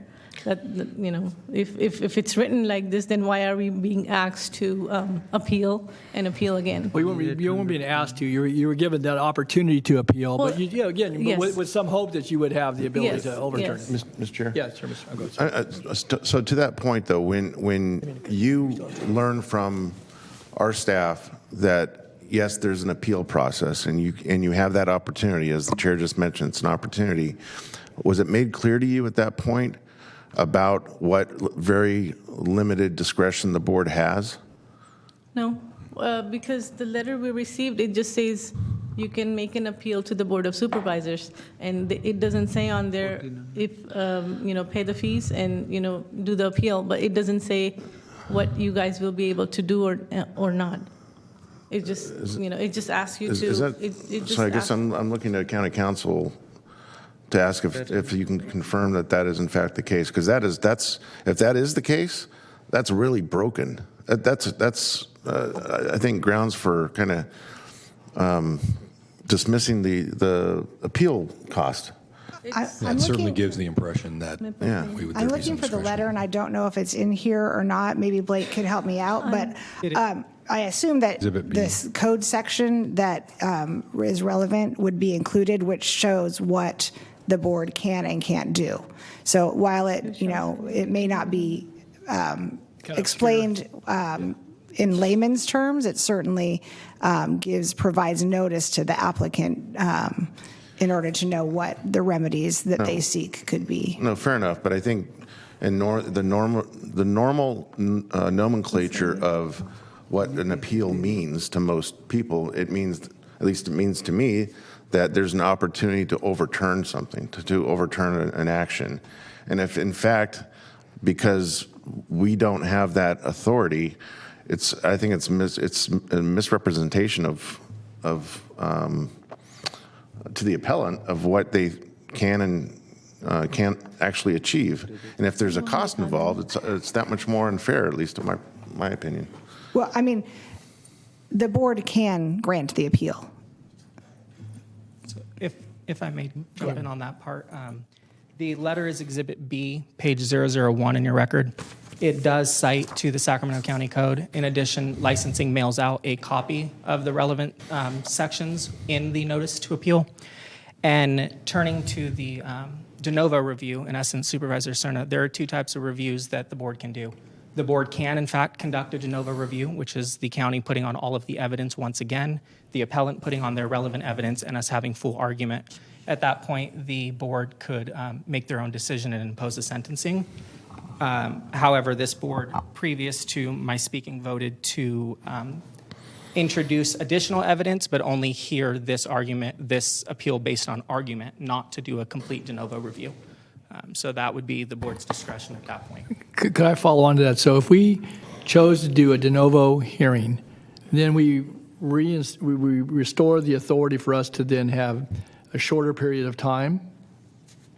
Or does the county code control that with its very explicit 30-day? Because if we did de novo, so that's, now I'm curious. So for sentencing purposes, the way the code is currently written, it is still a shall impose a 30-day mandate. Okay, so it didn't change what would have been. So if you had a de novo hearing, you could decide that you don't want to impose the sanction. At all or modify? At all. How about That's different than what I just heard. No. If you conducted a de novo review, you would consider all of the evidence, and you would decide that you could decide that there's not a violation. Or could you And if determine there that- wasn't a violation, then you wouldn't obviously Yeah, but if impose you the determine it's a sentence. violation, then it goes right to the 30 days. Correct. Right? So you can't say there's a violation, but we heard the circumstantial explanation, and we think it ought to be 15-day suspension or something. We don't want given, that authority is blocked out no matter what kind of way we control it, go with a hearing. Correct, Supervisor because of the Cerna. way that the county code, which we just discussed, is written. Pretty. Seems like there's a lot of room for improvement around this whole. It seems to me that we've had several of these in the last year or two that has shown that it may be time to review the process. I would certainly agree with that and would support staff looking at that and coming back to the board with some alternatives and some ideas. But it's a very good point Supervisor Cerna brings up, because I'm looking at that, the appeal notice, and it says that the request for review shall state in detail the reasons for the appeal and the error alleged in the hearing officer's decision. Now, if there is no allegation of an error, does staff have any obligation to let the appellant know that hey, you are not meeting the burden for this appeal as spelled out in the code, thereby having allowing them to avoid the additional expense and time of coming here?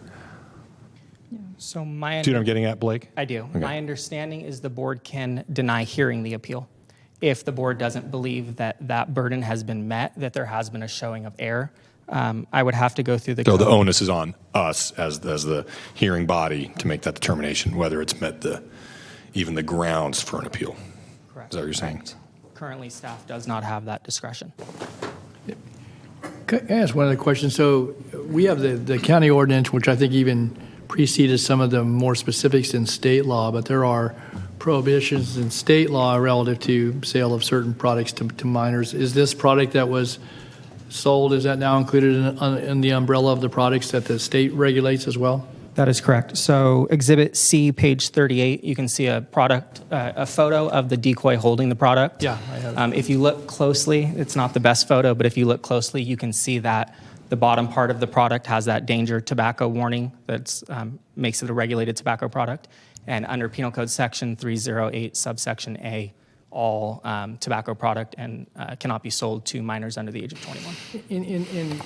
We don't come at this. We come at this as a civil matter versus something of a criminal nature. But so actually, is the sale of this product, if it were a different enforcing entity, I don't know, maybe a sheriff's department still would have the authority, could actually do this under a criminal statute at the state? So we handle it as an administrative hearing. It could be charged criminally. That would ultimately be up to the district attorney for a decision on criminal charges. However, turning to Sacramento County Code, 4.07.110A1 bars the sale to a minor under the age of 21 of any tobacco product or tobacco paraphernalia. First time is a shall 30-day, second time is shall 90-day, and third time is, second is a year, third time is life. But the penalties beyond what you just cited that were specific to our code, they're still violations of state law too. Correct. But we're not bringing that against this party, nor have we in the past. I don't think we've cited folks under that particular. Correct. We use that section to strengthen the Sacramento County Code violation as an administrative issue. The county council does not bring criminal charges. Okay. Helpful. Other questions of council? All right. Go ahead. It's a tough one because I don't want to make it. It seems like if we were to grant the appeal, we're almost making a determination that this didn't happen. We're disputing the facts, which I'm certainly not prepared to do. But I am sympathetic to certainly some of these points brought up in the appeal and the cost of the appeal.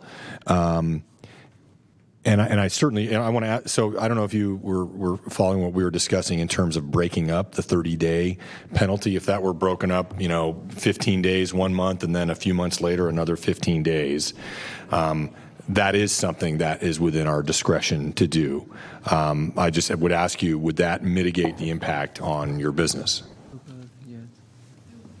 It would still impact it, yes, definitely. But Well, something I guess I'd ask what my fellow board members think is if we did that, but decided in this case not to impose the additional inspection fee, but yet we still decided to split up the 30-day period over the course. And I'd ask the appellant to work with licensing about whether that would be done consecutively, but I would certainly be okay if it wasn't done consecutively.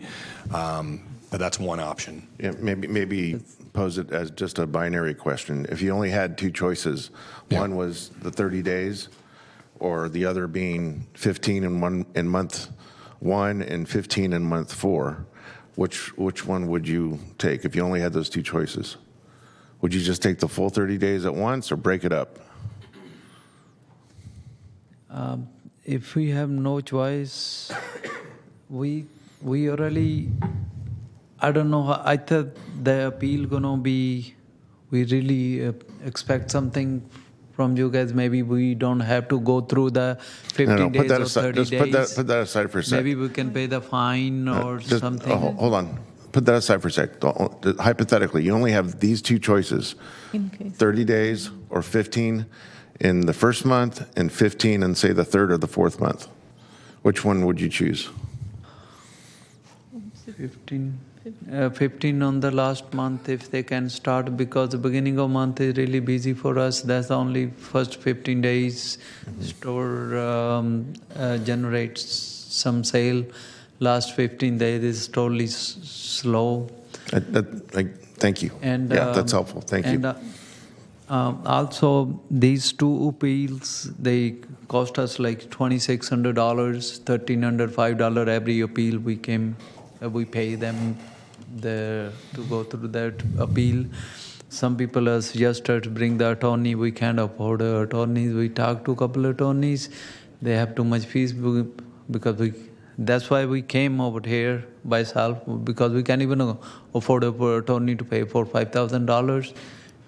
And I know it's going to hurt us really big time, even the 15 days. But if you guys something in your hand, anything, give us one chance of the first time. That's our first mistake.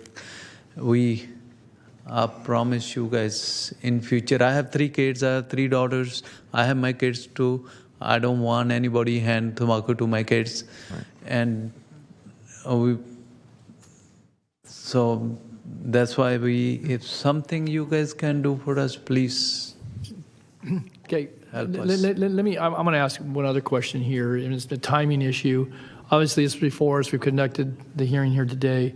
If this board were to entertain Again, it's not a process that happens in just a very short amount of time, but to entertain some consideration of the ordinance that has this in the county code, to look at having some additional discretion. Do they have the ability to postpone and allow maybe for us to, in light of the conversation here, to kind of catch up with that discussion and have their matter pending? Or is there some time sequence here that would require us to act here or in the very near future?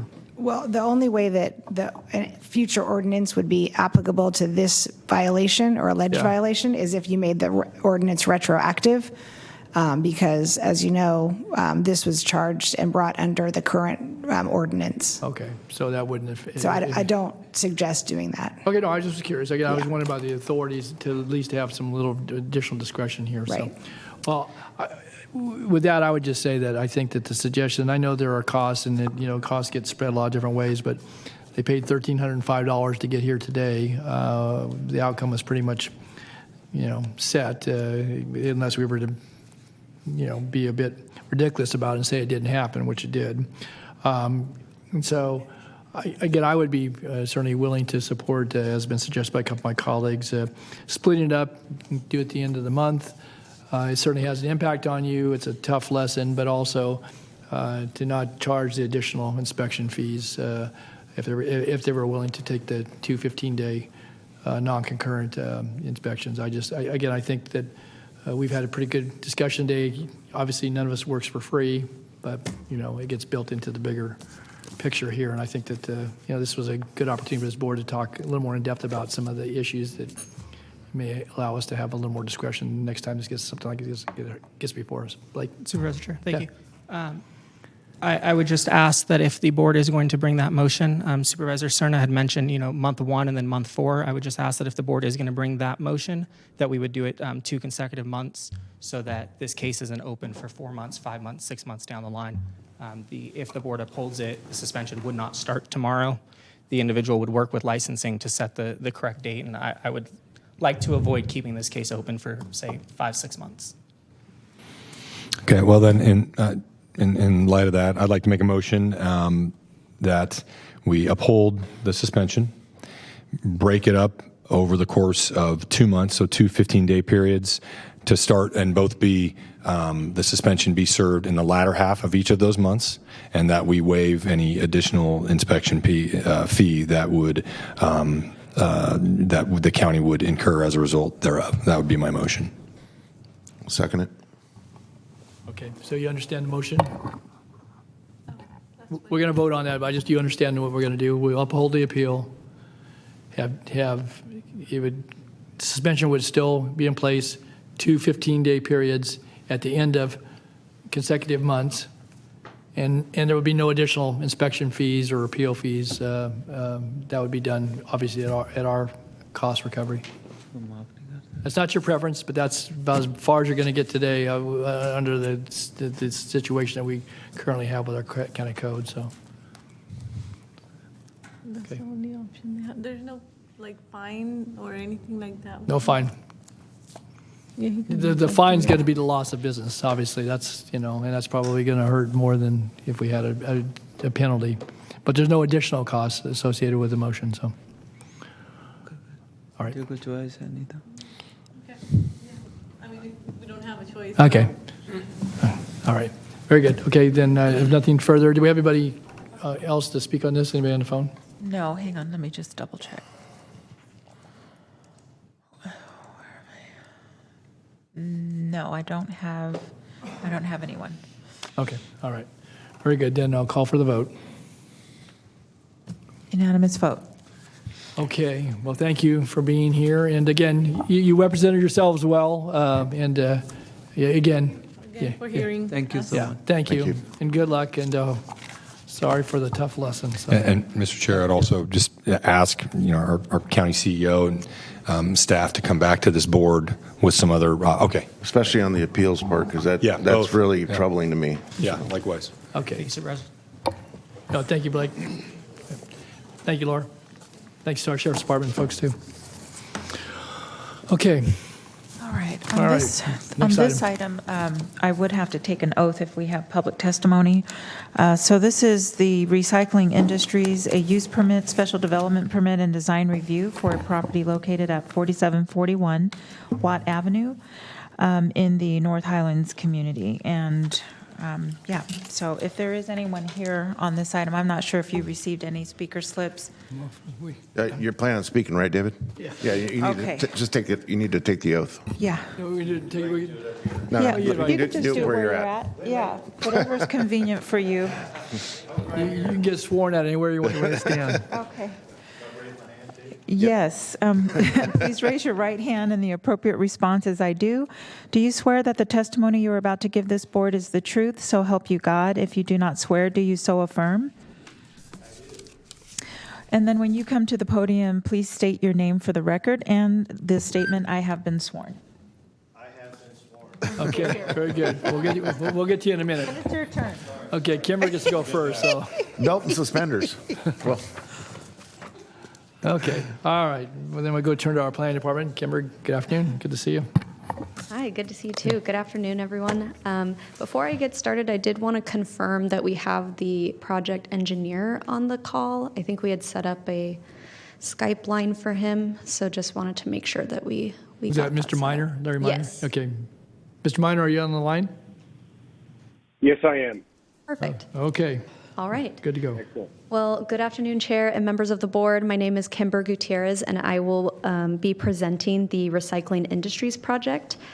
Next slide, please. You're going to actually change Oh. there, clicker. Perfect. Okay. The subject parcel is located at 4741 Watt Avenue at the southwest corner of Watt Avenue and Winona Way in the North Highlands community. The site is currently developed with an existing recycling center facility and operation known as Recycling Industries.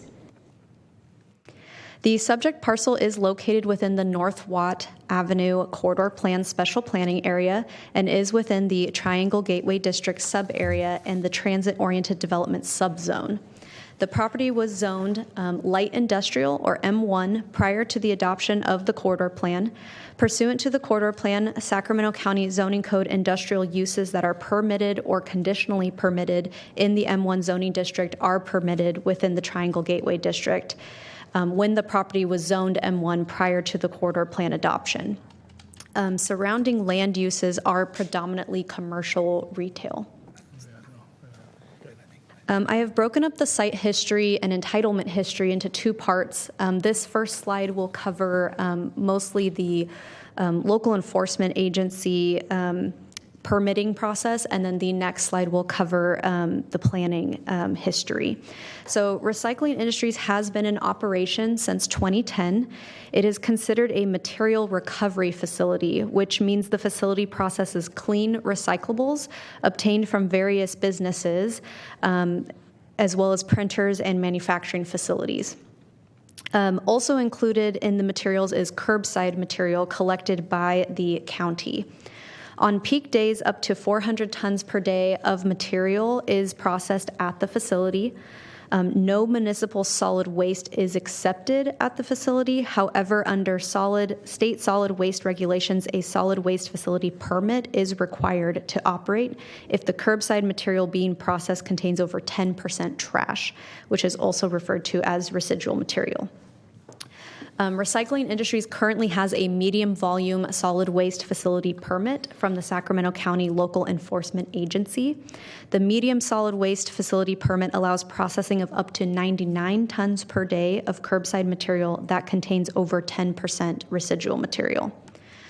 Per the LEA, a large volume solid waste facility permit is required to permit the entire 400 ton per day capacity of the facility, including the existing clean recyclables that are already being processed. So although there is no change to the overall processing capacity in operation at the Recycling Industries facility, the proposed project will change the classification of the facility from a medium volume to a large volume solid waste facility, which will allow for a greater processing capacity. So to cover the planning side, Recycling Industries was originally classified as a minor recycling facility per the zoning code. Because of the higher residual waste product, so exceeding that 10% requirement, the facility no longer meets the definition of a recycling facility per Chapter 7 of the zoning code, nor does it meet the definition of a solid waste facility or a green waste facility. So on October 17th of 2018, the planning director did issue a determination that the facility is substantially similar in nature, characteristic, intensity, and compatibility to the listed use of hazardous waste storage and disposal facility. The determination is based on the similarity of the existing operations with other hazardous waste storage and disposal facilities. This type of use in the M1 zoning district does require a conditional use permit from the Board of Supervisors, which is why we are here today. In addition, the project has been processed concurrently with the planning of the Watt Avenue Complete Street project by the Department of Transportation, which proposes to modify Watt Avenue from the westbound I-80 off-ramp to Roseville Road to provide 7-foot wide Class 2 bike lanes. And I will cover the details of this impact to the project site in the following slides. So to cover the entitlement request, the applicant is seeking a use permit for the existing recycling facility, which is currently designated as a medium volume transfer station, to obtain a solid waste permit as a large volume transfer station in the North Watt Avenue Special Planning Area. A special development permit is requested to deviate from the screening requirements and is proposing additional landscaping along Watt Avenue right-of-way to offset that deviation request. And then, of course, a design review to comply with countywide design guidelines. Here is the site plan, which shows the existing building, storage, and parking areas. The only physical changes to the project site are along the street frontages of Watt Avenue and Winona Way. Here is a zoomed-in version of the landscaping plan, or landscape plan. Detail 1 on the top left illustrates the Watt Avenue frontage. A majority of the frontage will be installed with the Complete Street project and would require land dedication.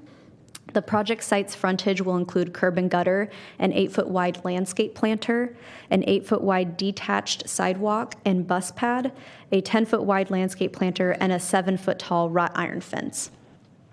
Behind the wrought iron fence is a 15-foot wide landscape planter, which is proposed to be installed by the applicant and to help mitigate some screening concerns with outdoor storage. If you could pause just for a second, Supervisor Sterling. Thank you, Mr. Chair. So, Kimber, this detailed slide here shows obviously a lot of canopy cover and looks like ground cover and maybe shrubbery. This would all be irrigated and maintained by whom? So the 15-foot landscape planter behind the wrought iron fence along Watt Avenue would be maintained by the applicant, property owner. I'm not entirely sure if the 10-foot wide landscape planter, I believe that would also be maintained by the applicant. Yes, by the applicant, since it would be behind the right-of-way. The 10-foot wide landscape planter is a requirement of the zoning code as well. And the irrigation?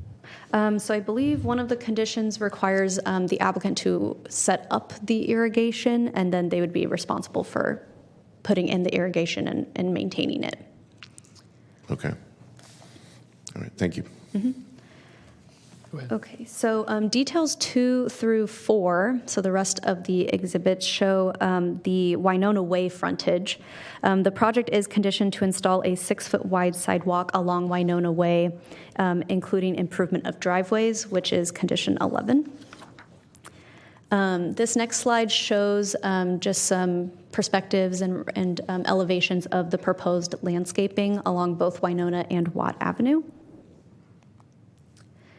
A mitigated negative declaration was prepared pursuant to the California Environmental Quality Act for this project and released for public review on March 29th, 2022. The environmental analysis discussed impacts to land use, transportation, air quality, noise, hydrology, and water quality, as well as hazards and hazardous materials and greenhouse gas emissions. The MND concluded that the project would result in a less than significant impact to most environmental topics. A standard mitigation measure was included for cultural resources to ensure proper procedures were followed should any human remains be discovered in any location. However, this mitigation measure was included in attachment 2 as a condition of approval, so there is no mitigation monitoring and reporting program required. During the public review period, we did receive 2 comment letters from Cal Recycle and the local enforcement agency. Both letters requested clarification on various aspects of the operation, permitting, and project description. These comments have been addressed in the response to comments, which is provided as attachment 9. The advisory recommendations, the design review administrator has evaluated the landscape and screening design of both street frontages and recommends the board find the project in compliance with the countywide design guidelines. The North Highland CPAC met on December 28th of 2021 and recommends the board approve the requested entitlements. And the Planning Commission met on June 13th of this year and recommends the board approve the requested entitlements with a change in condition 11 to allow for 365 days to secure improvement plan approval. So prior to the Planning Commission hearing, the applicant requested condition 11, which requires the applicant to secure improvement plan approval to construct the 6-foot wide sidewalk along Winona Way, be removed from the conditions of approval.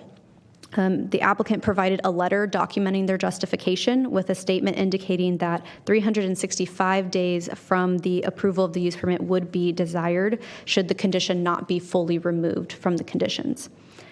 As stated, the Planning Commission ultimately recommended and voted to recommend the board approve the entitlement package with the change in condition 11. So that is shown on the screen to allow the 365 days instead of the original 120. I do want to note that the 365 days are to secure improvement plan approval. So once the improvement plans are approved, they are valid for a year from the approval date. So it means that additional year will be permitted to construct the actual sidewalk. Condition 11 was provided by County Engineering, Site Improvements and Permitting section in order to improve the public safety for pedestrians utilizing Winona Way. There are existing sidewalk improvements on either side of Recycling Industries, and by connecting the missing sidewalk improvements, it will allow pedestrians to travel safely on a designated path of travel as opposed to sharing the road with vehicles. The installation of the sidewalk along this portion would also be supporting environmental justice elements, policies 17 and 20 of the general plan, which promotes active transportation. Further, the corridor plan and the general plan identify the site for future transit-oriented development as well as the surrounding area as transit-oriented development. This states that the Triangle Gateway District that the project is located in would be developed as an urban mixed-use area with housing, shopping, and employment in a walkable setting, with buildings typically fronting onto Watt Avenue and Winona Way. So that is the justification to keep condition 11. Additionally, following the Planning Commission hearing, the applicant requested a modification to condition 8, which is also on the screen, to read that the 190 trips per day will involve various combinations of inbound and outbound traffic rather than breaking down the different types of trips involved in the 190 trips per day. This request is based on their registration tier permit, which authorizes 25 outbound trips per day, and lowering that number would be potentially problematic for continued operations. Staff has reviewed that request and has determined that the modified language does not present any new or substantial impact not already analyzed in the environmental analysis, as the analysis was based on the total number of trips per day, not the breakdown that was originally provided. The Planning Commission's recommended modification to condition 11 and the modification to condition 8 have both been captured in the findings and condition document in your package. Can I ask you a question? So why do we say 365 calendar days? Why don't you just say 1 year? You know, you asked me that last time I presented, and I should have noted it. Yeah. The planners got a hold of the calendar, that's how. They're not allowing for the leap year? Okay, I get it. So you No. can get one extra day. Okay. All right. Go ahead, Cameron. It's fine. I just also wanted to note that I am aware there have been recent discussions regarding the conditions of approval, so I will defer to the applicant to explain that and to discuss that in more depth after my presentation. So the proposed project and the proposed request is consistent with the general plan, community plan, and zoning code as conditioned. The project is compatible with the surrounding area. There are no significant environmental concerns. The project was also supported by the North Highlands CPAC, found consistent with the countywide design guidelines, and the Planning Commission also recommended the board approve the requested entitlements. Additionally, the additional landscaping that is proposed does help support the special development permit request for allowing screening within the front yard setback area. So based on staff's evaluation, staff does recommend the board approve the requested entitlements as condition and to take the following actions: determine the mitigated negative declaration and environmental analysis prepared pursuant to CEQA is adequate and complete, approve the use permit and the special development permit subject to findings and conditions, and lastly, find the project in substantial compliance with the design guidelines. With that, I will conclude my presentation and can answer any questions. Great. Thank you, Kimber. Any questions of Planning Department on this? Okay. All right. Nothing thus far. Thank you for thorough review. So with that, were there any other staff presentations, or are we going to go to the applicant? No other staff presentations? All right. So we'll give Mr. Keenan up here. David, and you have been sworn, so you're good to go.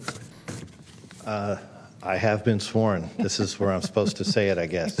So, supervisors and Chairman Natoli and everyone, thank you for allowing me to make this presentation today, and thank you to staff and Ms. Gutierrez and everybody. I do have to say this, though.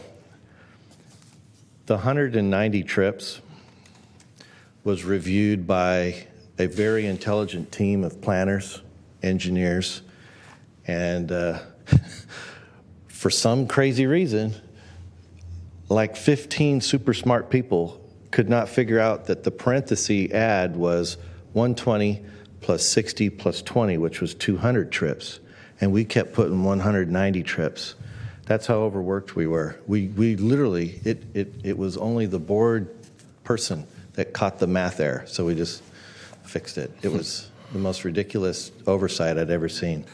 With that said, the matter before you today, we've been working on for 3 years. It's been a while.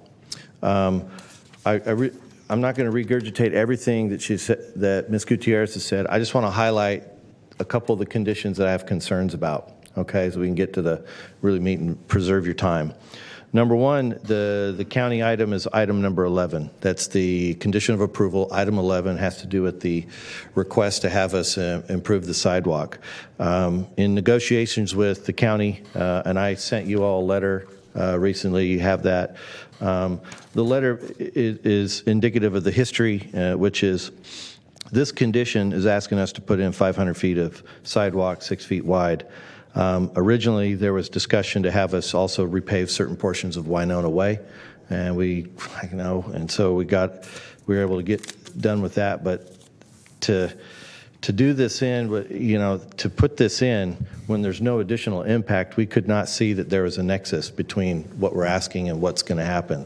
That was the whole premise of what's been presented, is that we're just changing the classification of our facility.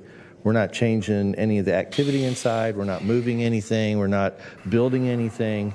The only building is a result of the Complete Street project. That's the only thing that's affecting that we would have never done if the Complete Street project was ever happening. So our premise has always been the stance that we're not changing anything there. We're just changing the classification of the site. The second item that we're not happy with is the condition, believe it's 15, which has to do with the landscaping improvements that have to be handled as part of the Complete Street project.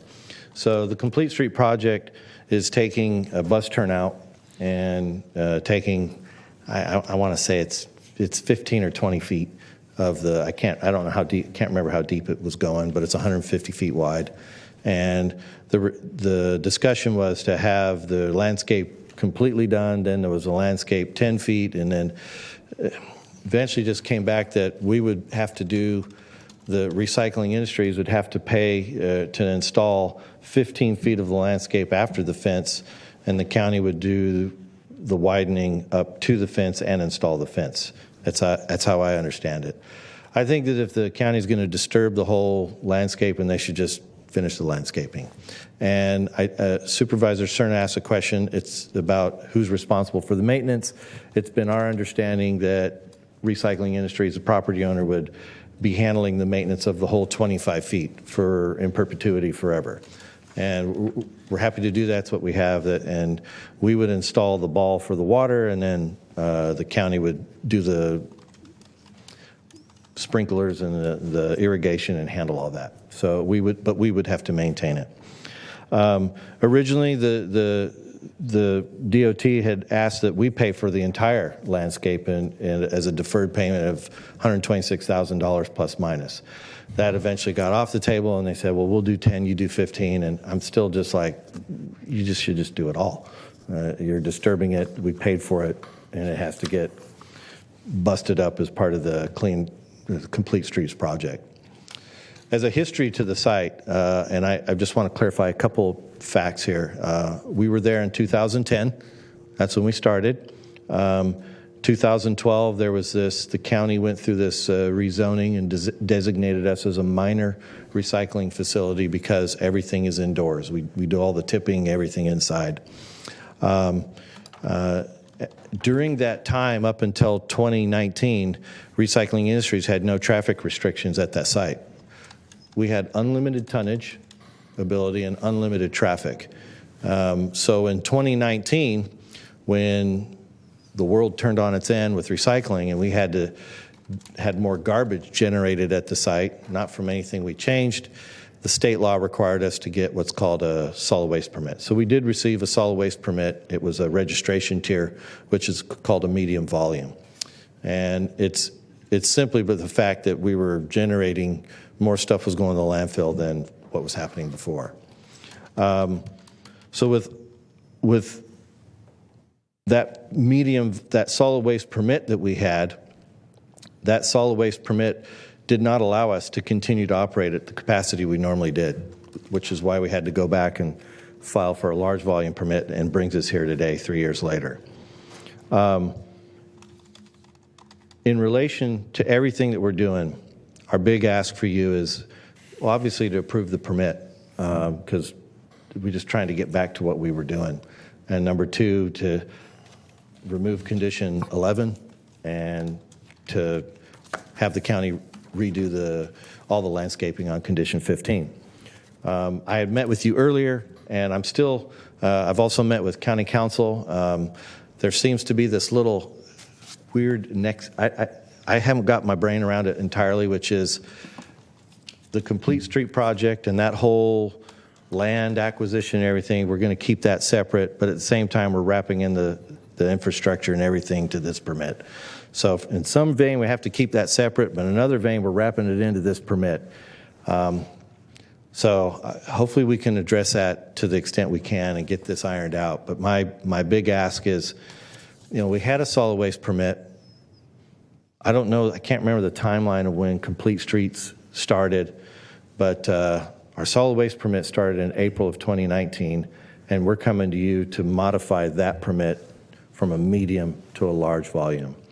Keeping in mind that the conditions in there, I've always said, don't judge a book by its cover. This is kind of one of those. Just because it's large volume solid waste permit does not mean that we're going to be taking garbage or any. It means we're doing the exact same thing we've been doing for years. It's just the designation is changing, and all the conditions that have been imposed as far as the material coming in, we've accepted. There's no contention there. So I just don't want people thinking like, oh, golly, he's going to be doing garbage and it's going to be smelly. And no, it's not. It's not going to be doing that. I think I'd answer, yeah, I've pretty much answered all the questions I think I heard as part of the presentation from Ms. Gutierrez. But for me, and for our property and what we're doing, condition 11, we'd like something on that. And then on condition 15 for the landscape, and I think the county should handle all the landscape restoration. As far as my comment in there about being compensated for the land, I understand that has to be handled on a separate matter. It's not part of this, but for whatever, hopefully you understand all that. Okay. I'm happy to answer any questions. Pretty easy to answer questions. I'm not. Okay. All right. Very good. Well, thanks, Dave. I suppose Desmond's in the queue. Rich? Thank you, Mr. Chair, and thank you, David. But I mean, you mentioned that acquisition being handled separately. Well, I mean, it's handled as condition 12 of this. I mean, that's how it's handled, and that's one of the issues that I have. But I want to start out first by saying, I've had a lot of discussions with you, David, and with staff, and I appreciate that. And specifically want to call out Kimber, because really great things about you and your level of responsiveness to Mr. Cunin, and I think you'd agree with me on that, David. So Yes, thank you, no contention there, Kimber. I appreciate that. And this is a difficult story to follow here, because timing is everything, and the timing is really bad, I think, in this case.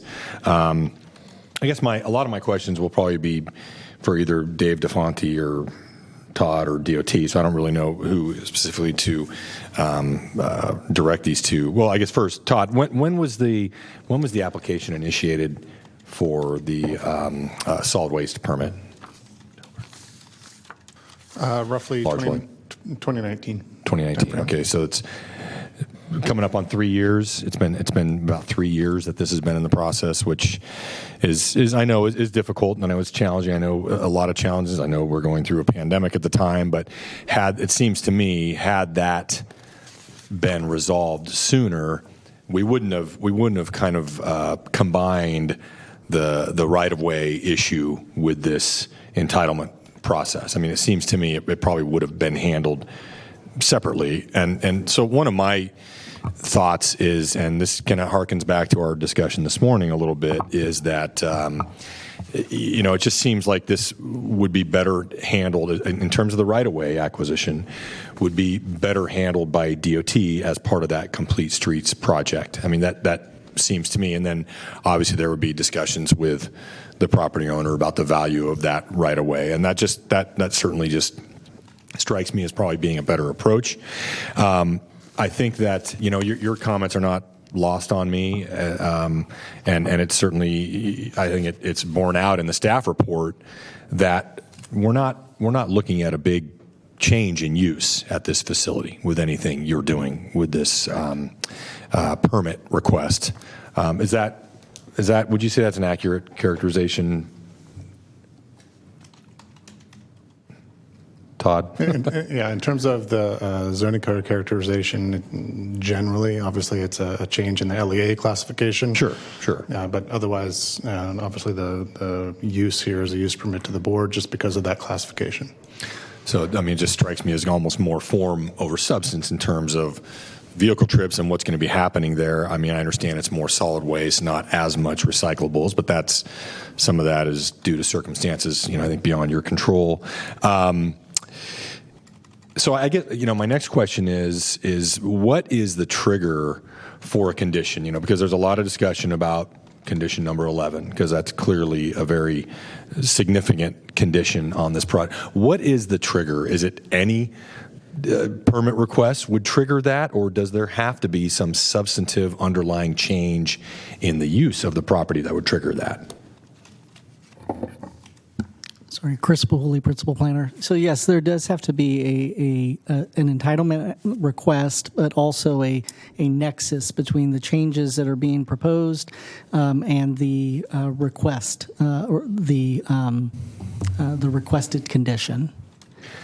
So what is, I guess, kind of getting back to my exchange with Todd, what is the, I guess, change in the use of that property that would, because it seems to me the change is not, it's just counterintuitive to me that when the applicant is requesting a permit, that's really is not the result of a big change or not going to result in any change, yet it would trigger a pretty significant condition. Sure. Yeah, it's the change in use categorization as well as an intensification, at least, in terms of the type of material that can be received.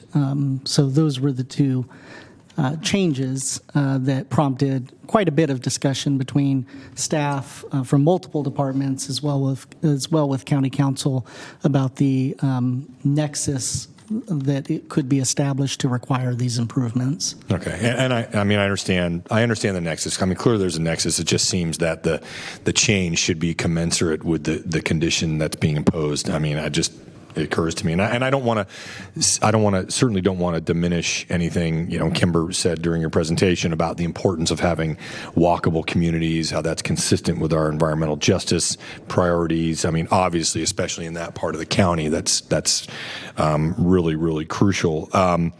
It's something that just occurs to me, and I'm curious what my my colleagues up here think about it. But number one, I think kind of bifurcating this discussion in terms of the right of way. And then I think in terms of the landscaping, I mean, once that right of way discussion is resolved, I don't think it's fair that Mr. Cunin should be on the hook for putting in new landscaping, especially on the interior side of the fence. Maintaining is a different story. I mean, obviously for a property owner. And then the third thing in terms of that condition 11. I mean, I know the Planning Commission bumped it up to 365 days, but I'm curious what other people think here. But I'm thinking we should extend that out significantly and really commit to the county trying to find other avenues to put in that sidewalk, those improvements that are necessary, which is certainly not a guarantee, but I think that would be important, and maybe some of that work is done with Mr. Cunin. Those are some of my preliminary thoughts. Okay, thanks, Supervisor Desmond. Other comments, Supervisor Cerna? Thank you. Well, since Supervisor Desmond was looking for us to chime in here, I'll do so now. But I do, to his last point regarding condition 11, I can't help but think that there are a number of users in and around that intersection that would benefit or could benefit from that stretch of sidewalk in terms of advancing our mission to enhance active transportation or activate active transportation in and around that site. And it seems to me, having the longer period to secure those improvements, and perhaps even during the course of perhaps 1 year marked as 365 days or 12 months or 52 weeks, however you want to look at it, that might give us an opportunity to maybe understand a little bit better kind of the shared benefit, if you will, of that sidewalk frontage. So those are kind of my initial thoughts about it.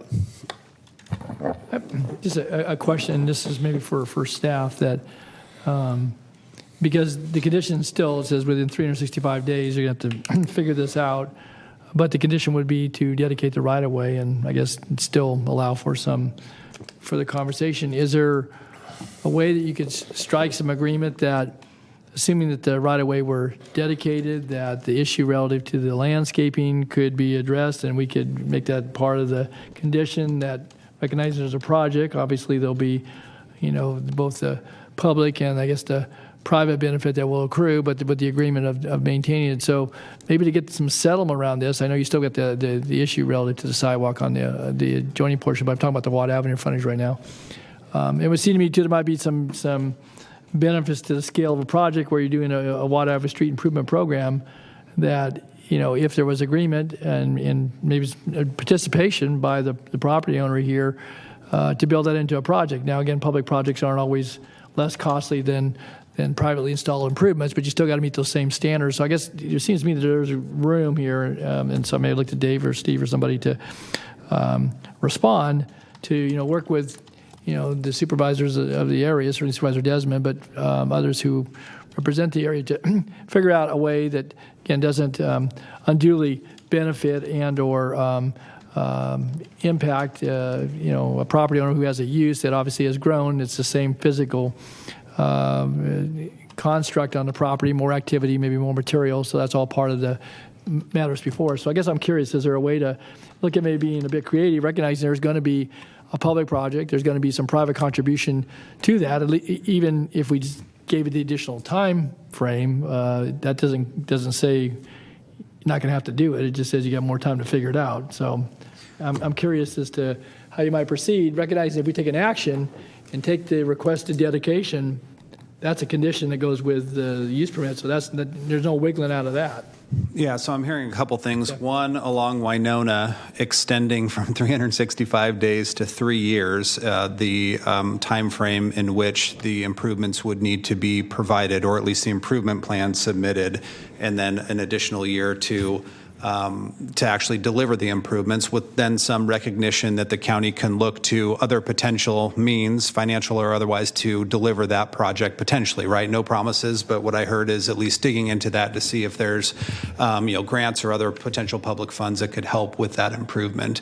As to the landscaping, my understanding is that as part of the Watt Avenue streetscape improvement project, we would be building 10 feet of landscape, but then pursuant to the special development permit, that what's on the books right now is an additional 15 feet of landscaping on the private side for a total of 25 feet. I did a little bit of quick measuring, and don't hold me to this, but it looks like, at least as far as Google goes, there's about 20 feet of landscaping there currently that I believe the property owner, is that right? 25. 25 feet of I have landscaping 25. put in.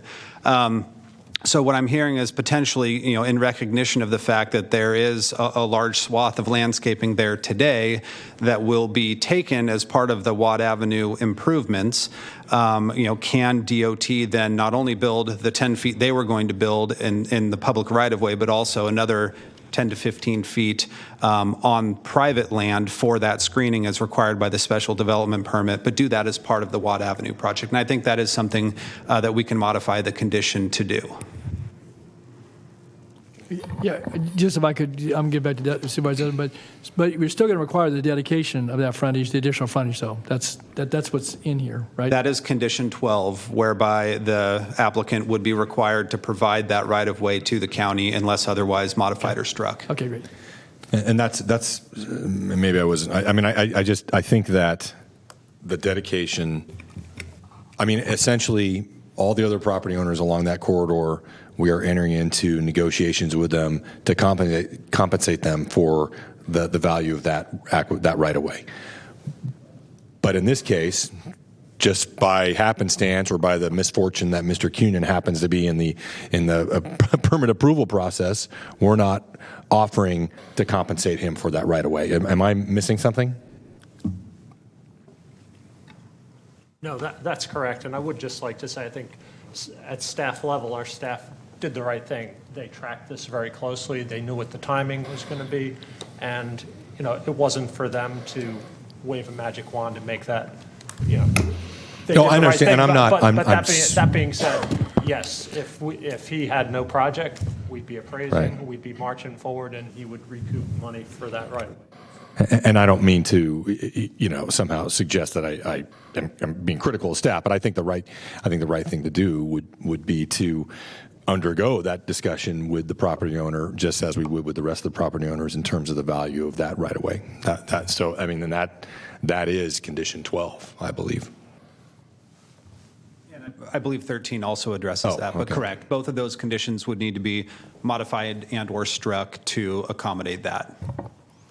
Is there any, can I just ask a question? So is there any idea, obviously, valuation on land is one thing and that's subject to appraisal process, but there is a value to installation of the landscaping. Obviously, it'll replace what will be displaced with the project. So again, I guess that was part of my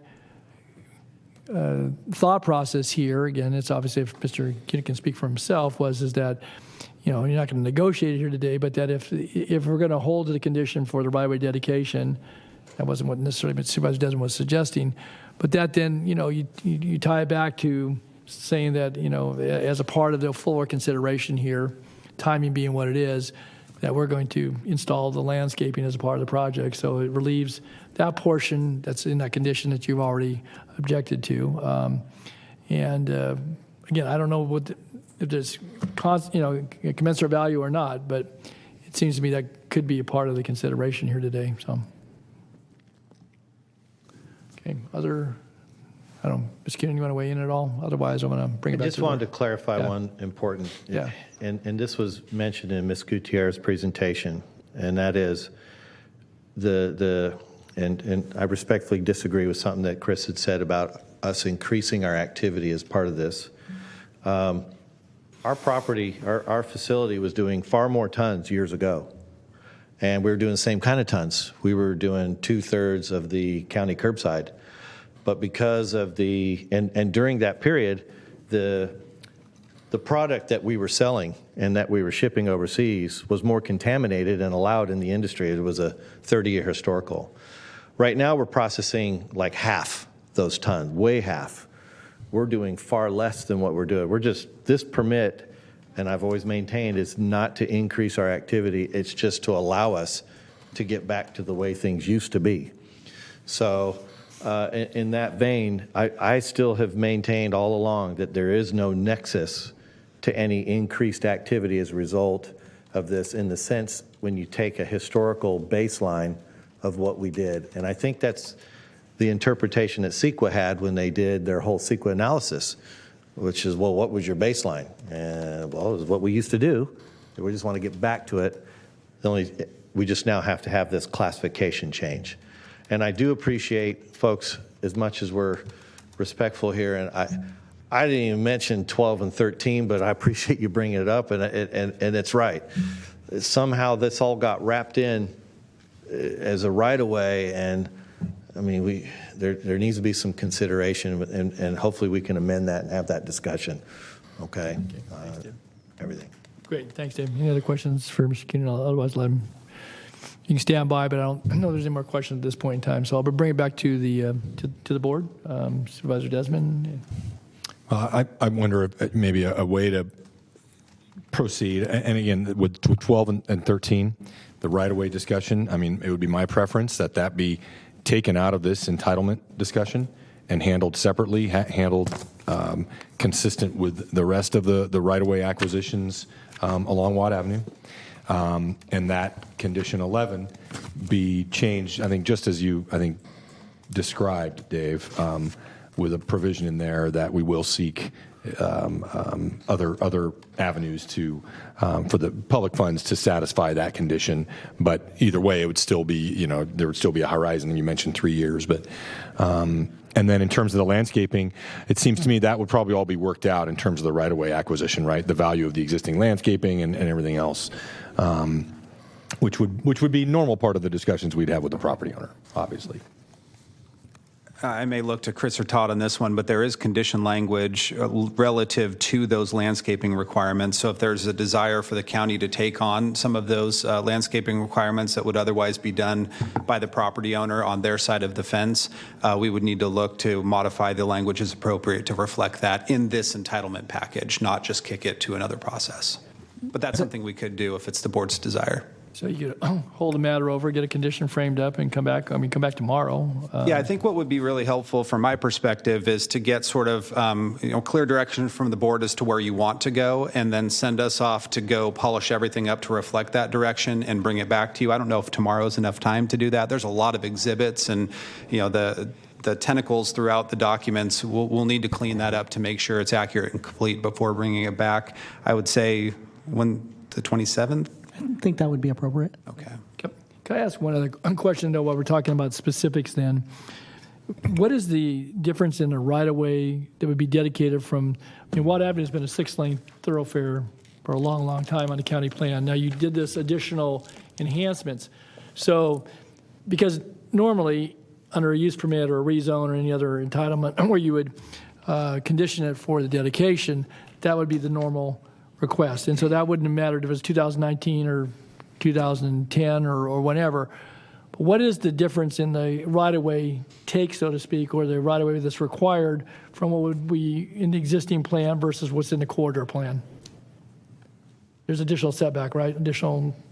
They're actually very similar at the bus turnout. There's really not much difference. But he did have existing frontage there, which was probably put in, 30 or 40 years ago to whatever the standard was at the time. And the plan we have is pretty close to the current standard. We've massaged it a little bit, but it's pretty close to current standards for the bus turnout. Okay, so it's the bus turnout that's taking the bigger chunk of the ground here? That is correct, yeah. And it is on the departure side of an intersection, so it is in the standard location. And that hasn't been improved thus far? It's already there, right? It just is going to be a bigger swath? It doesn't have the turnout. It's not to the current it's just right standards. sidewalk? Correct. There is a bus stop there currently, just not the turnout. But anymore, we don't make bus stops permitted anyway. I didn't think we, do we? Yeah, our current standard is a bus turnout to essentially take the bus out of the number 3 lane on a thoroughfare like that. And that's not the way it lays out. You make it a deeper surface as far as the improvements for the pad because of the wear and tear, or is it the same road section? The concrete is reinforced in the curb and gutter, and the roadway is the same section that we have on the rest of the pavement. So but if at some point RT decided they didn't want a bus stop anymore, you just have that bus turnout and it'd just be there, right? That's correct. Okay. All right, back to you, Mr. Desmond. You were working on some ideas, so I guess we're going to give direction here today. So any other member wants to weigh in with any thoughts, and then we'll try to get that gelled and then come back on the 27th, it sounds like. Supervisor Natoli? Yes. The calendar on the 27th is very, very full, and Supervisor Desmond will not be here on the 28th. Would it be acceptable to put this on the October 5th calendar? Can I ask a quick question? Sure. And this has to get, you're a step as a board into this long process, and there's a lot of moving parts we still have to do with the state. What I want to know, and this is, I'm going to defer to what's legal and what's right, but is there any way to get at least because what's being held up here is nothing to do with the nature of the operation inside. Is there any way to get a partial approval and bring back the remaining items so that the use permit with the state process can begin? It's a critical element. It takes time, and I've been working with the LEA, and the LEA wants me to move, and that's what I don't know here, if there's an ability to say, hey, and really it's just in terms of tons per day and vehicle trips. That's the critical number that the state needs. But the LEA is the EMD, isn't it EMD? It's EMD. Our local EMD, right? And they're the officers that are delegated by the state to shepherd these permit processes. And so this discussion here about the Complete Streets project and all that, I mean, okay, we could take the whole thing, but it's just delaying. I'm just wondering if there's a standard or a step approach we could say, hey, conditions X are all done. We're satisfied on those. We're going to bring it back for one more and just at least allow the final conditions to be approved. Okay, we understand the question, David. I think so. A couple of responses here, and then Supervisor Stern is thank you. Go ahead. You want to hear Todd first? Let's go ahead and let them respond, and then we'll get back. So we're just obviously figuring out a game plan here. There's a couple ways we could do this. One is to have us go back and take the next 30 minutes to an hour to revise the conditions to reflect this conversation. It's our understanding, based on the conversation so far, none of the exhibits themselves would change. So it would simplify the process. The alternative would be to come back tomorrow. Obviously, I don't know what the agenda looks like tomorrow, so sorry, Flo. Well, we're not going to be here an hour from now, I don't think, so. So, and Phil. if I may just make another, and I know this still doesn't probably meet his needs regarding timing, but instead of going out to October, go back to the 27th. I just consulted with Ms. Evans, and we can move some things that are already on the 27th to the 28th so that we could hear this on the 27th so Supervisor Desmond could be here, and then it only puts it out 2 weeks instead of 4. Okay. I'll take door number 1. Right there. Okay, all right. Thank you for those suggestions, Phil. I just I couldn't help but notice, David. I mean, you got pretty tense when you heard October as a possible next hearing date. So what I didn't hear you say, though, in your explanation about the state's role in all this was what state clock is ticking? What is State. So there's a 30-day and a 60-day. And you go to October, it's going to be mid-January, February before I get done. I've been waiting 3 years for this, and we need to get going. And with the timeline now, we'll be done before the holidays. Everybody disappears on the holidays, and it's just, there's, and I'm working very patiently with the LEA. We're working real good, but it's, we just have surges, and we've got the waste department that's bringing us material, and we're trying to balance all this out, and it's kind of tedious. We just want to get that behind us so we don't have to worry about it. Okay, understood. Thank you. Okay, good. Thank you. All right. If I can just weigh in. Yes, Ms. Mays. While I appreciate the concerns that Mr. Kewen has said about the time here, it is very important that if you are going to make significant changes to the conditions of approval and any exhibits, that be done correctly and that staff have time to go over it and do it correctly. These conditions, I know there's been some confusion about the nexus, but based upon the information that we have, there has been or there will be an intensification of use. And the reason I say that is because currently the facility is allowed 100 tons, and if this is approved, they will be allowed 400. So that's the intensification that we were referring to, and that's where County Counsel from Transportation explained was the connection as far as the nexus. We do believe there is a nexus, but we also believe that county staff, transportation planning has worked and is willing to work with the applicant to come to some consensus and to revise the conditions to make them more appealing and feasible, but we do need the time to do that. And I would suggest that this board allow staff the time to get that done. So whether that means the 27th or another date, I would urge the board to proceed in that manner, put it over. Okay. Thank you, Jim. Okay, so we've got a variety of options. I don't think the one would appreciate the offer for within the next hour. I don't think that's reasonable. I mean, again, if tomorrow is too soon, I think, as Ann, you've suggested, we have time on the 27th, which would give time for a little more thorough examination. If there's going to be some, alteration to conditions, language, and/or clear understandings about who's going to do what going forward on a related, but certainly a project that's not before us here today. So is the 27th acceptable to your, I just want to make sure it seems like enough time. Yeah, no, it's acceptable. Does that work? Okay. Okay. All right. So it looks like we're heading for the 27th. Any other comments, though? Because staff's going to go back. They'll work with, obviously, Supervisor Desmond, but if there's any other things that folks want to put out there for consideration. If not, I think it's pretty clear. So we got about 4 conditions that are in play, 4 number conditions that are, I guess, affected by what's been talked about here. And so I guess I'll trust you've got enough. Mr. White, Mr. Stefani, you have enough direction around this? Yeah, I was just going to maybe repeat back what I think I heard. So when we come back on the 27th, it accurately reflects what you're looking for. So we would modify Condition 11 to extend the time frame to 3 years for improvement plans. Then there would be another year allowed to deliver the project. There would be some language added to that condition recognizing our efforts to try to seek funding to help deliver that project. Again, no promises, though, so the hook would still be on the applicant, worst comes to worst. We would modify the documents as necessary such that DOT, as part of the Watt Avenue project, would not only build the 10 feet of landscaping that they otherwise would, but also the landscaping on the private side of the fence, given that we're taking out essentially 20 to 25 feet of landscaping that currently exists there.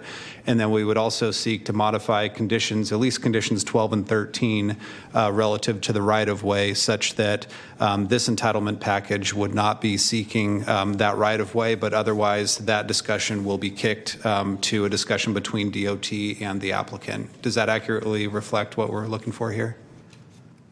Yeah, you.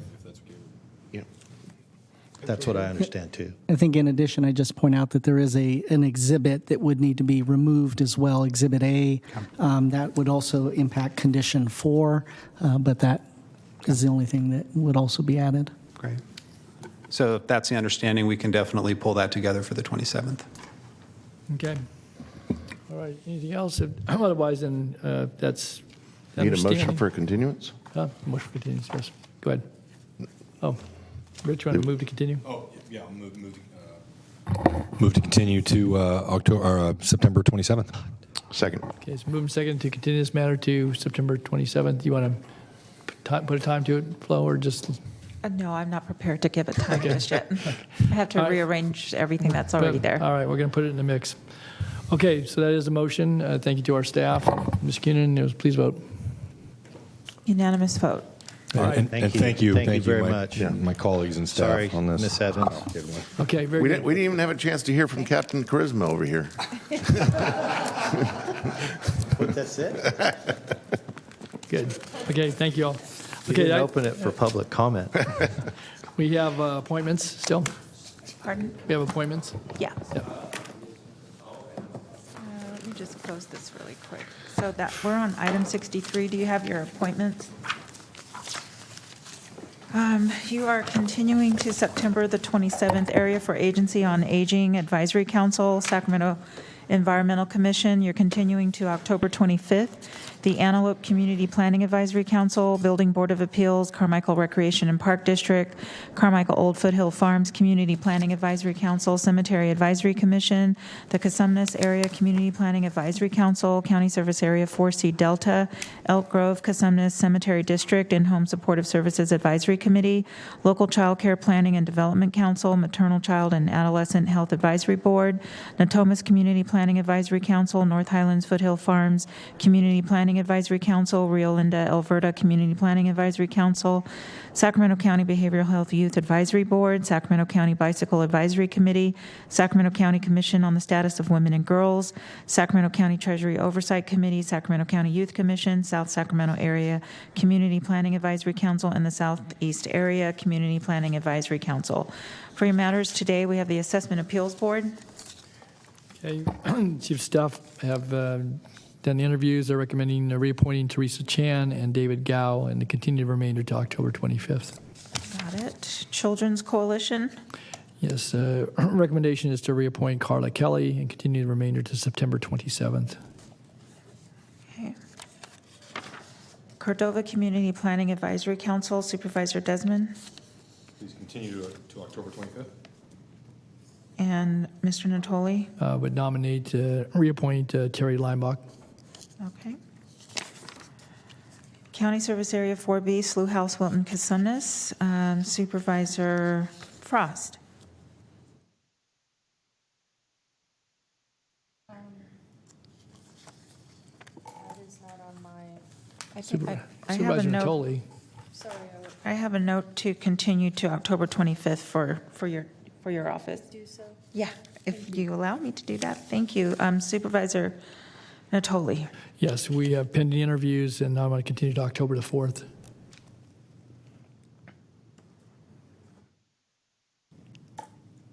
Got it.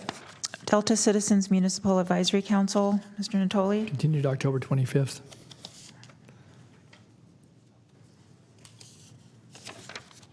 And Developmental Disabilities Planning Advisory Council. Nominate Loretta Duncan Fowler and the continued remainder to October 25th. Fair Oaks Community Planning Advisory Council, Mr. Desmond. Continue to October 4th, please. Orangeville Community Planning Advisory Council. Ms. Frost. I'm sorry, I'm a little bit. Okay, I can help you. So it looks like you are going to nominate Raymond Ray Healy, yes, and continue the remainder to October the 25th. Thank you. Yes. Okay, now we are at Sacramento County Employees Retirement Board. Recommendation is to nominate James Diepenbrock. And you only had one appointment there, so that closes that. Sacramento County Mental Health Board. Supervisor, let's see, so Supervisor Frost, you have 2 seats. I don't have notes for your district, but I do have a note that I think there's consensus to continue this to October 25th. Thank you. Okay? If I might comment on that, just for my colleagues, just FYI, I was informed during the mental health board meeting the other day that there's a tsunami of resignations or termed out coming. So please take, when they come in, take a look at them because they're going to have problems with quorums. Okay. Okay. Thank you. Let's see. Could I just, is it expiring terms or are there other factors at play? People moving, expiring terms, all kinds of things. Okay, great, thanks, man. Okay, Sheriff's Outreach Community Advisory Board, Mr. Cerna. I'd like to nominate Darnell Dumas. Perfect. You only had the one. Veterans Advisory Commission. Okay, Mr. Cerna Please continue to October 25th. and Mr. Kennedy. Continue to October 4th. And for Supervisor Frost, your chief. Nominate Kermit Schultz. You have it. Okay, thank you. Okay, that's that. The Vineyard Area Community Planning Advisory Council. Supervisor Kennedy? Yes. Yeah, Vineyard Yes. Area. Appoint Peter Frucci and continue the remainder to October 4th. Got it. And then Mr. Natoli? I'll continue to October 25th, please. Okay, that concludes your nominations. Okay. All right, let's go to county executive comments. Ms. Edwards. No comments today, thank you. I do have an adjournment, board member comments first, so any announcements? Yes, Mr. Cerna. Thank you, Mr. Chair. So I wanted to make some comments, some prepared comments this afternoon in light of our not just our public health staff, but our broader community working with our public health staff, certainly as it relates to the recent and ongoing outbreak of monkeypox. So I feel especially compelled to offer these words in light of the fact that we've asked our public health service providers to do something, unprecedented, quite frankly, for over 103 years with what they've all gone through and what we've all gone through for the past 2.5, going on 3 years now. But as it relates to monkeypox, I do want to say the following. After being contacted by a local medical provider, Sacramento County Public Health identified the first case of monkeypox, abbreviated MPX, in the state of California in May of 2022. Public Health received its first doses of Jynneos vaccine just 3 days later, and the Immunization Assistance Program began administering vaccine to close contacts the following day. Since then, nearly 5,000 doses of vaccine have been administered in Sacramento County.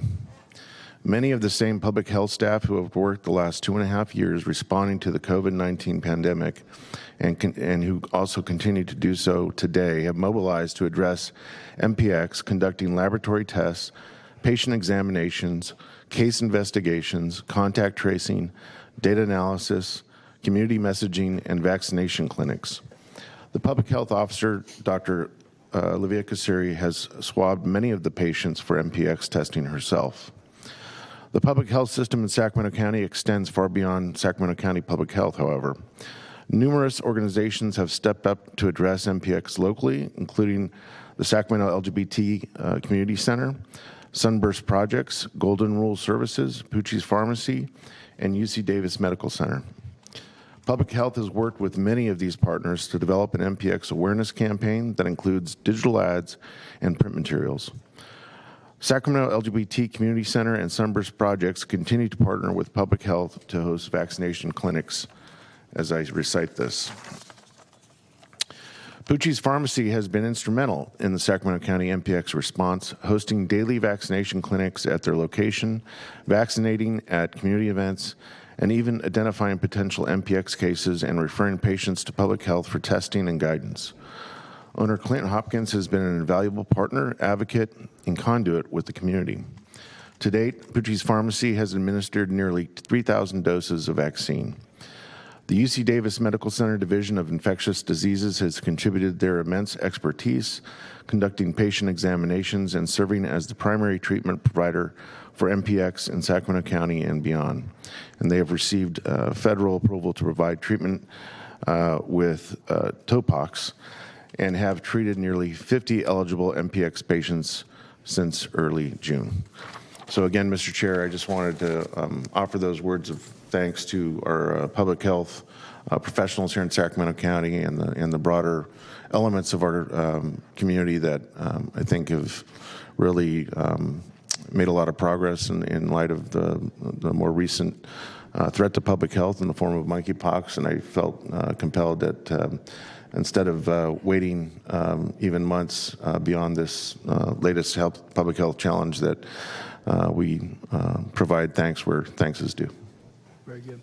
Thank you, Phil, for sharing that, and I would certainly echo your thanks to all those that have been involved in those efforts. So, okay, I see no other member in the queue, so we'd like to take the opportunity this afternoon as we close to adjourn in memory of a longtime friend, but someone who was well respected in the broader community, Jim, or James William Spawns. And Jim was the family patriarch for the Spawns family bakery in Galt, which has been a business there for 126 years.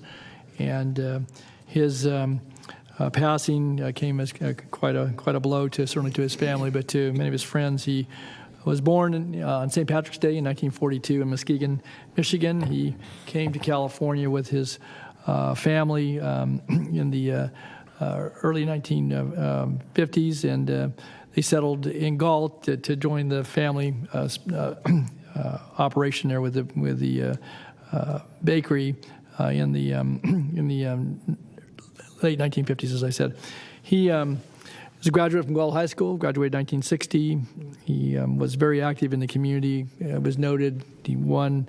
Anyone who knew him certainly knew he had a strong work ethic, but even as a youngster, not unlike a lot of youngsters, but he had a paper route, mowed lawns, and spent a lot of hours in the bakery helping the family and the efforts there. He went on after graduation to, he was a good athlete, played football for Monterey Peninsula College and Gull High School, obviously. Got a bachelor's degree from Humboldt State in forestry management, and worked for the state of Washington for a bit of time, Department of Forestry there, and decided after serving in the National Guard and became a helicopter mechanic, but working in the forested areas in Northern California, to return back to Galt. He married his high school sweetheart, Sharon Fernandez, in 1963, and throughout the course of their life, they celebrated 59 anniversaries together and had a loving family. He returned to the family business in 1969, where he rejoined his mother and father at the time and continued to grow the business, both in the region but statewide and even nationally. You could find Spawn's cookies in many different locations. And he really committed to his local community. He served as president of the company, but he was known, and he was, I was known, you hear about the Cookie Monster, he was a cookie man. So wherever you saw Jim or family members, they would always bring a box of Spawn's cookies.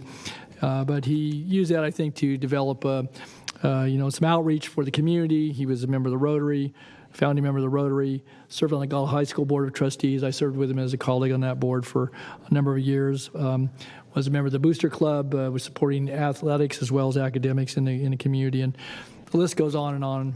He, unfortunately, and I'll just say this, I had the opportunity, fortunately, to have visited with him just prior to his passing in late July.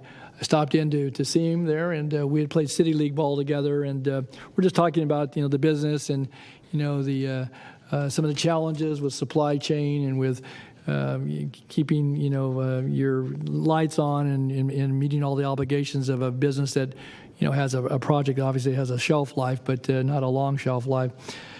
At any rate, I received a call from his son-in-law a week later, and because I had asked actually having come before this board to get some recognition for the length of anytime you're in business for 126 years. That's something worth recognizing. During COVID, obviously it wasn't optimum to do it, but got the call, and I thought it was about that, but it was about that he'd had a massive heart attack and passed away just a couple of days later.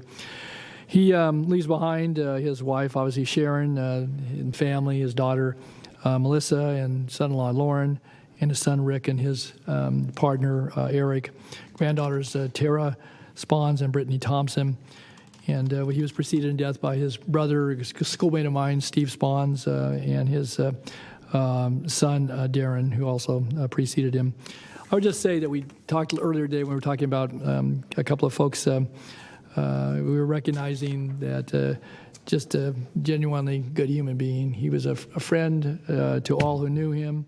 He was kind, he was generous, he was caring, he cared about his community, he gave of himself, was always there to pitch in and help and lend a hand, and something that involved young people or people of any age, and was known as just a genuinely good man. So I would just like us today to recognize him and his service to our community. Certainly 80 years of life that was lived fully, but obviously came too soon in his passing.